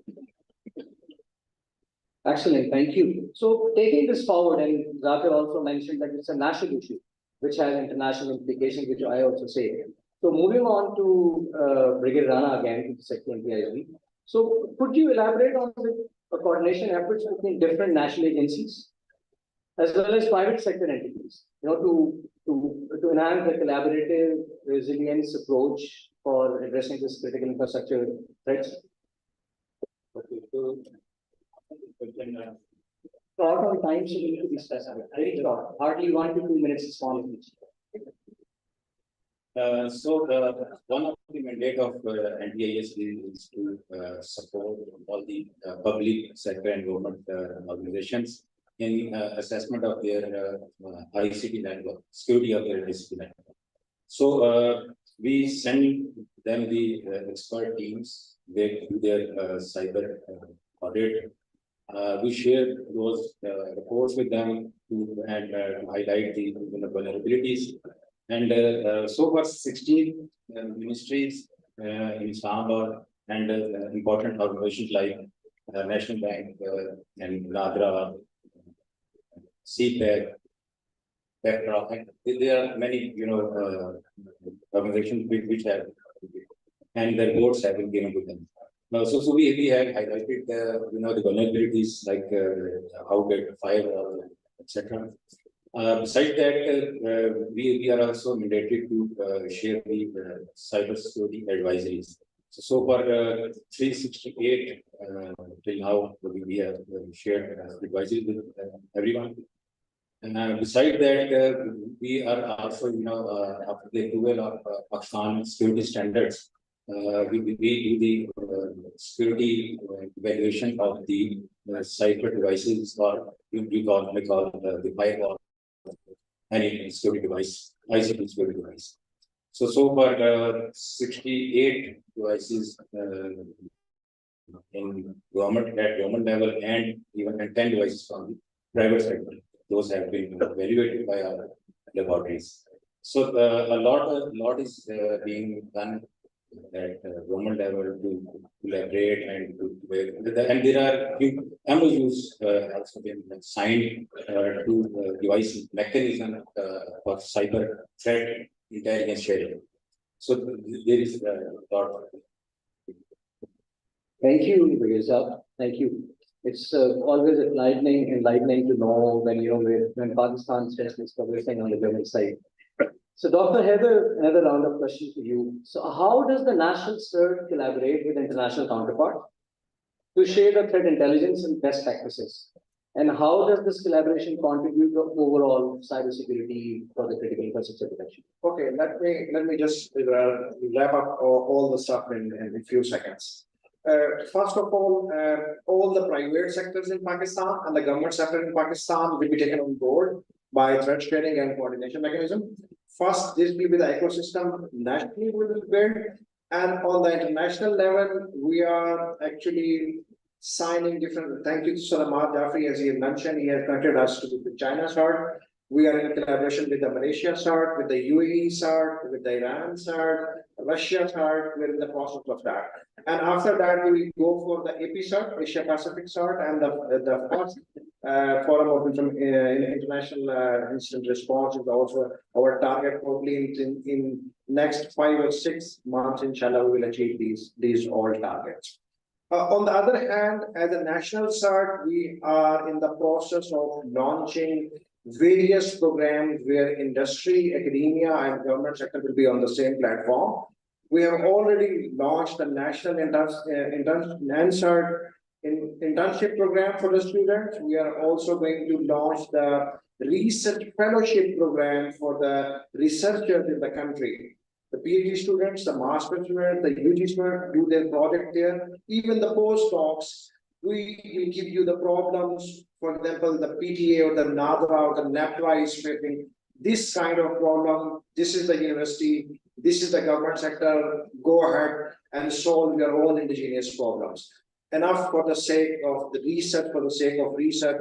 We will definitely do the research that will be directly beneficial to the Pakistan, inshallah. So when this will be the whole ecosystem will be built, and at national level, we will have all these contributors. And on the international level, we have the threats. You know, this cross-border kind of threat mechanism. We cannot live in silos. We cannot operate in that. So we have to collaborate internationally also, and also nationally in our all of our organization. So we have these all the programs in pipeline, inshallah, with the help of Almighty, we will deploy this. Thank you for an elaborated response. So, one of the speakers, in fact, Dimitri from Kaspersky earlier said today, the biggest intelligence bodies in the world are the private entities. Jafar Saab, so how can the public and private sector collaborate more effectively to share threat intelligence and respond collectively to the emerging cyber threats? Thank you, Faisal. I think the best way is to work together. Everybody talks is going to work together. As Adar said, there's a need for certification now. So when we talk about certification, three things come to my mind. CISSP, which is a golden certificate, everybody knows.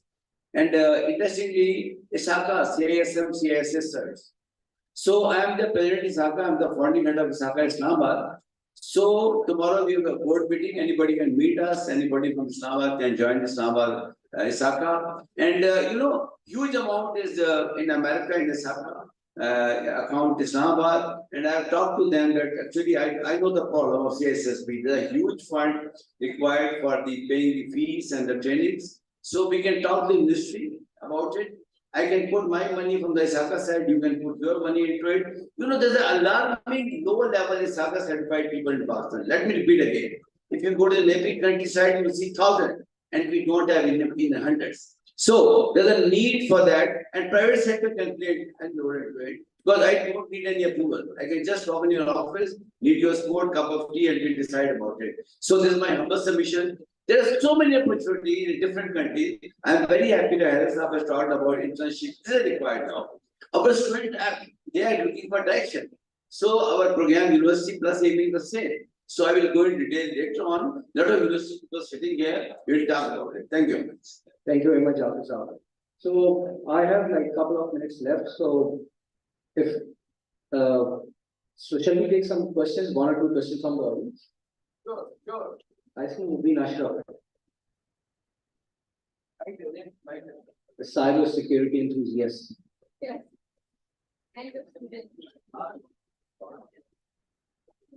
Mike, please take Mike.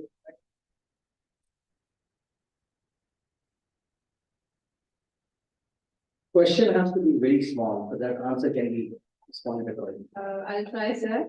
My name is Mubin Ashraf, and I'm glad to be here in front of these esteemed panelists. My question is from two panelists. One is from Brigadier Rana and the other from Dr. Heather. You both can answer this question. And the question is, although national cert is in its initial phases, however, in the context of cyber warfare, which steps in national certs are about to take to protect critical infrastructure, and how will national cert ensure coordination among different private and public departments, and how will cyber deterrence be achieved? Thank you. All right, thank you for I think we can just answer the cyber deterrence part, because the rest of the part has been addressed, right? Now, for the way you want to take it. Okay, we have our MOD has different kind of mechanisms they have deployed. We have also the Army Cyber Command that has been established 2 years back. And also we have a kind of cyber, I should not say the cyber warriors, but we have some of the team available in our MOD in all the tri-services.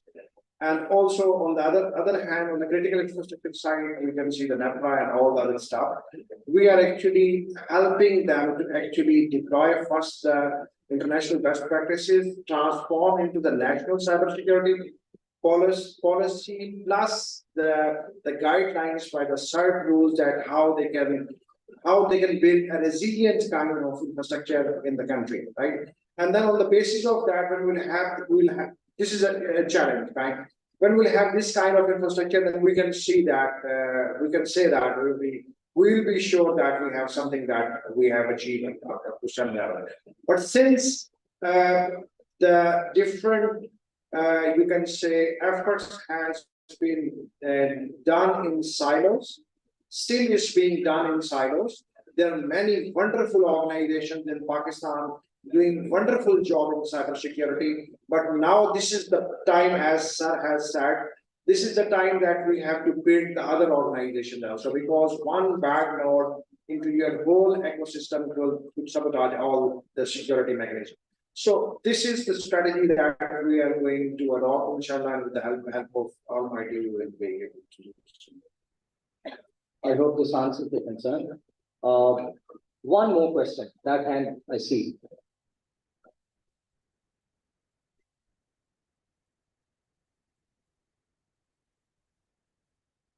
Assalamualaikum. My name is Basit Hamdani, and my question is to Dr. Hyderabad. Sir, as you said that you are developing a national comprehensive ecosystem.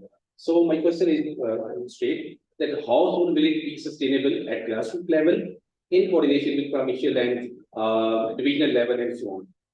Thank you. Okay, so we have opened all the targets, all the challenges in one go. We are working parallelly with all of the organizations, but the structure we have built, the number of documents we have prepared to empower different sectors. We will be visiting, we are not calling them to come to us. We as my team will going to visit all the sectors and all the stakeholders of the companies that they have in specific sectors sitting on one table, and we will give them different briefing sessions to actually empower them to deploy to strengthen their own kind of security mechanism. It will start from individual level, organization, and then the national level. So when we will have this kind of mechanism, and currently doing some kind of initial gap analysis, we could see that there are many alarming kind of things being done in various top level organizations. The use of pirated malware software, right? Is that pirated software is the serving malware, right? We have misconfigured systems. We have even we found out the default passwords and default configuration of the firewalls being given from the organizations. Then on the other side, we had a challenge that we are not a technology developer. We have to rely on the supply chain kind of stuff. On the supply chain kind of stuff, there are many kind of backdoors injected into our system. Then we need a kind of emergency kind of mechanism in different, and we are working with different organizations closely with the partners to actually come up with some kind of one core thing that I would say that was missing: a central coordinating body that can connect all the dots, all the good organization, low performing, any of the organization that is in our country in Pakistan. So we as a national CERT is going to play this role of this coordination and sharing of the information and to building all the organization that are actually, even you are enthusiastic in cybersecurity, that's fine. Even if not, we have to follow. We have to actually deploy because this is our national security and this is our need.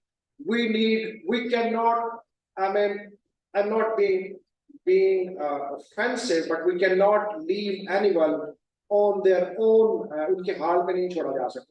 We have to actually build the whole ecosystem, and you being part of that whole ecosystem, you have to understand the importance of first your data, importance for you, for your organization, and then your data and your gadgets and your nodes similarly at the same time importance at the national level, right? One single bot being used, your system as a bot being used to launch an attack from other country could sabotage the Pakistan name, right, in the international community. even in overall infrastructure in Pakistan, if this could be used, and this has been done, we have seen many of the cases when one organization system legally used has been used to attack other organizations in Pakistan. So this is something that we have to work with, and you as the organization, as the private sector, as the individual, we equally need your support and your guidance, definitely, and a collective wisdom and collective effort, as Ramar has said, this is the time, otherwise we will be too late. Inshallah, together we will have. So just a quick 1 second answer. So I have my phone with my boss. Is there an easy way tool available? He would have hacked into my locked phone in 30 minutes. Just 2 seconds answer. Yes, no. Yes. So I think we should wrap up the session now. So we're already late on time. Thank you very much. Thank you very much.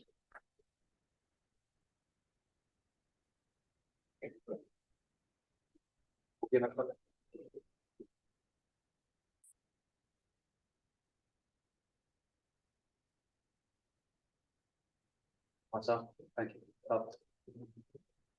Thank you. Thank you. While they remove the stage, lunch, आपने सब बढ़िया देख रहे होंगे. We are about 30 minutes late because of the last two sessions. So bear with us in about 2:05. 3 more short sessions before we break for lunch. And then hopefully we'll try to try to speed up during the panel discussions in the afternoon.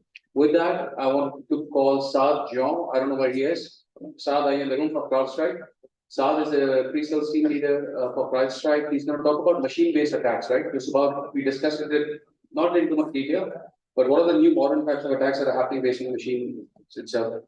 Thoda sa side note, in the last panel discussion, I sensed a bit of 18th Amendment, federal versus provincial, the question that came from there. I think we need to change that approach when it's about we're in Pakistan. So today, the national cert is an asset that's been built, right? If you want to tap into it, you will have to make sure that you reach out to the national cert as well. So you versus provincial government wali bahas chal jayegi, government versus private sector wali bahas chal jayegi, regulator versus regulated wali bahas chal jayegi. I think we need to get out of that mindset, right? We need to get out of these hard-bound walls that we built for ourselves, and for our own sake, integrate better with each other and start talking to each other. Saad, are you ready? Is he here? I'm rushing a bit simply just to save time. Saad, over to you. Thank you.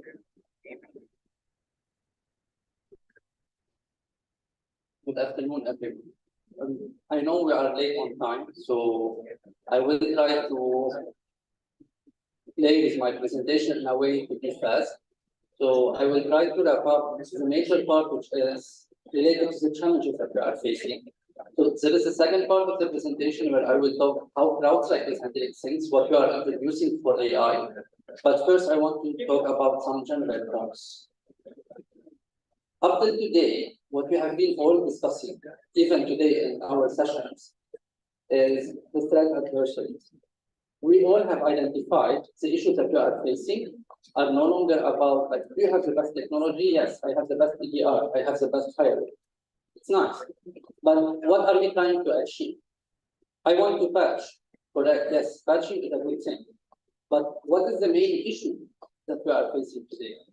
And this is where we are always discussing like the 3 steps of any kind of that activity, being the initial actor, the exploitation, or the final stage, which is the monetization or capitalization.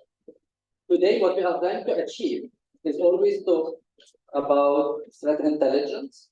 And in the threat intelligence part, we are always missing the operational stuff.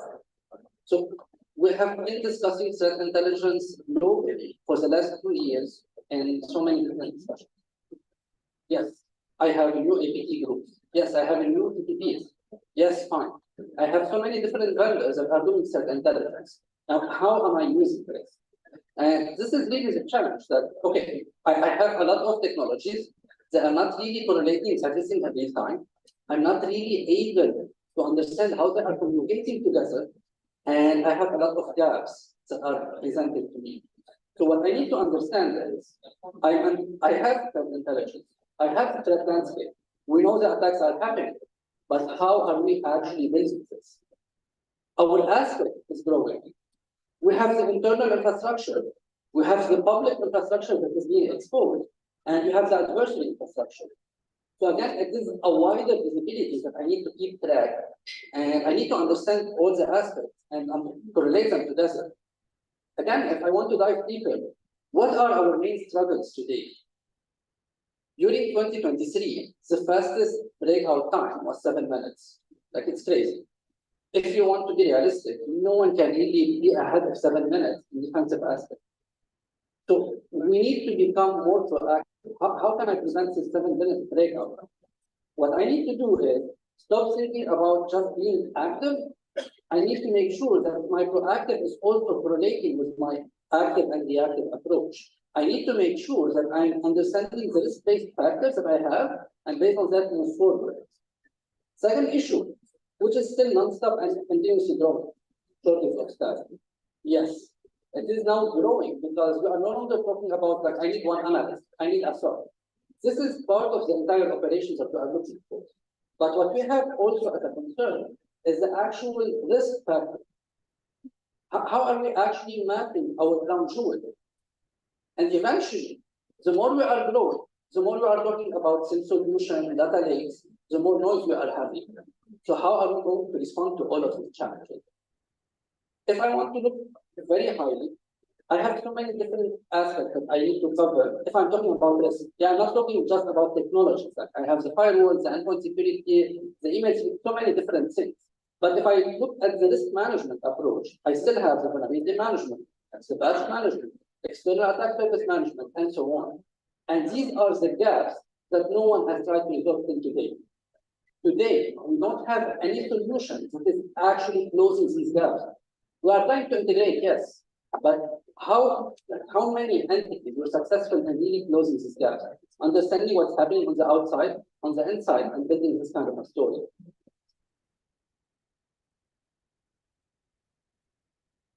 So what we have today is really a security problem related to data. I have a lot of data. I'm using a lot of telemetry, and I'm using a lot of technologies that are trying to relate to data. But what is the issue again? It's not in a way organized that I can use it, because I can see a detection on the firewall. Yeah, I can correlate it in some solutions and EDR. But what does this mean? Like, if I don't have information from my EDR, but I have an alert generated from the firewall, how do I move forward? It's full. It's not even powerful enough to tell me that if I'm missing anything in my architecture. How do I know if I'm being targeted from the outside? How do I know if I'm missing anything from my assets? I cannot. And this is another challenge that we are facing today. So the main issue is how we are handling this kind of data. So as a solution, CrowdStrike has been pioneering these kind of things, but definitely you can search for other kind of alternatives. You need to be focusing as much as possible on technology able to correlate as much as possible.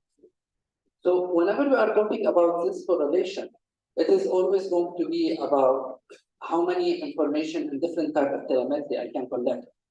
So I always need to deploy so many different sensors to be able to collect same information and use it in a different way. This is another challenge that I need to understand.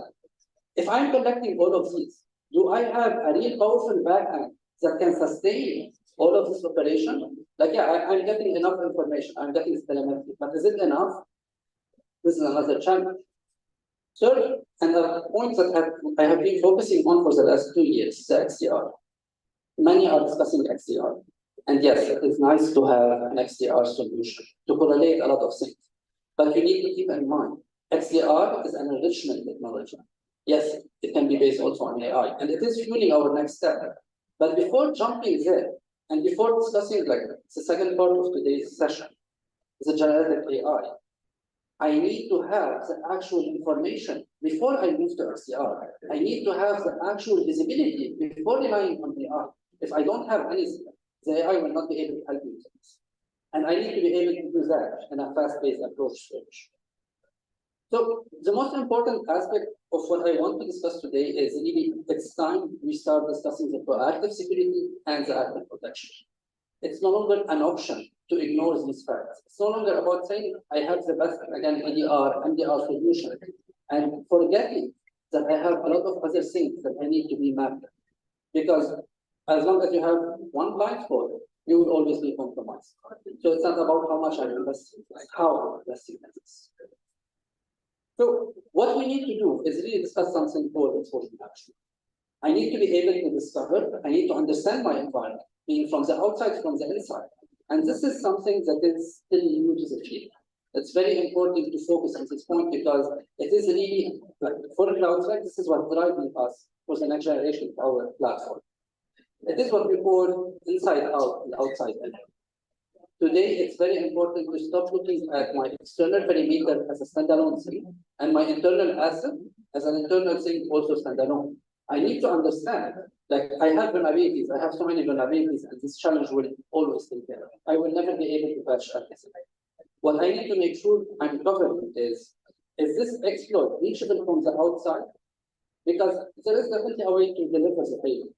But if it is also reachable from the outside, it's not a topic where I need to be raising a change management. It's something that is very urgent and I need to do it now. And this is where we need to be focusing our main effort. Because without the discovery, I cannot move forward.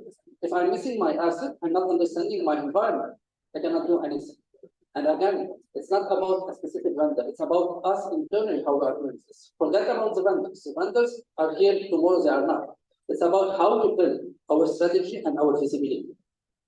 After I understand this, I need to assess that. I need to understand how I can see this asset. Like, is it managed by me? Is it exposed to the internet? Is it on the domain itself? Or is it something external? After doing that, I need to prioritize this. I need to understand what are my options in doing the response action. So if I have a breach could be data exfiltration, could be ransomware, any options. How am I going to respond to this? Once I know that, I will be able to put the remediation plan, being automated or not. So let's do a quick look over this. So as initial step, which is discovery, remember you have a lot of things that are not only related to security. We need to broaden our aspect. We need to understand the entire asset management that we have. We need to correlate the external with the internal, and we need to continuously monitor any changes so we can assign a specific risk. After discovering this, we move to the assessment. And this is where we need to focus on the new iterations of the RC. I can have so many different dashboards. Based on my experience, 10 years of consultancy, the most important thing that I have noted is not about generating like your crown jewel critical vulnerabilities. It has been like always considered the best approach. Like you always have thousands of vulnerabilities. You select what are your crown jewel, like the domain controller, the file servers, the different things. And I consider these are the most important ones. And apparently it's not working. Because up until today, this has been taught in the field for 20 years maybe, and we are still seeing compromises happening. So what we want to do is to figure out where the breach started. And this is why what I need to understand is what are the systems that are exposed to the internet with what vulnerability, even if they are directly or there. And this is the most important part of correlation. This is why we are talking about inside out and outside in visibility. So it's very important to focus on these things. By doing so and discussing threat intelligence, understanding how the NPT groups are launching their attacks, I now have a solid plan of action where I can start executing, and it's not related to my entire environment. It will be very specific to where my exposure is starting, and then based on time, I will continue to do the rest. When I have this visibility, I will be able to prioritize. I can understand where a lateral movement might happen. I can understand what are the actions that are happening, what are the vulnerabilities, and where is the entry point. Like if I'm exposed to the internet, yes, I can tell you, now I'm exposed to the internet on the server, and I have a specific CVE, and it is targeted by an APT. All of this in a single dashboard is something that will make sense to prioritize and to take action. And this is where we need to be focusing on. Understanding that part, we move to the automation part, being a source solution, automation, playbooks. This is where you will be able to, let's say, finish whatever you have been preparing for the mitigation. The 3 stages that you have worked on or discussed are really preparing me to create this kind of table. This is where I need to finalize and do the mitigation. Now, this is where we need to be focused. And this is what is currently missing in today's environment. Everyone wanted to discuss generative chatbot AI. And definitely after ChatGPT and all the challenges that were faced, everyone started asking, like, when every vendor will be releasing this, and CrowdStrike did that, we release our AI, which is Charlotte. Meet Charlotte AI. Charlotte AI is a next generation security prevention component, let's say, in CrowdStrike platform. It is built on top of our entire platform telemetry, and it's proprietary. It's not based on the open source. It's not something where we are worried about leaking information. We are not getting any of the information from the outside. It is actually from the platform itself. How we have built this? Since 2011, we have pioneered in building AI platforms. Like our platform is based on AI. So different now, we are making it more dynamic. So if we look at the history of CrowdStrike, we have seen since 2011 many different stages where we have launched all the steps related to AI. The two major steps, in my opinion, are what we call AI Navigator of Attack, that was launched almost 2 years ago. And today we are launching Charlotte AI. I will not spend a lot of time on this again to benefit from the remaining time. So what we have done, we have condensed everything that we have been working on, single background, very powerful background, which is our log scale technology. And on top of that, we are doing all the correlation and we are running our chatbot AI. So Charlotte is actually going to be helping our customers to actually answer the questions that usually needed to be investigated. I will give you an example as we go forward. But let's click this part. So this is where we are working on Charlotte AI. Today, to be able to react faster, to understand what's happening, I need to be able from a platform to understand what is happening in my environment. So I want to ask, like, my child, what are my risk vulnerabilities? Where I need to focus? Instead of having to go and synthesize myself, our AI is already equipped to answer these things. Because we are correlating the threat intelligence information, we are correlating the vulnerability information and your exposure asset. So we are able to directly tell you where you need to focus. And this is what the chatbot will do. So what you will be doing is actually focusing first on the input. So for example, I want to hunt in my environment for vulnerabilities related to Lazarus or any specific APT. This will technically be segmented into different things. Who is actually the threat actors that you are asking about? Do I have the specific list of APTs? And if yes, are they available in my environment? So instead of you having to go search for this, like, okay, where is this APT profile? Let's get it, review it. Then, okay, I extracted 10 vulnerabilities. Then I need to go to another platform and search for it. Now, with this simple question, I get directly the result. So this is directly what Charlotte will be doing. It will be actually identifying the threat actor, understanding who the threat actor is, where is the threat intelligence platform of CrowdStrike, in addition to the other information related to your environment, and eventually present them in a summary interface where we tell you, this is the other risk. This is a specific APT you have asked about. These are the vulnerabilities, and this is where you are being targeted. Now, from here, you can easily drill down beyond this and actually understand what is happening. Because again, if I drill down, I understand the asset interface. I know if it's exposed. If it is exposed and it's being targeted, and I know there is a campaign, it's time to start reacting. So this is where I will end my session. Time is up. Again, the main aspect that we want to really discuss and we want to focus on, it's nice to discuss generative AI. It's always nice to discuss new technology. But before discussing like just the buzzwords, it's about understanding what is the underlying technological capabilities so we can use them for the best. Because just saying ChatGPT, it's nothing. How do you want to use it? Saying XDR, it's also nothing. How do you want to use it? So make sure you always build from a structural perspective and not just jump into the buzzwords. Thank you.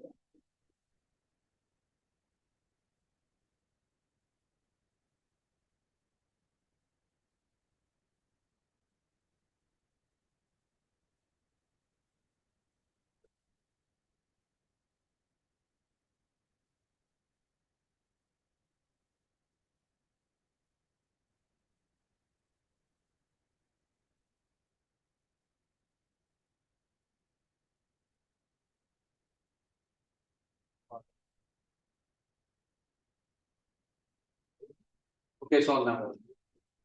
we now have on stage somebody from GBM. Now, this week and this week, Gulf Business Machines has been engaged with multiple vendors, primarily IBM. They have a branch in Pakistan, and their cybersecurity boss is a gentleman with Hani Nofal. It's a very old friend of mine who's also ex-Cisco. And Hani made sure that GBM was participating here. So for that, I would like to call Rahat Siddiqui, he's a security architect at the GBM. Rahat, are you around?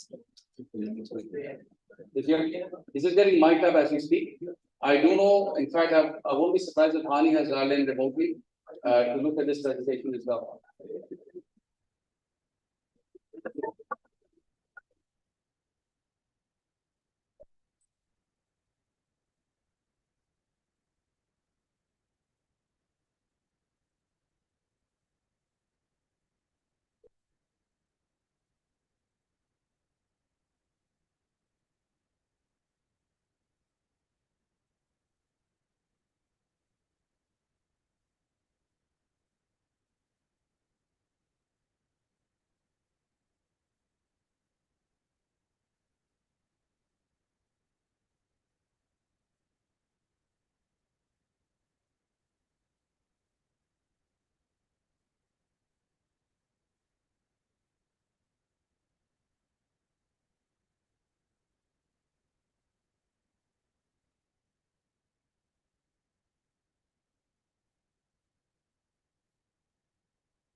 Yeah.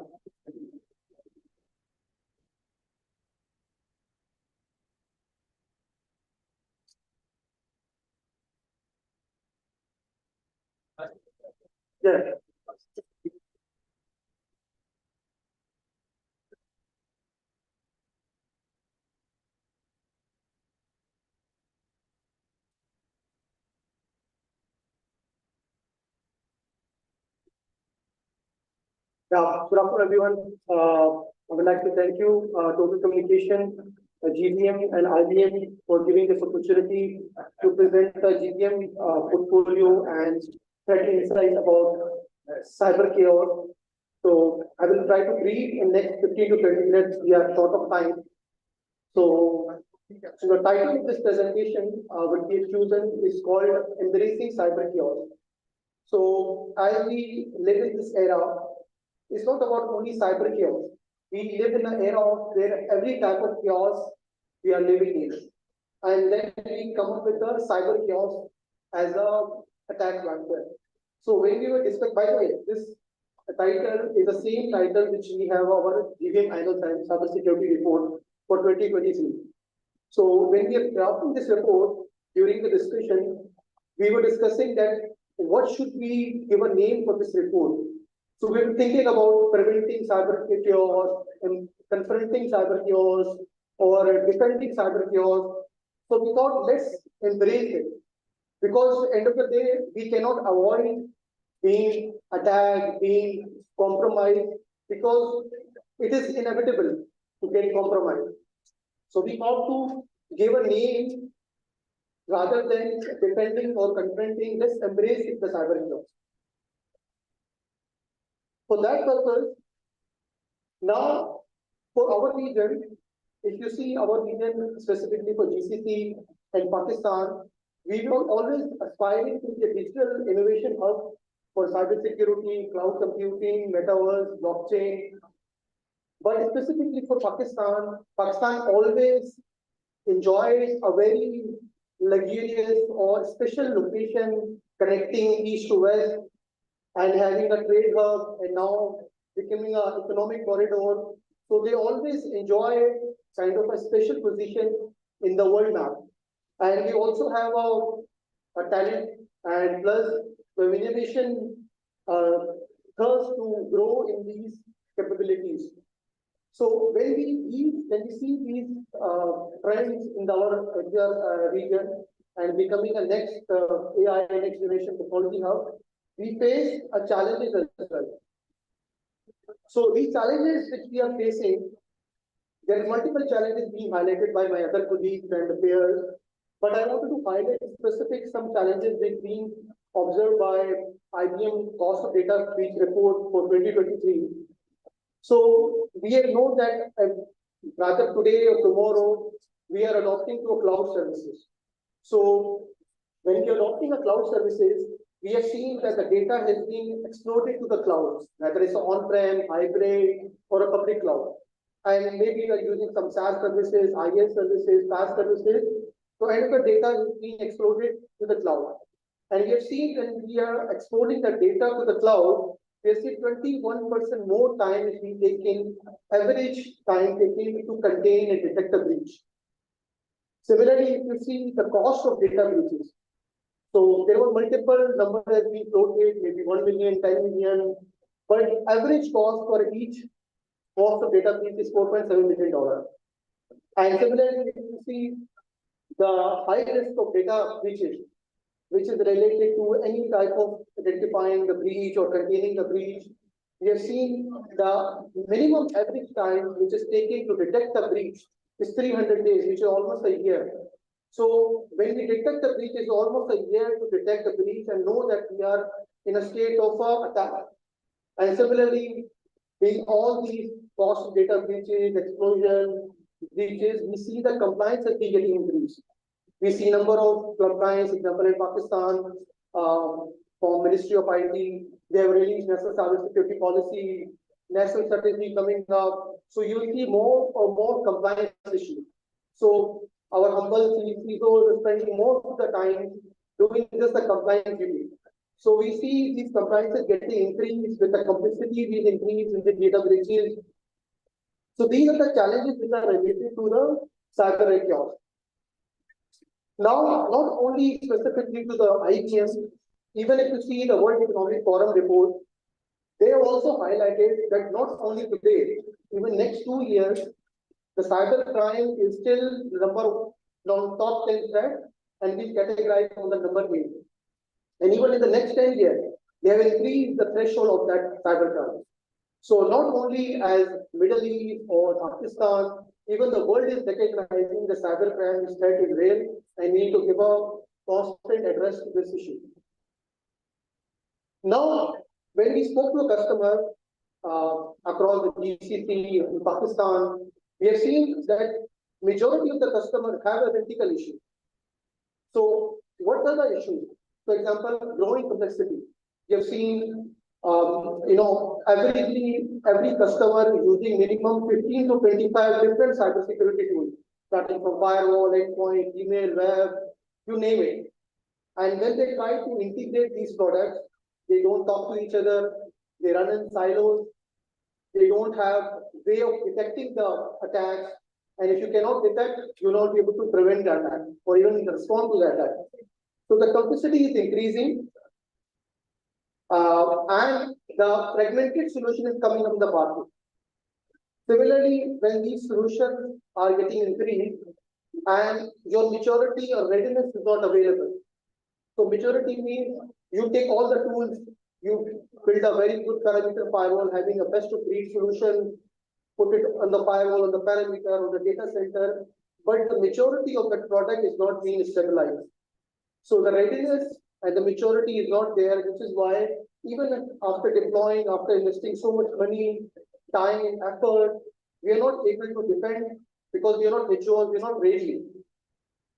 Similarly, advanced adversaries. So if you see, we have been talking about the generative AI, machine learning. So these tools are available to our adversary as well. They are also using these tools to target us. And they are creating specific malware, malicious code using these AI tools. And these tools are helping them. So we should also be using these tools. So the advanced industry, considering these tools, they are also building new malicious code, ransomware, using the AI and machine learning tools.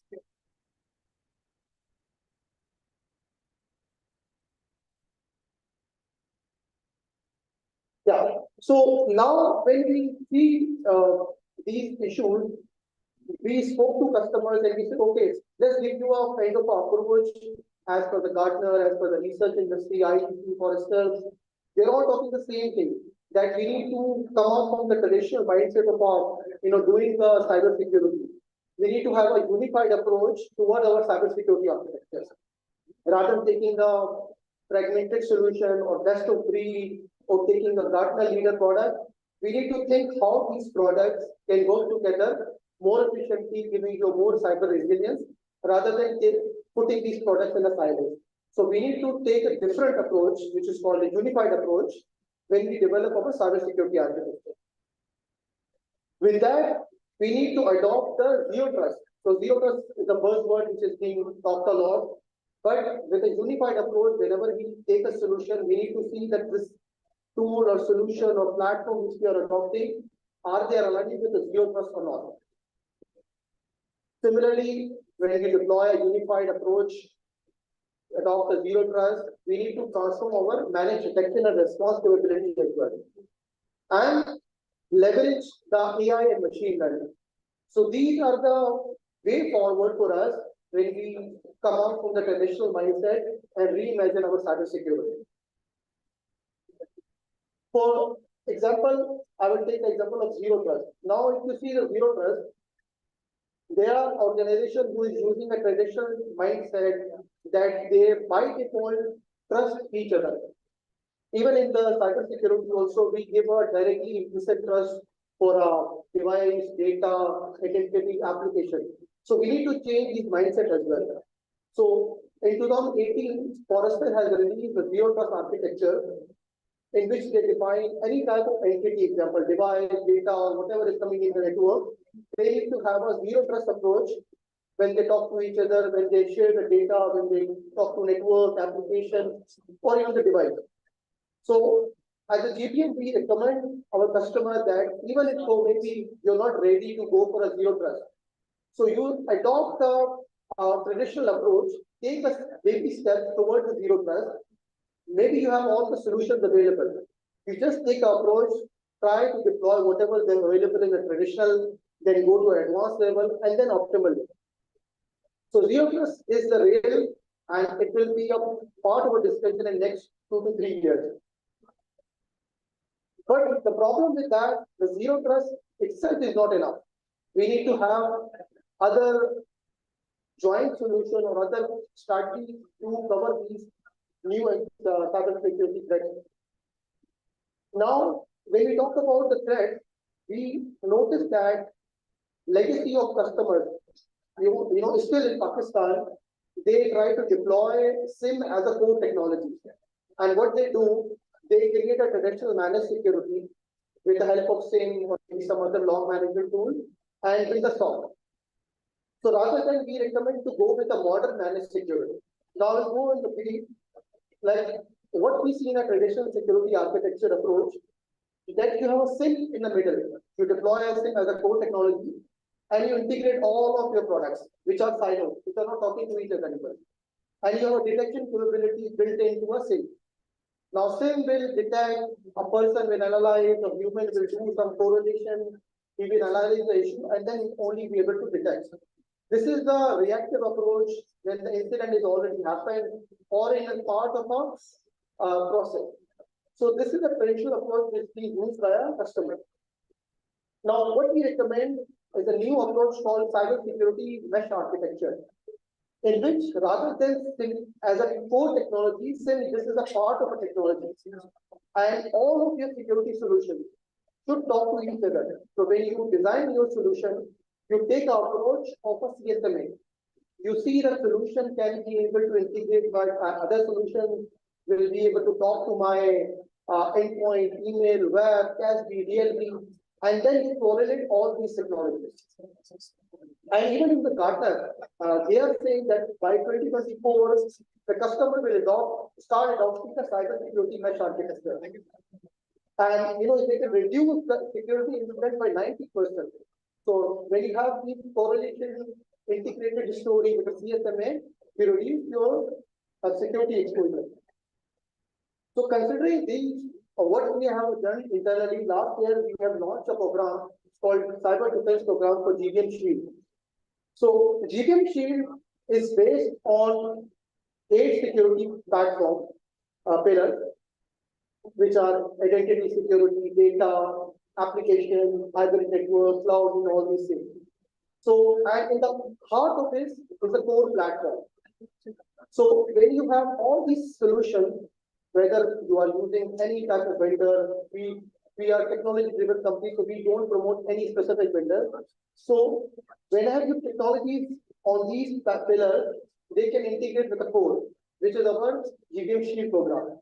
Now, with having our core program, what we do, we give you a inside access to your changing threat landscape.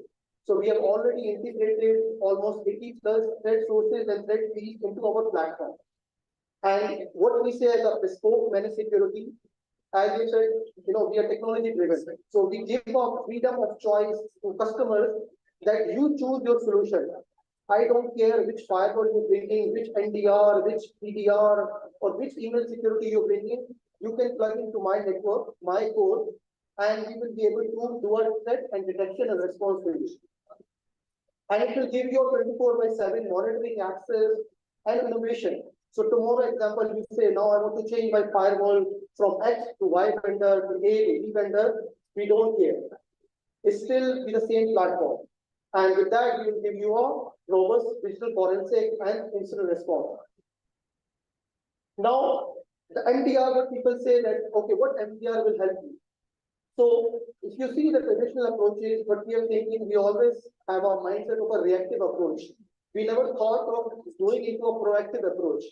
So rather than doing a reactive approach, which is being used by a majority of the customer, we say, okay, we will come for you and we will do the investigation for you. We will do a threat hunting. We will do a remediation for you. So you focus on your primary business, which is maybe banking, insurance, healthcare, and let us experts do the job. And we will do the pricing for the incident. And when we are doing all these things, as a customer, you will be able to turn over. You will be able to close those gaps. You will be able to upskill those resources as well as the cost reduction as well. And you can use the machine learning and orchestration with the help of MDR. This way you will bridge the gap of cybersecurity. So lastly, I will close my presentation with a cyber resilience. The reason is that I put this slide because we have talked about a lot about from the government, from private, from vendors. It is all of our responsibility, not as a vendor or customer. As an individual, we need to practice cyber hygiene. As a government, we need to come up with a cybersecurity framework, regulations to comply with. As an enterprise that we are using any solution, you share the intelligence, you share the resources. So as all of our resources, we need to play a collective response towards the cyber resilience. Now, in the last, I would recommend you to scan this QR code. It's a GVM annual cybersecurity report. Because of short of time, I cannot go into all of details. So it will have a very detailed insight into a cyber threat, what are the statistics of the GCC market as well as the Pakistan, and we can read in your free time. So, and this will, I know my slide. Yeah, thank you.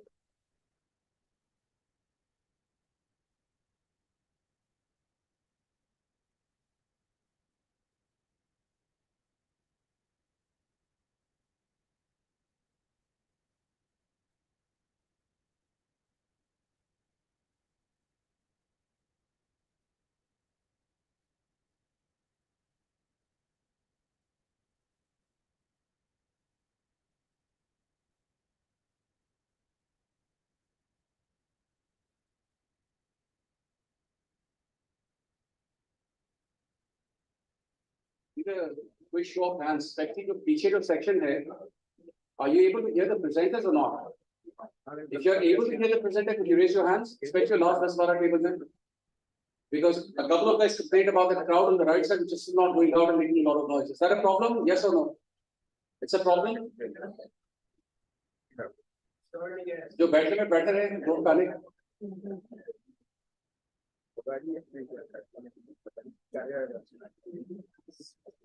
Salah, maybe you could check at the back.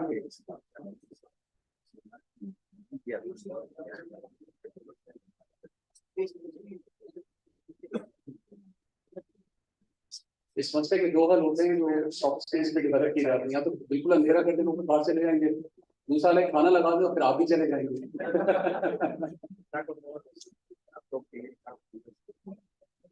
Lakshya, could you have Dr. Krishnan online?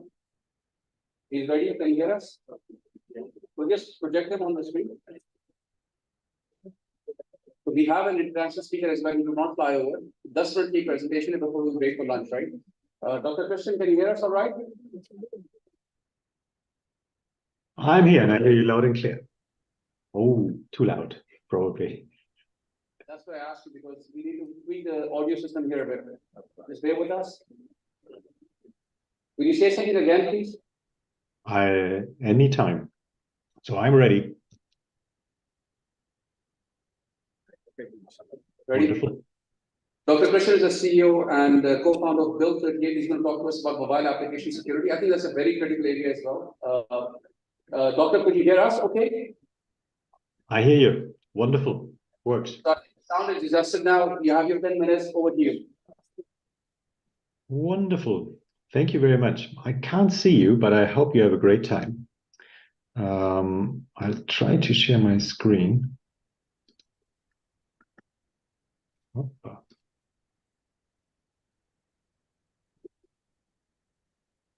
Oh, let me see.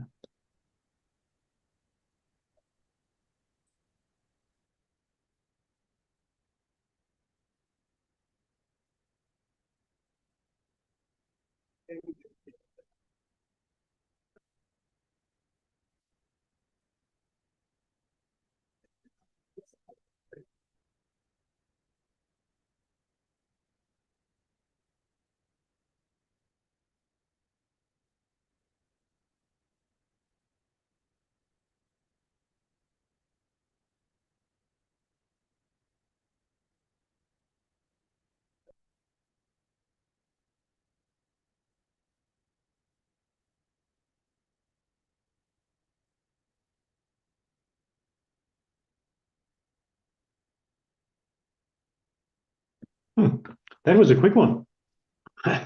I'm sorry. So let's try it again. My name is Christian Schläger. I'm the CEO and one of the co-founders of Build 38. We do mobile application security. You might have seen us on Gartner or Forrester already, and we're partnering with S2 for making the world, the mobile world, a better place. And I want to lead you a little bit through our journey and what we're doing. You might have not heard of Build 38 as such, but you probably have heard about our family, Giesecke and Devrient, GND.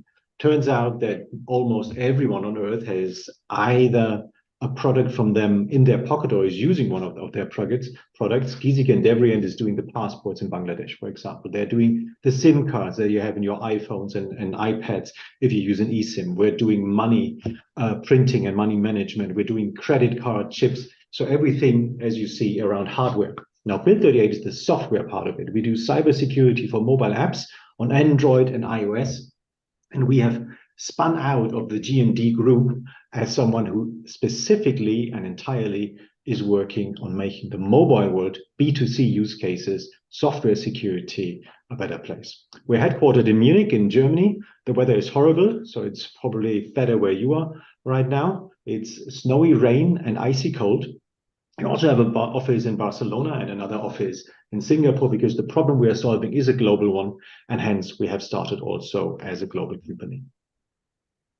Some of our customers you might have seen, so we're working a lot with banks and financial services, crypto wallets, identity wallets, traditional online banking, new online banking. We're working in the mobility and IoT space as well. We have public governments as customers, the government of France, the government of Germany, using our solution again to protect apps that they have for their citizens or that they are using inside for certain use cases. German bank, you might have seen, CaixaBank, all those are relying on our security when it comes to providing their customers with a secure way of hosting digital services, either for financial transactions, for identity, for storing, and for communicating everything that has to do with an iOS or an Android app. The market we are in is a pretty growing one and is a pretty interesting one, because what you are seeing now in Europe, but you already knew that 10 years ago, that when they talked about mobile first, it was just the beginning. Today, we have a mobile-only community, and especially Pakistan, what I researched with our partners is the use of mobile devices, of smartphones, is a tremendous success story. So almost every purchase, almost every digital transaction is done in Pakistan with smartphones. Just around 5% are still done with a PC or a laptop, so that's declining again. And this is where the rest of the world is going to as well. So we have 161 million smartphones in Pakistan, and 52% of them are already smartphones. But you have also some heterogeneity in that. You have a huge complexity in that, as we have in Germany, in Europe, all over the world. Because, of course, you have a huge variety of OEMs and a variety of Android and iOS solutions, plus a variety then of updates. So basically, the area where you try to provide digital services is a huge complex one, where you have OEMs on the one side going for different versions of an OS, plus then the setup that the individual user is doing. And to provide a secure solution in that area, you need Build38 to take away the complexity and to deliver a secure realm in a zero trust environment, which is the B2C app or the B2C phone, for you to process and to do business. Now, an app, what we are seeing, we are providing the security service also by our portal, and we're monitoring all these apps. The usual life cycle of an app is more or less always the same. Yeah? You publish an app to the App Store, it gets downloaded by attackers, and it is tested for all kinds of vulnerabilities. That's like the checkup, what we call it. That's an automated process. Yeah. So don't fool yourself in your app that you just launched on the Google Play Store or in the iOS App Store is not seen. Of course it is seen. Yeah. There are automated processes downloading this app, and then they go bit by bit through the setup of these apps, trying to figure out what it is that makes it vulnerable. And then nothing happens. Yeah. That's an interesting period where you are waiting basically for something to happen, but the attacker as well. The attacker is trying to figure out whether your app is worth his time. Yeah, it's an economic equation. Yeah, we're not talking about script kiddies or someone who's bored in the evening is trying something. We're talking about organized crime. We're talking about state attackers. We're talking about attacks that have a clear business purpose behind it. So they wait. They wait around 200 days on average until your app is getting more and more traction, until it is a real target for them to attack. And then they do that. And this is something that we've seen through all industries, but especially in the last years for financial services, avoiding KYC processes, they have gotten harder. And the aim is easy. The aim is money laundering. The aim is of misusing identities in order to forge new identities and use them in all kinds of illegal activities. So estimates are that most of the terrorist money that we are seeing are laundered via these channels, where someone has stolen an identity and has stolen an online fraud, and then is trying to convert misused money, bribes and everything into, well, money he can use. So what is happening on these apps? Why is it such a vulnerable environment? If you don't have protection inside your app, you're prone to code manipulation, reverse engineering, network sniffing, so all these man-in-the-middle attacks, but also the attack on the app and the code and the secrets within itself. That's key extraction, side channel attacks.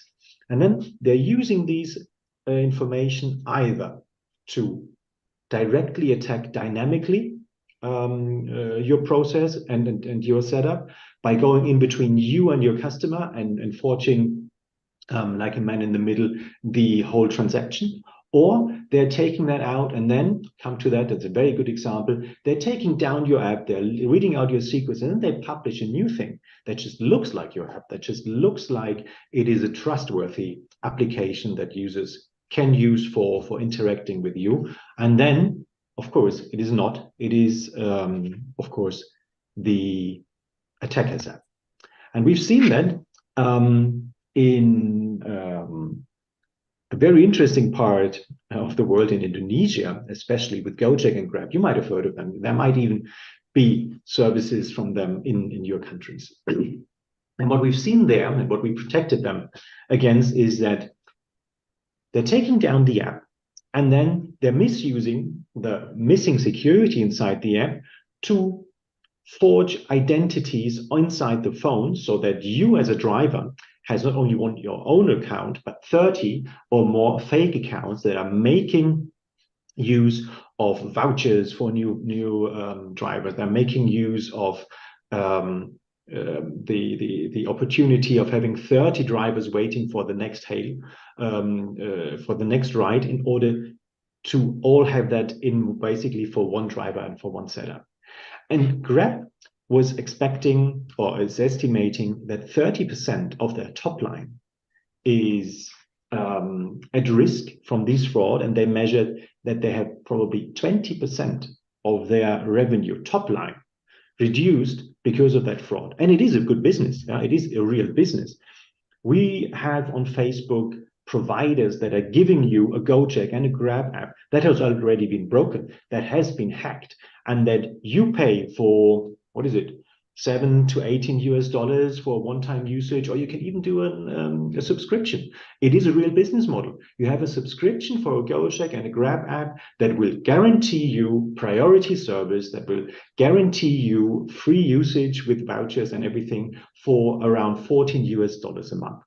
And this is the attack that you need to address. This is not, as I said, some script kiddies late at night. It is an organized business model. And for that business model, you need to be prepared. So what we're doing together with S2 is integrating the security inside your app and then making it available on the store. And then when the app is downloaded, we generate that secure RAM that you have for securing data and for the connectivity you have towards your backend systems. So of course, this solution is monitored. This solution has an observability, as Gartner calls it. This solution is updated. It's a service that you're using. It is reacting on the most current threats and the most current attacks, always in real time.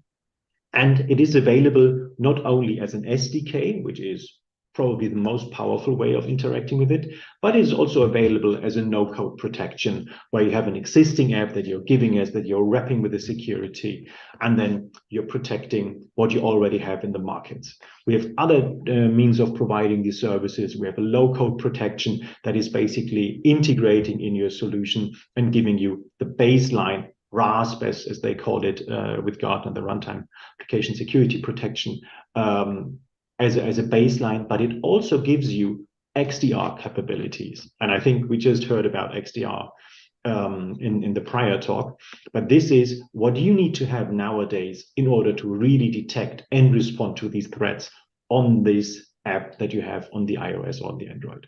So for us, it's active hardening, but then it's the threat intelligence, the response API, the attestation of services, so you can get not only compliant with DORA and PSD2 and GDPR, but also having a real means of detecting fraud and reacting to it. And as I said, with the new integration possibilities of no-code protection, a low-code and a master code, you have all the options that you need for your app and for your lifecycle part, whether you have an app already in the market or you're about to develop one, or whether you're just about an upgrade project on an existing one. So this is Build 38, and together with S2, we love to provide services for the mobile world. I am very happy if you reach out to us or S2 in the course of this conference or later, and we can talk about mobile app security. Thank you very much for your attention, and now enjoy your lunch.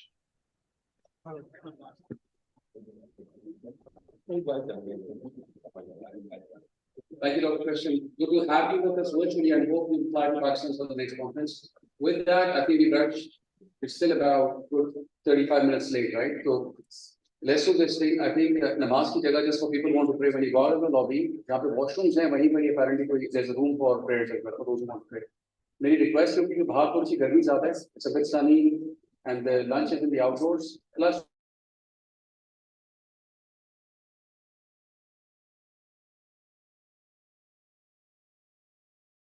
with 30 minutes, I was advised to give 20, but that will be too short. They can 30 minutes from now. We have two very interesting panels with the academia as well as with the industry, talking mainly about AI and machine learning as well. So I think there's some good content coming up. Kindly be here on time so that we can finish. Plan was 3:30, but I think 4:15 baj jayenge. So 30 minutes from now we'll meet back here. If you haven't finished your food, get your plates in here as well. It's fine. This is a much more comfortable course. Thank you.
Transaction and they add many exception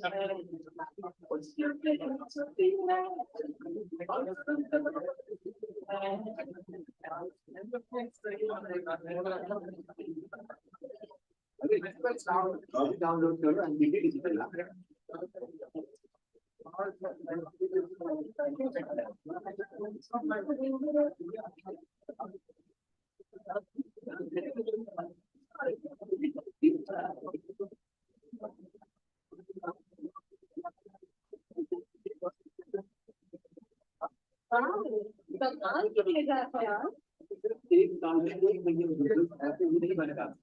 तो आप भी national bank का अपना account Pakistani place करिए और आप सारे mobile banking app से और भी एंड भी डिजिटल पर आते हैं नेशनल बैंक और पाकिस्तान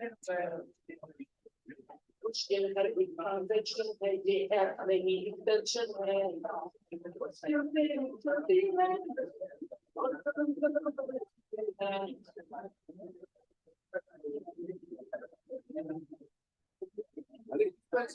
अभी डाउनलोड करो एंड भी digital app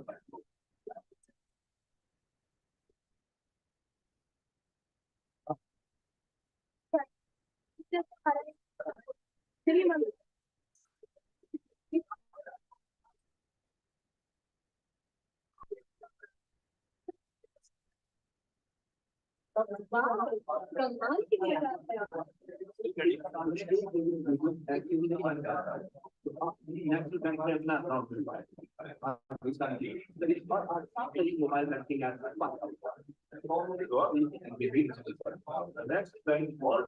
banking app transaction है ये ऐप नहीं इंटेंशन है हर एक ट्रांजैक्शन है ये ऐप नहीं इंटेंशन है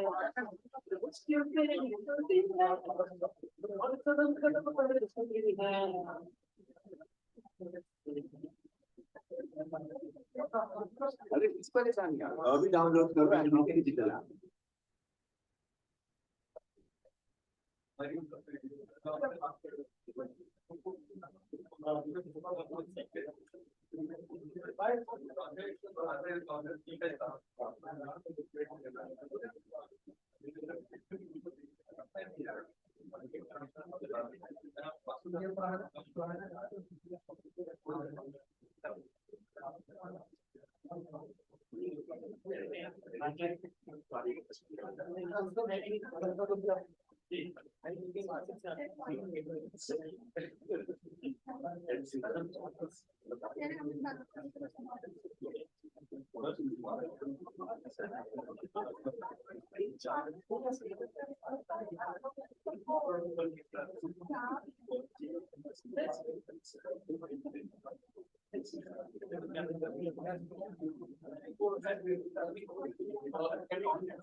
Excuse me. Actually, isn't that the Alejandro? No, I don't think it's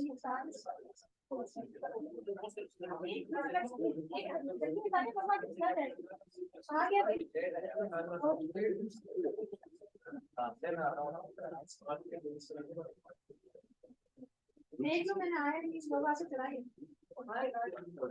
हो गया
GPM मीटिंग बोल रही है कि वीडियो चला दें और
अब एवरेज पे रहते एवरेज पे रहते हुए नहीं नहीं हम भाग रहे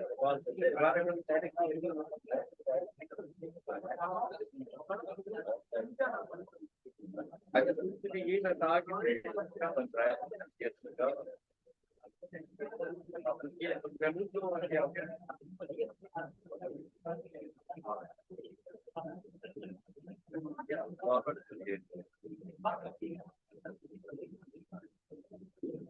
बहुत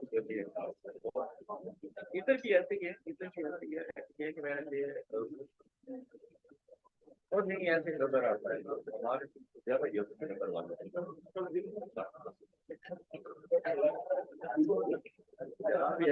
नजर ऐसे कैसे आया था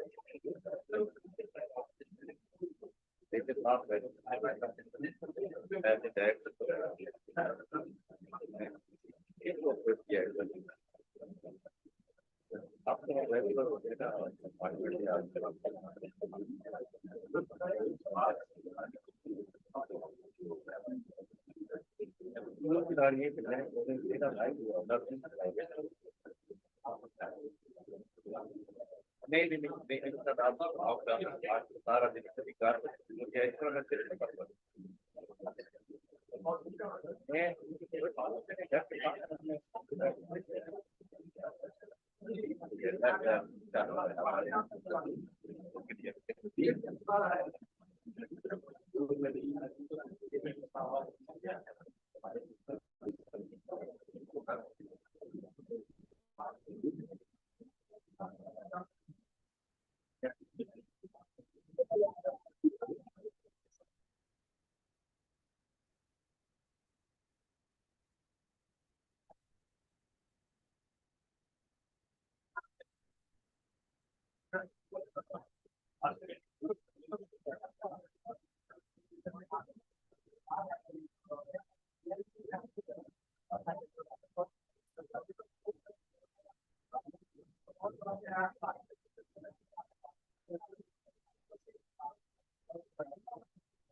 मैं समाज ही का वेट कर रहा हूँ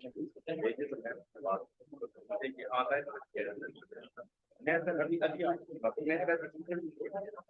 मैं आपको अभी शहर से मेरे गुरु साहब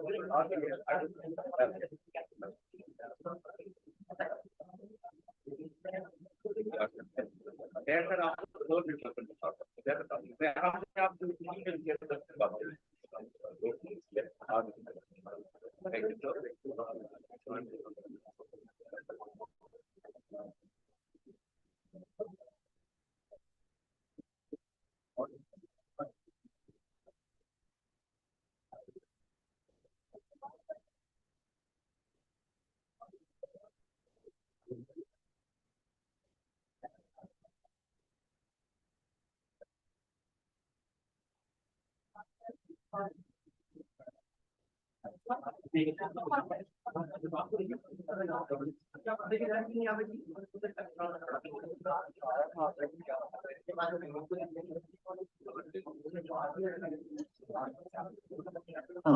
Second, we have 5,000 employees, and we have to shape our security while using AI and more modular containerized applications. And we entire value chain, including all of our partners and clients' needs to access AI for functions, different applications, and including local areas.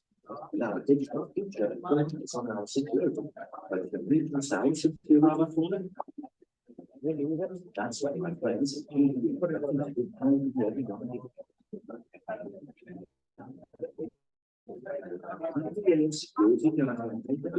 Is a modern technical security making the funds every time. It's zero trust approach. That will help my business monitor data is we're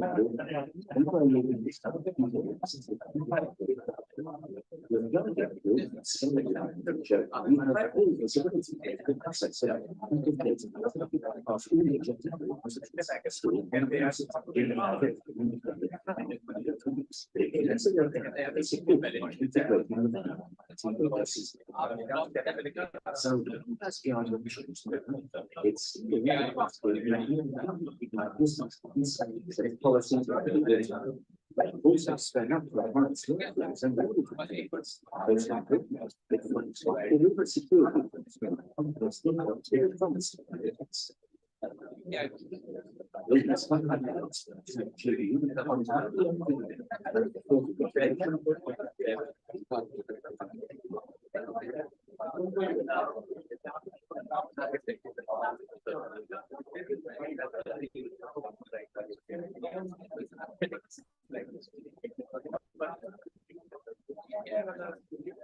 So welcome back from lunch, ladies and gentlemen. If you can kindly have a seat, settle down so we can start the panel.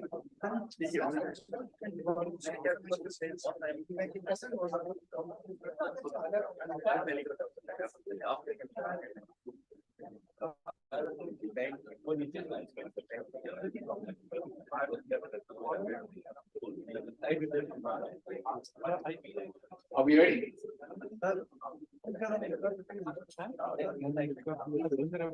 All right, let's proceed. Right. So for the next panel discussion, it's really around artificial intelligence and the implication of cybersecurity. I'd like to call on stage Dr. Nudar. She's the CEO of Neuron Tech Services. Is Dr. Nudar in the room? Is coming? All right. Can also invite Mr. Amin Manji, he's the SCVP and a CIO for National Bank of Pakistan.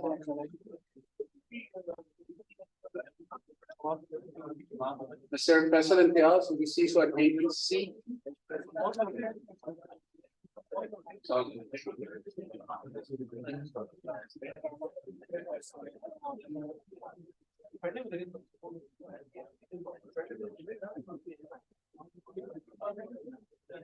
Mr. Faisal Imtiaz, CISO at NTC. And also please invite Jawad Khalid Mirza, CISO at Asari Bank. Jawad sir. And last but not the least, Suman Siddiqui, who's the CISO at NCB. Ali Monse.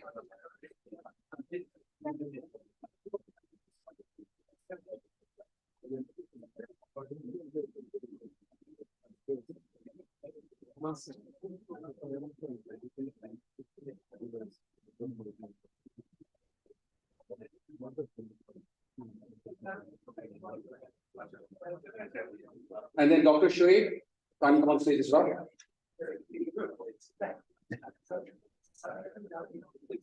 And my apologies. What Subhash said, this is why I need AI, right? You will still to forget. Sorry about that. So I think just to I think so I'm conscious of two things. One is the time because we are running quite late. On the other side, a lot of these gentlemen and ladies have prepared extensively, and I think it's a hot topic. So we'll try to keep it relevant, a little more casual than some of the other panels, just so that everybody has a chance to speak as well, right? So I was going to introduce the concept of narrow AI, broad AI, and general AI, right?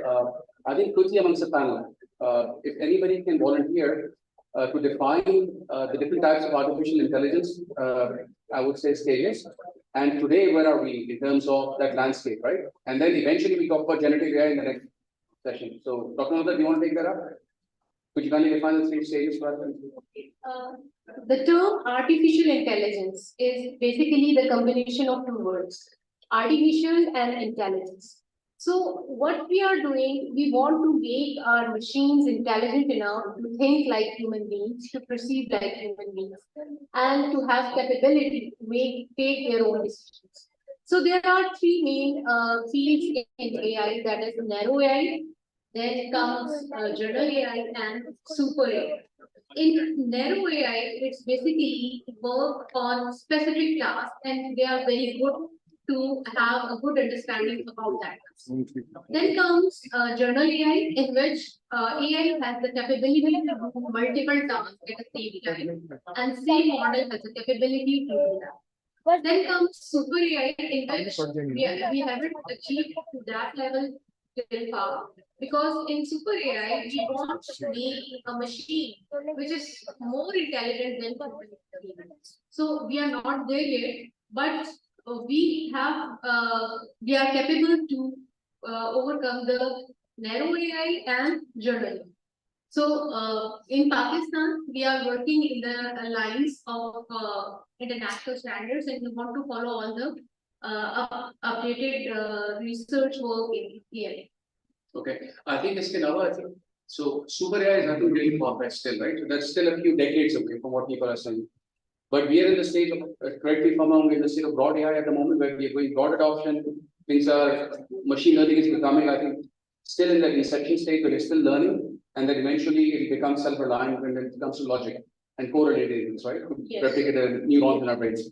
I think, maybe we discuss it on the WhatsApp group as well. Maybe you can talk to us about generative AI, because there's a lot of myth around it. People are confused between, and ChatGPT somehow became the de facto. So people are chaotic and confused. Okay, where does this whole fit in? And now every software vendor, by the way, is talking about generative AI. I can tell you out of experience, 90% of them are not there. They're still developing products, incorporating some form of generative AI. So we still have a roadmap to go, but I mean, maybe you just highlight to the audience generative AI and what the implications are.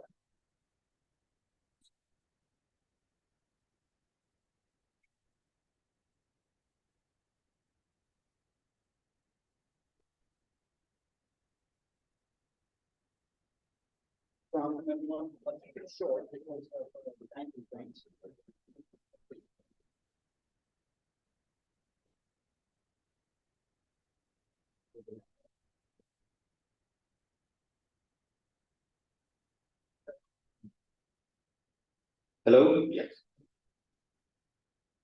So thank you, everyone. I'll keep it short just because we are under time constraints. So starting with AI, as Dr. Sagar mentioned, AI is artificial intelligence. That is where we are looking at machines having intelligence that is normally attributed only to living creatures. A part of subcategory of AI is machine learning, which we've heard of. I won't go into that and use the neural nets, etc., etc. Part of one of the tools of the constructs that ML uses is large language models, which is ChatGPT, LLMs. These are models that work on data sets, and they will produce more data or more information from the existing information. For them to be accurate and usable, for the outputs to be, you need extremely large sets of data, and it needs to be accurate. Otherwise, it's going to produce junk. That's the first stage. The second stage of tuning these models is human interaction. They can actually learn. So if someone puts in a question or says this, it might give 3 or 4 options, and the trainer will then select, okay, this is the best one, that's the best one. That is why ChatGPT did an immense amount of human training after the models were ready. That's why we think it's good as it is. But ChatGPT or LLMs will not produce anything else than what's in them. They'll have different permutations and combinations of different great sentences and fictitious images, etc. And the basic construct of an LLM or ChatGPT, let's say, is it only works on the basis of and a context. Here's a word. What is the probability of the next word?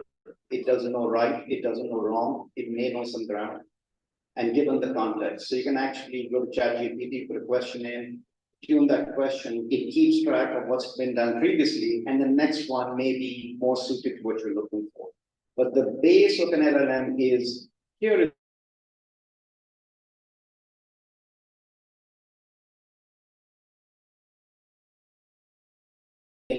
data is required for it to enable it to do that. So, and just to add there, generative AI then now, so for the layman like me, right, gamified version, generative AI will then integrate voice, images, and video as well. To give you an answer, very short version, 15 seconds, there's a concept of conversational AI globally, right? So, जो हम chatbots बना रहे थे एक ज़माने में, and a lot of IVRs were automated, where voice recognition was integrated. And imagine you could call Etisalat, for example, the PTCL's holding company, Etisalat jab aap call karte, there's no call center agent. They basically have an automated IVR. You literally give a voice command saying, I want to upgrade my package or pay my bill, and that voice gets recognized and an action is taken. Globally, Indian players are very active these days on developing conversational AI platforms where they will have a persona, an avatar, Mazad mentioned that in the morning.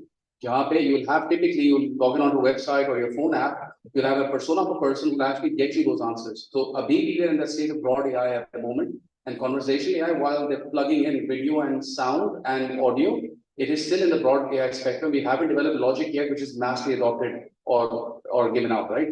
Faisal, I think maybe a question to you, just moving on for the sake of the topic of this conference. What are the upcoming threats that AI is bringing to cybersecurity in the region? And not just region, I think it's a global threat. If you could just highlight some of those threats that are coming up for this audience.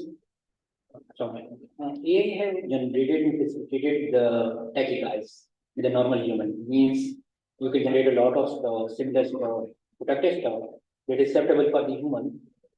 So there is an opportunity and there is a threat. There is a threat especially when you are copying or cloning some identity, data. Let's say if I talk about the voice calls, yes, you can clone and create a deepfake. If you are talking about the videos, yes, you can create a deepfake. So the deepfake create a threat of phishing or phishing attack. I mean, if your friend calling you or sending you a voice message in our Facebook account, maybe there is a possibility that it is created by a deepfake, and some cyber crimes also emerge in specific with AI. Now, the answer to that, identity should be binded with some unique global mechanism. It's a global problem, and usually in every country they have the digital certificate where they sign the audio and the video with your identity, and they are non-temperable, non-breakable. If someone is going to temper their identity with their voice, it's cryptographically secure. So in Pakistan, fortunately, we have the system here in our ECC, and I think NTC is providing the digital certificate where you can secure your digital identity and make it daily use case. Like in code signing, your video call, your audio call. That's it. And I think that threat is. Can you hear me at the back? Okay, now. That threat is evolving as well. So what's happening more and more now is we talk about personas, we talk about avatars. Imagine a cyber attack being mocked up by a machine now. So there are two elements of this, right? While AI and machine learning is used for threat hunting, we discussed that in the morning. I think somebody asked me that question. Threat hunting is a tool that will be beneficial to us. But in a similar way, the hackers also use that to mock up an artificial threat, for example, find backdoor entries while the machine will get busy as well. And the reason why I keep talking about broad AI is because broad AI cannot identify that. Broad AI is still relatively dumb. It still needs human intervention and dependency to actually make logical sense out of it. But sooner or later, you remember Sundar Pichai did that video, or when was it? It was the launch of Gmail, where you could draft an email. So if you put your flight number or a call center or so on and so forth and put your booking, Gmail now is able to draft an email to an airline, for example, to change that booking, and then even use a credit card to pay that. So you're seeing partial elements of generative AI being now brought in into common tools. The scary part for me is one, the awareness, identifying which one is which, right? Which is it black or white? And more importantly, how do I deal with it, both as a consumer, but then I'm looking at academia here, Dr. Shiv, you're here, and we talk about that as well. How is academia preparing our future generation? I talked about this 2 years ago about identity theft. They should know, for example, what is malware. So they are aware as they're growing up with that culture of an iPad and a phone in their hand. Now it's becoming even more dangerous, right? So that question more is Khalsa to you and Dr. Shoaib around awareness. Sure. We have to learn from real practices. My notion for the AI and critical stuff, actually we are learning, still on a learning curve. Academians come up and practitioners also come up, get either to a certain point, right? Either to the attack side or either on the prediction side. Then we have to identify which side we'll be taking on from the AI side. I think AI is running fast on its pace. We have to get it up, either for the threat hunting side or for the threat side. Okay. My take on that. From your perspective? We got to chapters because AI is moving so fast. दोनों aspect का मैं आपको थोड़ा सा जवाब देता हूँ। पहला तो ये है कि जो जनरेटिव एआई है उसका जो most amazing and scary part is GANs। GANs is generative adversarial network. अच्छा, अब ये जो है इसके दो हिस्से हैं, एक जनरेटर है और एक डिस्क्रिमिनेटर है। डिस्क्रिमिनेटर को आपने ट्रेन किया हुआ है कि बताने के लिए कि फेक है ये रियल है, और जनरेटर को किया हुआ है keep generating fake fake fake fake, और जब तक कि वो इतना ट्यून नहीं हो जाता कि वो start thinking no I am now confused, now I think it is real. तो GANs are the most dangerous part of AI. और GAN इतने स्ट्रॉन्ग हैं कि अभी लोग वाईफाई के सिग्नल से पूरे कमरे का सीन क्रिएट कर रहे हैं। तो what is there in the room just from WiFi signals, they are actually creating what is in your mind, what are you thinking, with pretty good accuracy। GANs जो हैं वो साइबर सिक्योरिटी के अंदर on both the sides, on the threat side and on the offensive and the defensive side, GANs are becoming key because जितने antiviruses हैं वो discriminator के तौर पे आप रखते हैं, और जितने थ्रेट्स हैं वो जनरेटर को जनरेट करता रहे, और उस वक्त तक करेगा जब तक कि इनको फेल नहीं कर देता। और इट इज लाइक अभी ये बहुत ज्यादा मैच्योर होती जा रही है टेक्नोलॉजी। तो टीचिंग के हिसाब से ये है कि I myself is teaching a course where there are about 150 students, और मैं सारा उनको YouTube पे भी डाल रहा हूँ बिकॉज मुझे लगता है बहुत पीछे रह रहे हैं पाकिस्तान में। सो आई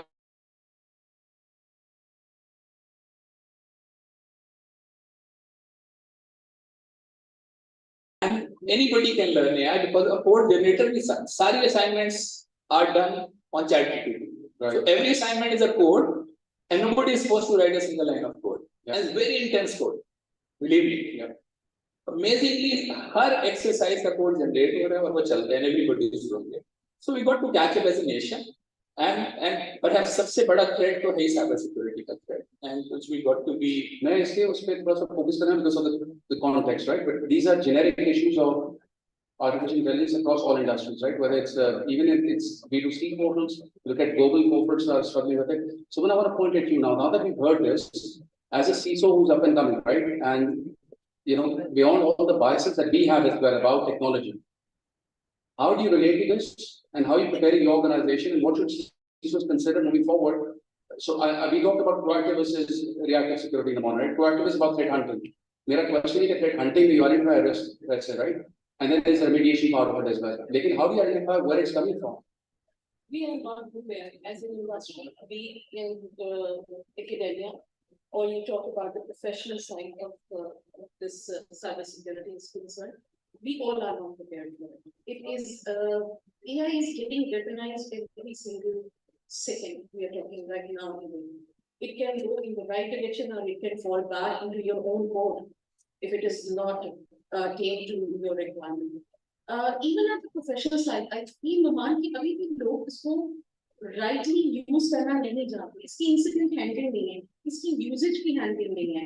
As a CISO, if I talk about my organization or organization of my sites, which is very much thousands of users are there, to control that, people take us dick on us. ये CISOs are 18th century CISOs, they are like putting a firewall in the chat, we use it करने दे रहे, business efficiency नहीं आ रही है, consumption issues हो रहे, हम अच्छा लिख सकते हैं, अच्छे proposals बना सकते हैं, but उन्हें ये समझ नहीं आता कि generative AI खास तौर पे ये एक consumption करके learning pattern में काम करती है, ठीक है? इसकी augmentation और इसकी simulations के जो pros cons है वो अभी हमारे business या internet users को नहीं पता।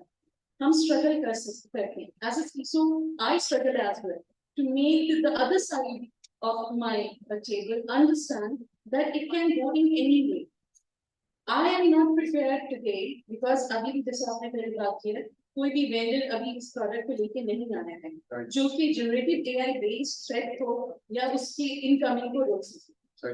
अभी भी हम predictive AI के ऊपर हैं जिसे हम train कर रहे हैं according to our logics, according to our need and business cases. As of now, if I tell you कि जैसा आप अभी image और sound की बात कर रहे थे कि इसके ऊपर काम हो रहा है AI के अंदर, right now there are certain open AI के इस तरह के आपको मिल जाएंगे बहुत सारे extensions जो आपके pattern of keystrokes को identify करेंगे at different time कि ये fresh होता है तो इसकी pattern of keys क्या है ये थका हुआ होता है क्या है, उसके ऊपर वो आपको अपना content generate कर रहे हैं.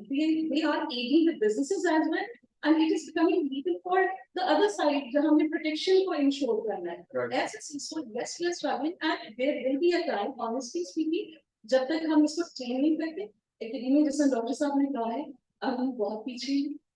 गवर्नमेंट जो जनरल बिहेवियर है हमारे कौम का, किसी भी चीज को किसी भी तरीके से इस्तेमाल करने का वो नहीं पता. आईपी के बहुत इश्यूज हैं, प्रिवेसी इन्वेजन के बहुत इश्यूज हैं, डेटा लीकेजेस इसकी वजह से बहुत ज्यादा हमारे बिजनेसेस के रह रहे हैं. सो हमारे को आईपी, इंटेलेक्चुअल प्रॉपर्टी राइट सब कुछ जो है वो एक क्वेश्चन मार्क बन गया है with the generative AI, B it open AI, ChatGPT और क्लोरिया और एनीथिंग. हम इसको अभी भी हार्नेस नहीं कर सकते. I want to quickly round up in Khalisab and Kareem. One side of coin again over here, once more predictive side of AI, still we are struggling to have it. It's more of we are having now we are embracing as a banking industry, now we are embracing the tools which gives you threat that they threat sources on a very predictable notion, right? We are adopting it, we are in a phase of it. But on the description side of ChatGPT side of it, we are still some of the vendors, some of the companies, they are offering co-pilots for Microsoft is coming up with a co-pilot. We are evaluating one of the company which is again giving us a co-pilot kind of thing. Lately, just evaluated one more of ChatGPT thing which is giving it said sources, what's happening around. You can question the bot, they're giving answers to it. Again, it's very still in the very fancy stage, but we are still struggling on the predictive side of the idea. Understood. And I think that's to do with, awareness and catching up with the rest of the world, right? It's not necessarily a Pakistan problem, it's just an education problem. It's everywhere at the moment. It's not. I mean, we had a chat when we met last time, right? I'm throwing you off guard here. We did talk about regulation in Pakistan, right? So when it comes to cloud, State Bank has always been a bit prescriptive and they've put out some regulations. I'm not aware, that's why I'm asking the question. Is State Bank doing anything about AI and regulating that? Or especially usage in a place like yourselves, in the banking sector, which is slightly regulated? Sure. So are you asking about AI? AI itself. So, regulations there, are there any restrictions? I have not seen them. Okay. For AI, I have not seen them. Okay. For cloud, it has been liberated a little bit, but that's all I know. Definitely, I will being a part of on different regulations and part of forums with State Bank regulatory part. The thing there is no specific regulation on AI. Once you leverage the cloud, you can have the strength of AI over there. Now the regulator is opening up while having some of your core applications to while doing digital banking as well. Regulator like Ola hai cloud. The cloud you have the power of AI. You can find it over there. Sure. जो मैं बात कर रहा था predictive AI की harness the strength from there. You can, but overall AI के ऊपर it's prerogative of yours. आप infrastructure यहाँ पे कर ले local या cloud पे कहीं आप hosted platform पे चले. Now cloud का premise ये कि you are harnessing the AI stack. The cloud का मैं इसलिए पूछ रहा था because वो थोड़ा सा I think it was a bit sentimental for the last couple of years, right? Industry was pushing for it. You were kind of being restricted on what not. For different meetings with the regulator and different persons all around.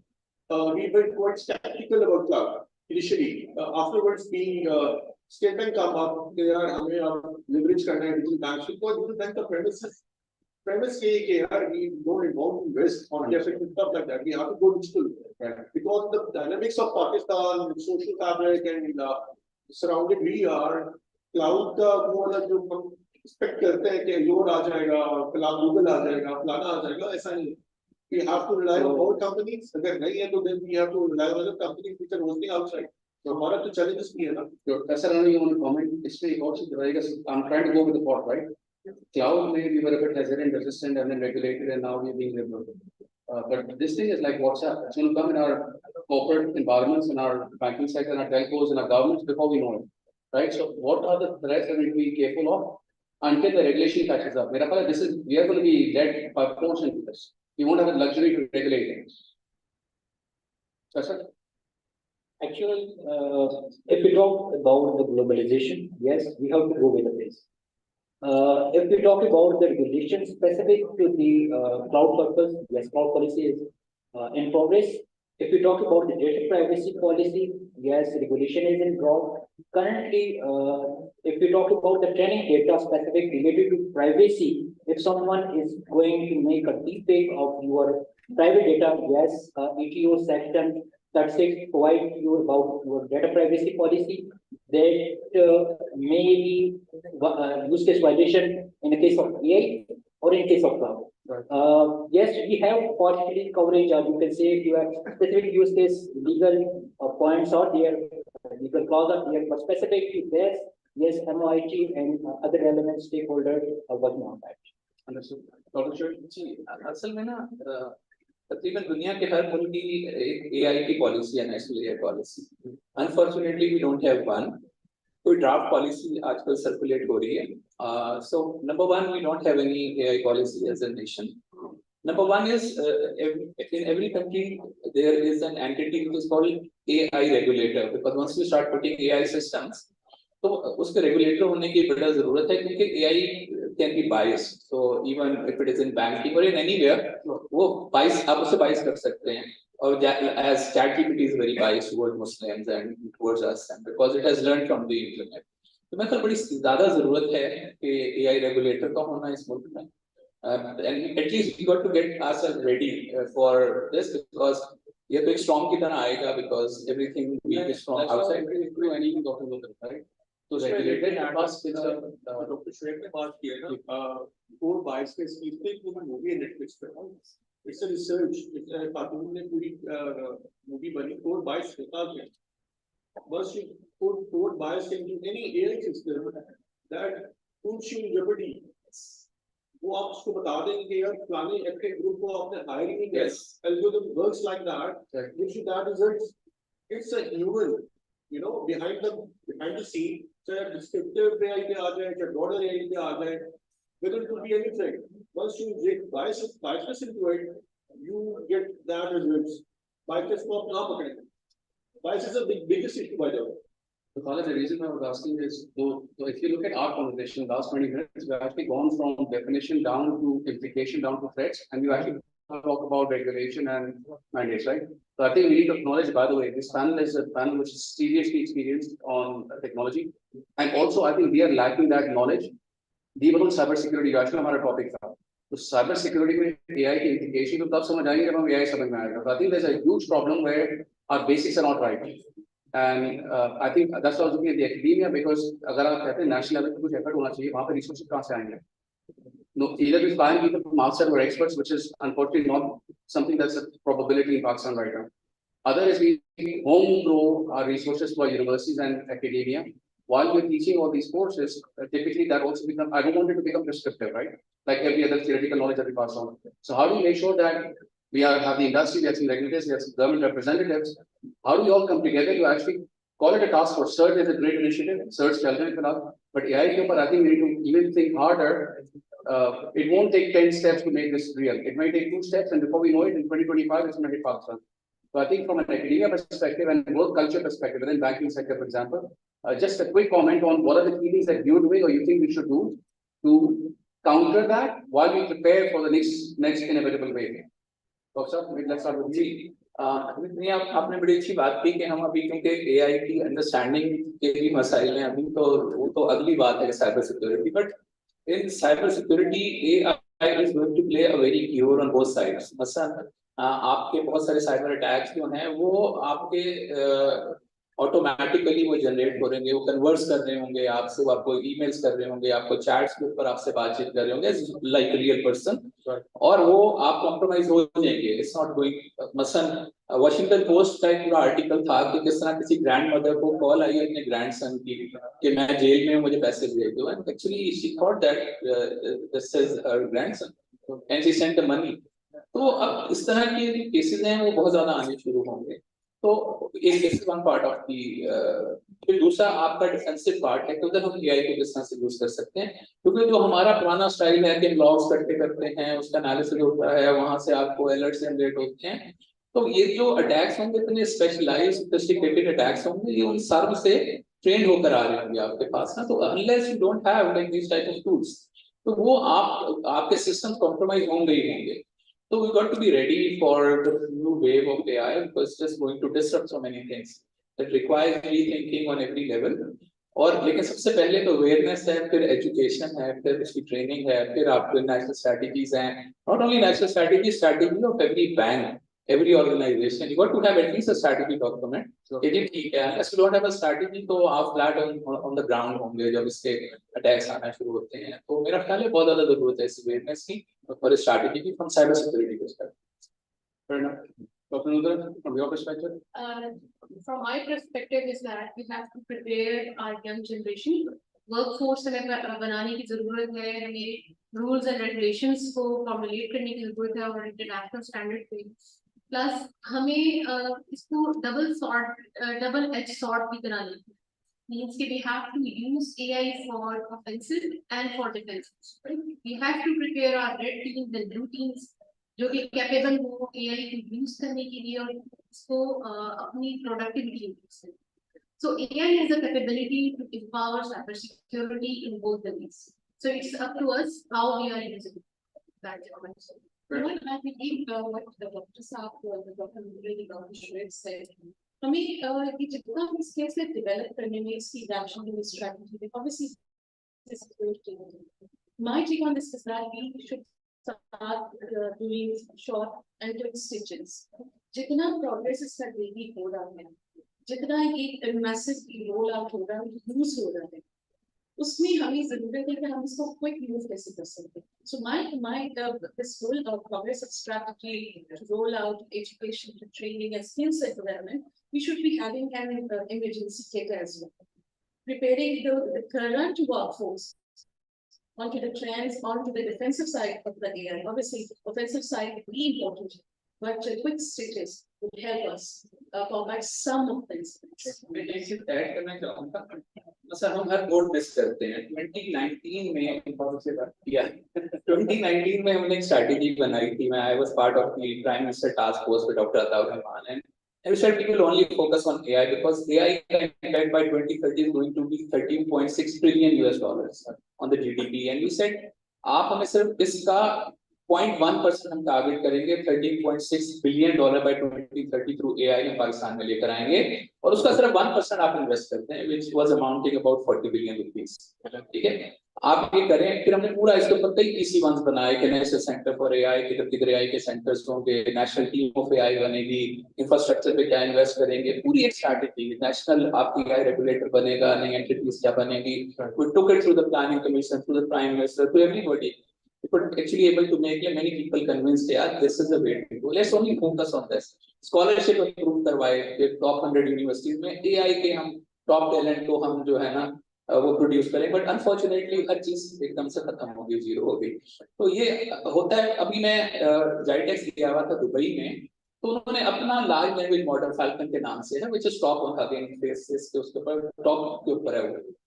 And उनका है कि every dollar they have spent, they are going to make $995 by 2030. So this is the benefit they are going to reap, and this is the benefit that we missed as a nation. So वो हमें काफी दुख होता है इस बात का.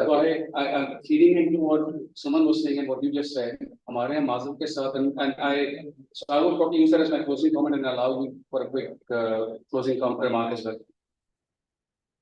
ये मैंने शायद 5-6 साल पहले कहा था कि we have a habit of missing the boat. तो उस जमाने में डेटा सिक्योरिटी की बात होती थी, स्किल्स नहीं, ग्लोबली मैंने ही कहा था, फिर स्टूडेंट्स भी थे वहाँ पे कराची में, said data security is a new place, can we get curriculum, can we get academia to be involved. Cyber security का वही हाल है. We're talking about analysis and predictability, which is basically the basic, yeah, augmented intelligence, yeah, artificial intelligence. अब हम ये acknowledge कर रहे हैं कि we don't have the skill set, and we're going to go through this massive program, and then it gets victimized by bureaucracy. और इतना हवा बन जाता है उस चीज का. अमर साहब can be, I mean, he's a veteran in dealing with that. It took him a long time to build a cert, and अचानक से 5-6 certs pop up. We are late. वो certs should be talking to each other, then sharing that with the industry. We are already late, but at least कुछ काम हो गया पिछले 2-3 साल में. मेरा एक stupid opinion है, which I agree with Suman. कहीं ना कहीं में risk लेके we just have to do it. Just get it done.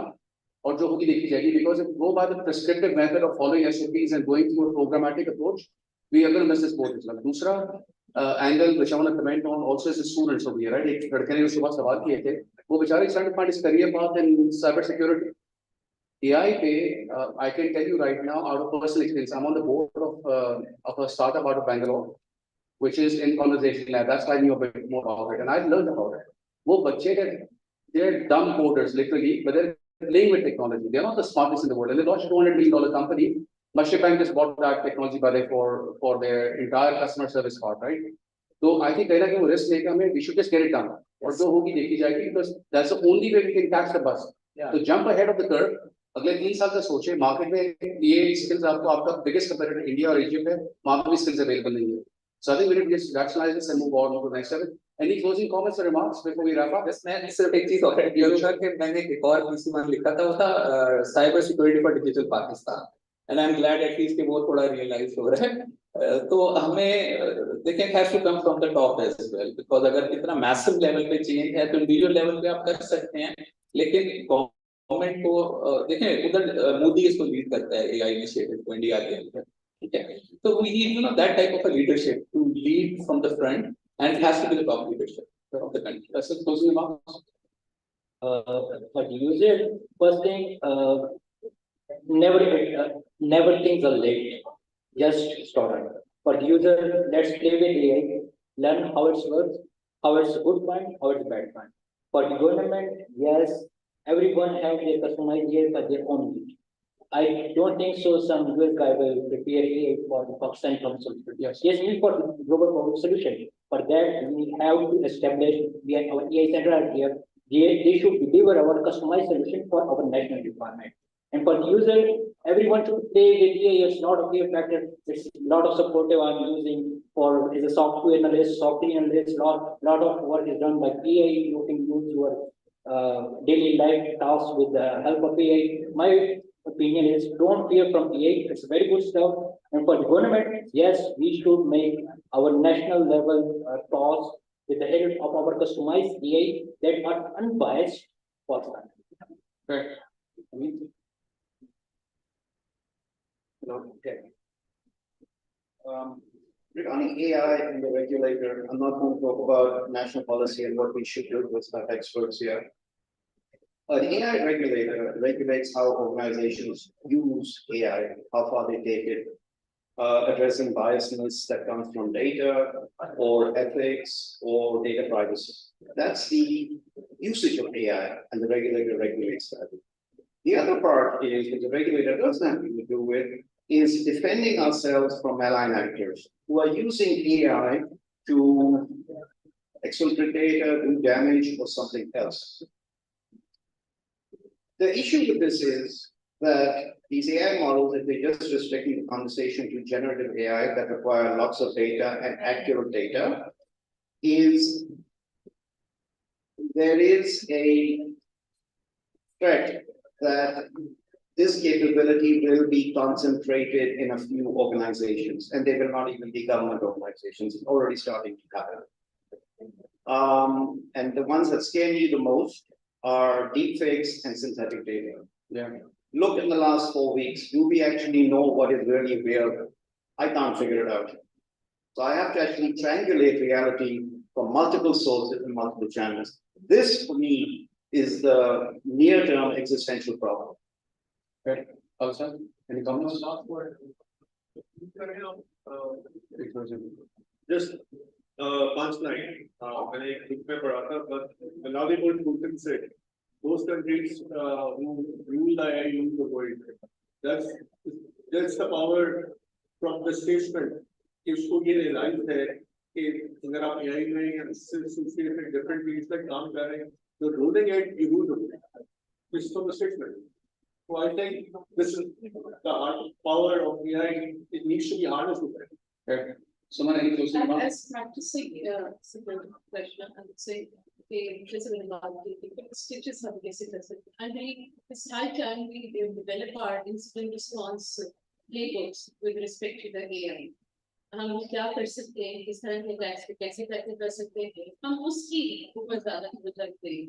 इस वक्त जो हमारे सामने फेस करते हैं रोजाना, जैसा अभी साहब ने कहा है कि डीपफेक का इशू है, data biases tension care, imagine unprotected tension care. There's so many concerns, but we don't have a playbook to deal with such kind of threats and incidents. So I think it's high time the security professionals should be looking into how to handle something right now, then to getting prepared for what it is, learning it and strategizing.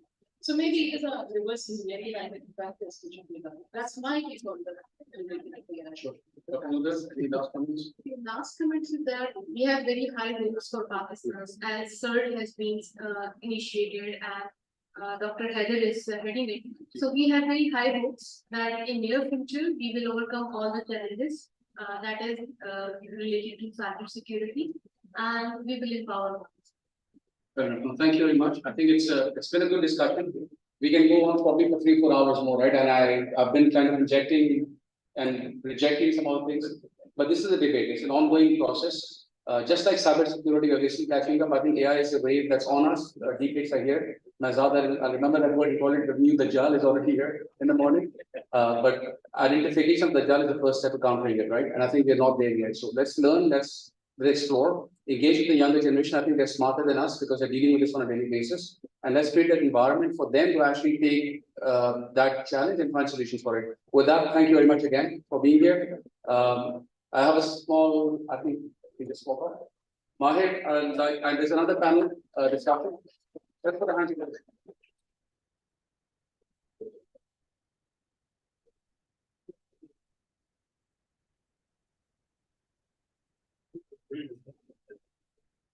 अच्छा एक छोटा सा जैसा रहमान साहब को कहते हैं ना मस्जिद में आके एक मसला हुआ है बच्चा गुम गया किसी का. Somebody is apparently parked a car outside and created a big commotion outside. Some car ending with 582. 582? 582. तो मैं मोहल्ले के बच्चे ढूंढ रहा हूँ फिलहाल. तो BCK 582. किसी गाड़ी बाहर पार्क हुई. Apparently there's a big commotion with security outside at Serena. So it's yours. Kindly keep it out. With that, I'd like to call upon Mahir. He's the CEO of Trillium Technologies. Mahir is going to host the next panel. I'll allow you to introduce your panelists as well, but I'll leave one note. During lunchtime, a younger lady came to me and said, and a recommendation came here, women representation in the room is very low. I challenge it because overall representation of women globally in tech, especially in cybersecurity, is very low. So it's not by design.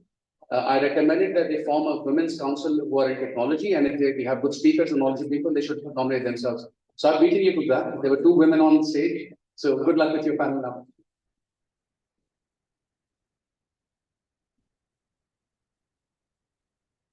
Thank you, everyone. So we'll, without further ado, we'll start the panel. I'll ask my panelists to come on stage. Asif Vinay Saab, please, Mohammed Mat Saab, Hassan Rizvi, and Ibrahim Badala. Ibrahim, I cannot see. I think he's. Can someone call Ibrahim? Thank you.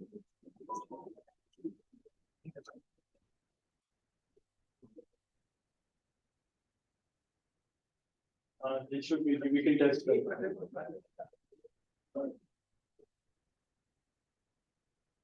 Hassan, can you check if the mic was?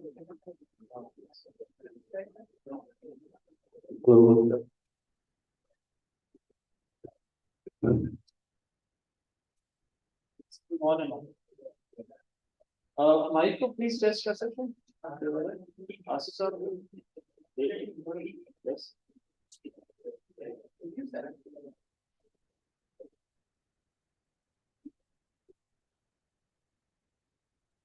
Okay, so while Ibrahim joins the panel, I'll do a quick introduction of our panelists and then jump into the topic. I do understand we're over time, so everyone's being stretched a bit, so we'll try and keep this within time, at least. So we're joined with a very interesting panel. We've got 2 sides of the industry. We've got the leadership, the CISOs, and we have the service providers. We are joined with Mohammed Mat Saab. He's the CISO at Faisal Bank. He's also the chairman for the PBA Cybersecurity Council, Pakistan Bankers Association. We also have Asif Vinay Saab. He's the CISO at HBL. He has pretty much the largest information security function in the industry, or pretty much in the country, I think, in any sector. Then we're also joined from Logarithm, Hassan Rizvi. He's a senior sales engineer for the region, and we have Ibrahim Badawi as the senior manager from CrowdStrike. So we have the service providers and we have the security leaders.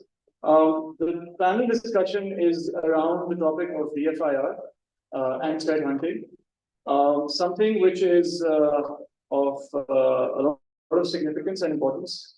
We have seen this in Pakistan as well in the recent years, at least myself personally, for 3 years. We have been facing some nationwide incidents. Responding to those incidents, we can see that DFIR capability, capacity within the country is definitely something that needs a lot of work. So, when we look at the threat landscape, we've been talking about APTs for a very long time. Attacks are definitely getting sophisticated, but they're also becoming very, very lethal. We are seeing APTs targeting organizations with disruptive attacks, and we see the ransomware attacks as well with the financial motivation. So at least as a country, in Pakistan, we have seen both sides of attacks. Disruptive attacks tend to be more driven by a certain agenda or objective. So you can sort of link them towards state actors because there's no financial gain out of those attacks. And while we've seen the financial gain attacks from a ransomware point of view as well, both of these APTs or attacking groups have been fairly ruthless. I can't take the names of those organizations, but we have seen almost every major sector being impacted at a sectoral level and at an organization level as well, where organizations have been completely offline for multiple weeks and days. So DFIR, digital forensics, incident response capability is something which is fairly essential. Prevention, 100% prevention of attacks is not technically possible. Yes, of course, there are a lot of innovations out there. We will talk about those as well. But at the end of the day, the reality is that a breach of any sort of extent is inevitable, and we have to be ready for it. And this is where the DFIR capability comes into play. Traditionally, organizations have not been investing in this side. So this is, although it's a fundamental topic, it's a fundamental capability that every organization needs to have, but unfortunately, we do not have a history of investing in this capability. And now, when we see all these attacks coming in and the threat landscape evolving, we're sort of seeing this come up. So I will turn to the panel for their view. I will request the panel definitely on the CISO end. How do they see DFIR capability in terms of importance? Perhaps on a scale of 0 to 10, how important is it in the current threat landscape? Let's say rating 0 to 10. So Matsab, if you want to go first and tell us the importance of DFIR from your point of view. No, I do not think so. Matsab?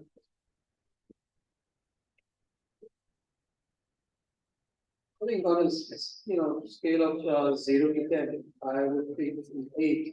Primarily because there are a few things I want the DFIR to deliver to us as an organization, as a partnership. Number one, the full remediation of any scenario or any situation that has arisen out of any cyber attack or any other incident. Secondly, collecting evidence, because that is very important. Collecting evidence, not just for our auditors, but for regulators as well. And the third thing is to improvise and strengthen our preventive capability. If I do not have these 3 things, then of course DFIR is no use for us. That's why I put the importance level of 8. So, thank you. Asif, please, your feedback on the importance. I think the rating part is pretty much evident. I think more than 8, I would rate. I think it's important for organizations to recognize the need of this very important element within the cybersecurity space. And I think one of the challenges that may not be there for larger organizations, but for a large part of organizations, this very recognition of the situations that can arise out of such scenarios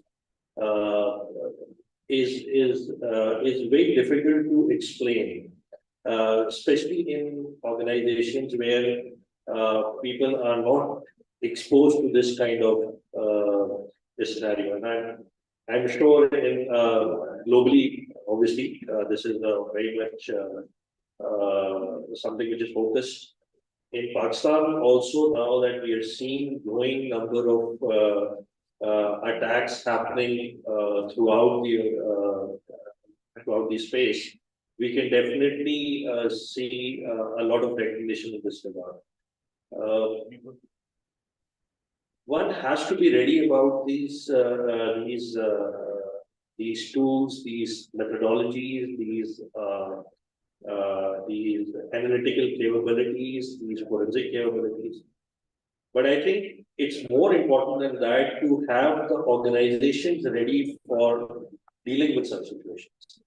And I'm sure you also recognize while you have been part of a lot of such scenarios where organizations are not really ready to deal with such situations. And that is where it is very important to have organizations ready in that space. And one of the things that I see as a key element of readiness is around conducting regular cyber drills within the organization at all levels. And cyber drill is something that has to be started right from the top.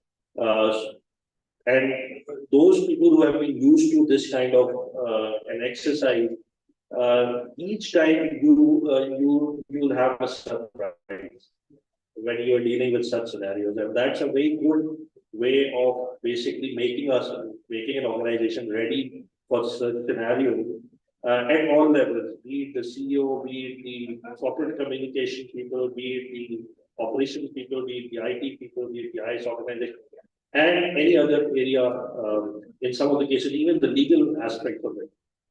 So that in my opinion is very important, and I think that's why it's while the technical aspects obviously get taken care of through these services, but it's more important than that to have that organizational readiness. Vipul, thank you very much for sharing this, because this is 100%. I would agree with you on this, especially in the cases that I was a part of personally as well. The awareness of the top management, the awareness of the board was extremely sort of critical and fundamental to the success of that organization dealing with the incident. And in a lot of cases, the board, legal, management, they have not even thought about such a scenario before, right? So if they're completely unprepared mentally or cannot understand what the situation is, there's a lot of challenges, and time is always in such situations. So 100% going beyond technical DFIR is in fact an all-encompassing domain and needs awareness at those levels. So in terms of building capability in the organization, so Matsab, in your experience, what's your recommendation on what kind of model can organizations go with? Should they be outsourcing the DFIR capability? Should they be keeping it in-house? Should they have a hybrid approach? What would your recommendation be for organizations when they're starting off on this journey? I think the way Asif has described it, hybrid is the only model available, unfortunately, because you cannot build a team which provides these activities and services for you on an ongoing basis. Retention is a big issue for any company, for banks, tech companies, and all. So relying on outsourced services plus some in-house resources. I mean, that should be key, because the mix is very, very critical, very crucial. The way I see, these tech company people, when we bring that on to any job or to any project. These people are very abreast with the latest trends and latest techniques. We are more tuned to do our data activities on day-in-day out basis, so we are really losing that touch out of that. So these should be there. On the other side, we understand our networks and our infrastructure better than anyone. So we know our applications, we know how the lines are being laid down, what channels are being used, what protocols are being used, the ports are defined. So that actually shortens the time. So combining these two factors together will provide far better results than relying on one particular model, whether in-house or outsourced. Hybrid is the one that I would go for. Okay. Asif, would you add on to that? Would you want to add any additional advice? No, I think Maharaj covered from a hybrid. I also strongly believe in the hybrid approach. Because the key element is the retention of the right resources. And that's an industry challenge, be it the third party and be it the organization then. So it has to be a kind of a hybrid model that just building on this, please. Hybrid doesn't mean local, it can be international. Right. So can be, yes. So external, a mix of external and internal teams. So Asif, in terms of challenges, right? So DFIR is not traditionally a certain function within organizations. We are talking about some challenges. What would be your biggest, challenge faced by organizations in your view when setting up a DFIR? What's the single biggest challenge you see other than budget? Because traditionally everyone says, "Oh, budget is a challenge." Apart from budget, what's the biggest challenge? Resource retention, I would say, would be the biggest challenge. Because the challenge is that, I mean, even if you have people trained in this area, and even if they are geared towards dealing with this, the rapid turnover and the rapid shift of resources continues to be a challenge. I see this as a people-based challenge as the biggest challenge. Natsa, what would you say is the biggest challenge? I think I totally agree with that. Leading a team of professionals and experts to do anything in our organization, retention is the biggest problem. I would add up, training as well as not the biggest, but something which is very important to me. Because, like I mentioned, that external resources are trained on new techniques. These have not going to get those trainings available to us that time. Yeah. And timeliness is critical for our success. So these training courses are also important apart from the basic problem. So I'll move to the solution provider side. So in terms we've understood the challenges that organizations are facing, the reality of the situation at the moment. In terms of finding a way forward, so I'll move towards the service providers and the solution providers. So also, first off, can you provide a solution or way forward to one of the challenges that the panel has?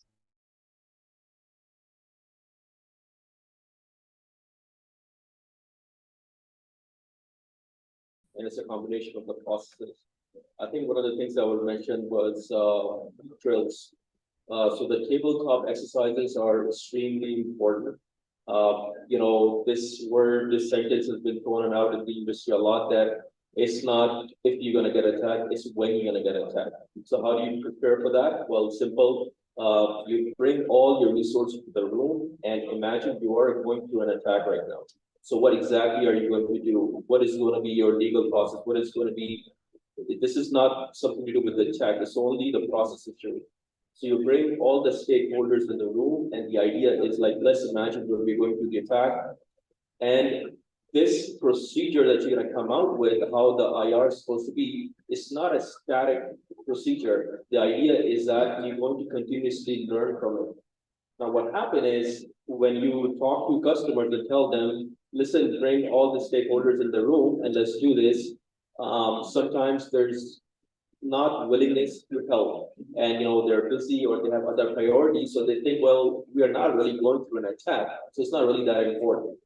So what I recently start seeing is that when companies are actually going through an attack, they actually start developing their IR process in terms of they use that as a tabletop exercise. Well, here's an attack we're going through. So let's evaluate this process that we have. Who's going to handle the media? Who's going to bring the log? Who's going to log the evidence?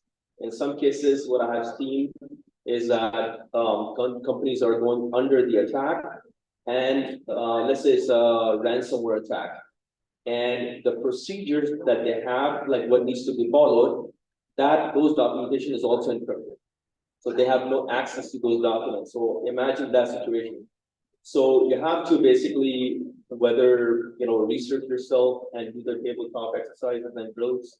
If you can, then definitely bring the experts in-house and do that approach. Another thing that what I noticed is that the nature of attacks is getting very sophisticated. If you think about the attack, SolarWinds attack, the SolarWinds attack was, let's say, if you are a customer, you have a piece of application deployed in your environment, and to keep the good security hygiene, you're keeping your applications up to date with the security patches. So you download SolarWinds update. Next thing you know, that update that you got from the vendor, that is infected with a malware. So the attackers, they have basically compromised the build process of that vendor that you have.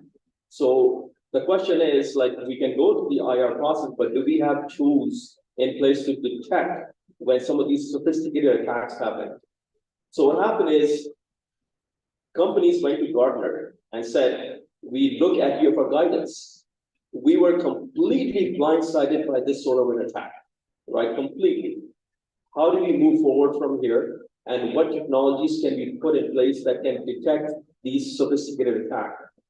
And Gartner wrote a paper in February 2021. And in that paper, they said the supply chain attacks, where your supply chain is compromised, the only way to pick up those attacks is deploying a solution like NDR type of solution.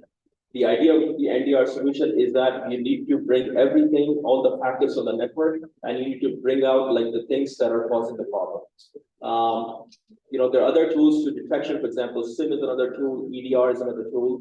They are great, but ultimately, a hacker can turn off a piece of software on your computer to evade detection. But a hacker cannot turn off their network, because he or she still needs to get in and get out. And this is where you get them. So NDR is another good piece of that, more and more we are seeing organizations, they're bringing NDR to fill that gap. And it's not, it's coming straight from Gartner, who's telling us, listen, if you want to avoid these critical attacks, they're very, very sophisticated attack, low and slow attack, very difficult to detect, bring the NDR in place. So there's a detection in place, then there's a MITRE. It's an extremely well documented framework that you need to put in place for detection case as well. But again, like going back to actual doing the IR process, tabletop exercises are my favorite. We get involved, and like I said, if your organization does not have resources to do it before, make an effort to do it during the attack. You can do it, and if you don't have the luxury of having in-house resources, bring the vendors or solution provider to help you. So tabletop exercises can basically help build that awareness and capability in the organization to get ready for the attack. Brings a engage in external service provider. Exactly. It brings a clarity who's going to be doing what when we are under the attack. What are we going to do? And like I said, those are not static. Like, you want them to change. You want them to improve. Okay, right. So Ibrahim, another challenge shared by the panel was retention of resources. And yes, how can organizations sort of solve this problem? Yeah, so lack of resources in cybersecurity is not something that we can hide. It's everywhere. If you look to any report in any market, let's say the US market, UK market, Europe, Middle East, Far East, all agree that there is a shortage of resources.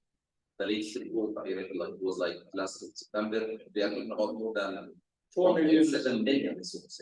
We are running short. So this is a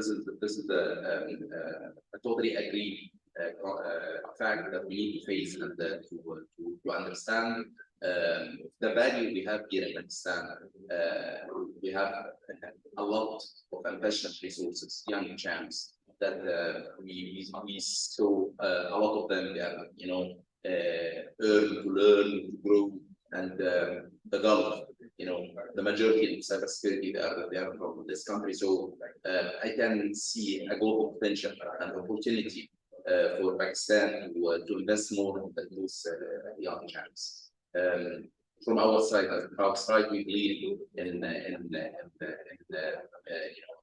maturity enhancement for our customers. We propose elite threat hunting where our team engage with the customer team, shadow them and train them how to use the tool of the EDR and other tools to do the threat hunting and understand what's going on in their environment. So awareness, it's a journey. It's also continues to continue on the topic that Mr. has mentioned, that you cannot stop working on awareness in terms of awareness for the management and awareness for the team, work on the guidelines internally, how to respond on the attacks. All those things are going to be like a continuous journey. You'll never stop. And in order to understand where we are heading, we need to have the visibility in and out. So unfortunately, let's talk about concept of use case that we have, or how we are dealing with something like threat intelligence. So threat intelligence, the majority of the entities here in Pakistan, they are participating and subscribing and getting feeds from multiple vendors. The basic is correlating the IOCs in the SIEM or the type of whatever tool you have, and then we are waiting till there is something matching and just reading the reports. We should work out more and more and get more reason to understand the attacks from where it comes. Get through the detections that we got in our environment and understand who's targeting us. And this is not only can be happen individually. So I can see, if you look to other entities like in Dubai, banks sharing with each other.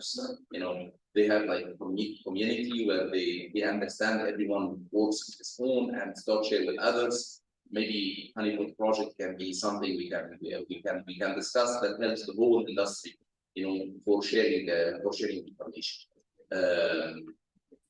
Also, the concept of incident response.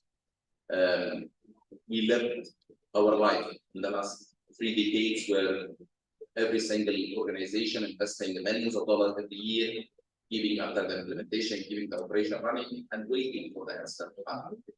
Nowadays, there are new concepts where you can utilize the incident response from the supplier to be re-attack, which is something it's already proposed since 3 years now, and it's running and it works well. Yeah, that's it. Okay, all right. So let's move towards a bit of sort of roadmap trends. What's the latest in terms? We've been talking about fundamental DFIR capability, the basic ABC, right? But you guys are working in multinational security vendors. You're seeing the world. There's obviously innovation happening in this field. Can you share some innovation in this field which can be picked up by organizations to take their DFIR capability to the next level? So if you would like to pick out one such innovation. Yeah, thank you so much for that question. It's a very nice question. You have last September in Vegas, I was there attending our Falcon where for the first time a security company will launch an artificial intelligence module to be added to all of this. So starting by Q1 next year, any EDR customer can add an artificial intelligence resource from our side, called Charlotte.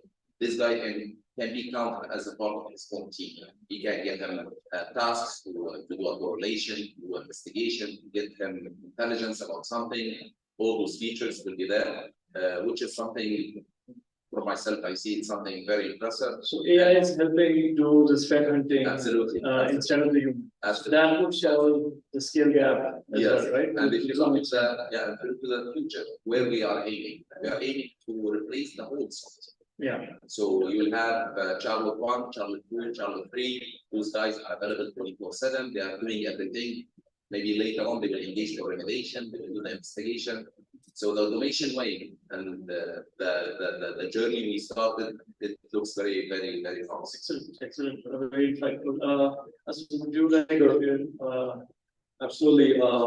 What I notice now is AI and ML, it's been out there for a long time. But because of the social media and chat GPT, everyone is like getting there.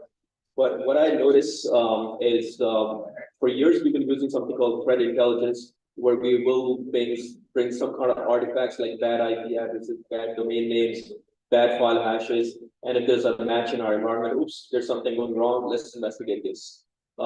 So, this is more like a reactive approach. Like maybe there's an attack happened, someone learned about it, now they're sharing an IP address, so let me see if I'm impacted by that IP address. What we notice is like now, new trend in the market is coming, something called predictive threat intelligence.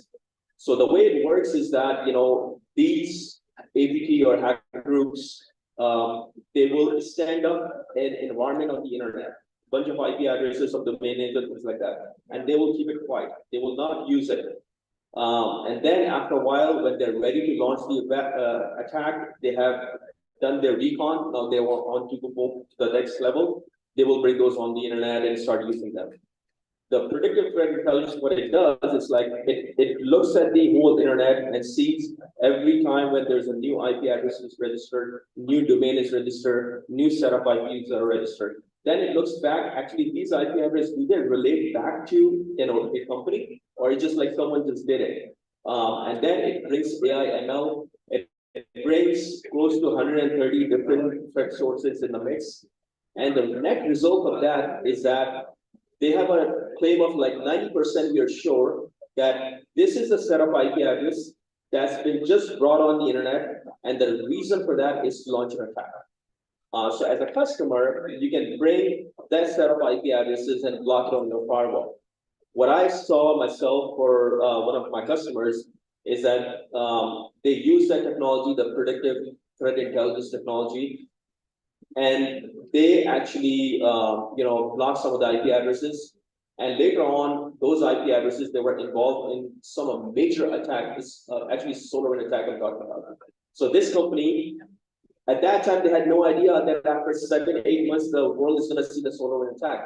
But 7-8 months ago, those IP addresses were spun up on the internet, they added into and they were saved from the attack. So something to look forward is a predictive threat intelligence than reactive threat intelligence. All right, interesting. So instead of doing threat hunting within the environment, this is predicting on a global scale where the attacker is coming from, and generating IOCs before the attack happens. Yeah, so because we do have an idea, as an industry, we have an idea that there's a pattern the attackers use to generate the environment which they want to use as a launching attack. And we use that to predict, okay, it looks like this is going to be used for that. Interesting. Thank you very much for sharing these insights. We have pretty much concluded most of our talking points, and we are within time. So I'm glad. I think we do have a minute or so. If anyone wants to ask the panel some questions on some of the points that they raised, which might be of interest to anyone, so feel free to do so. Yes, please, sir. Yes, we don't have a question here. So, you possibly.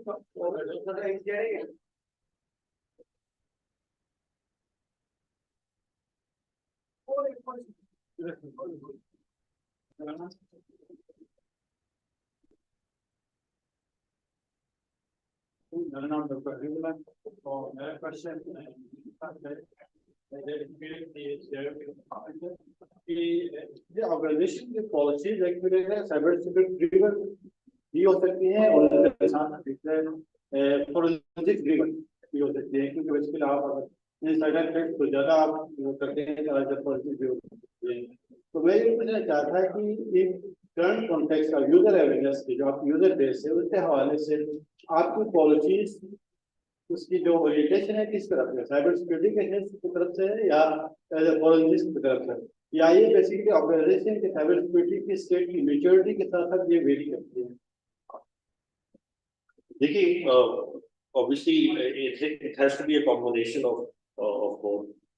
चाहे वो forensic की side है, चाहे वो incident management की side है, चाहे वो threat hunting की side है. I think that it has to be a combination of all these. You can't look at things in isolation. ये एक दूसरे के साथ जब तक interact नहीं करेंगे तो आप एक अच्छी strategy नहीं बना सकते from an organization perspective. So while the process part is focused in nearly every organization, but I think the challenge is on the implementation bit and on the awareness bit. I think that is where we need to focus more on as an industry. What would like to add?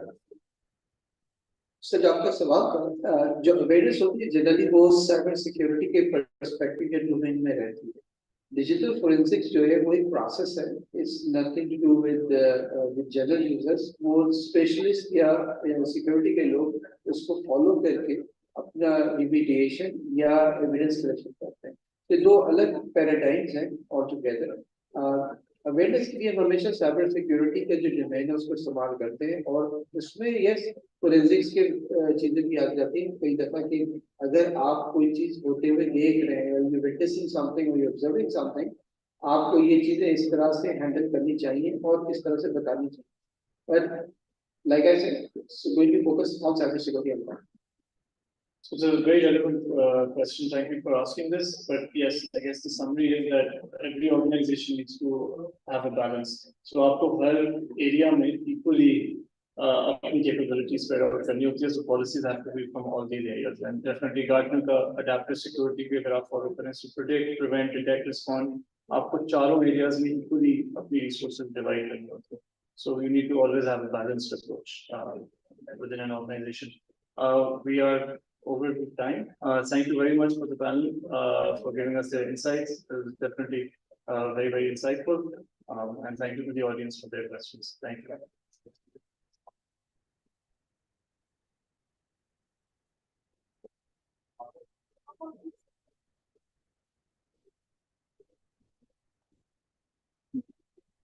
Forensics का by the way जो आप सवाल कर रहे थे पूरे तो US become a hub right. तो मैं यूएई की मिसाल से दूं, वो सिंगापुर वाला सीन है, सारे लोग वहां से एक्सपर्टीज ले गए. एक हमारे वाकिफ थे जानने वाले एक्स आईबीएम एम्प्लॉई, उनके दोस्त थे. he was a guy with ransomware and he was looking for a company to do forensics. They lost about $10 million roughly, and they ended up paying $1.3 or $1.4 million. So they reached out to me. मुझे भी नहीं पता था. It took me almost 3 weeks to find an audit firm that would run digital forensics in the Middle East. DIFC based एक company थी जो कि it was a 3 people company. तो हम उतने पूरे नहीं है जितने कभी-कभी हम आपकी पढ़ाई करते हैं. Generally that's a domain which is not well staffed as well.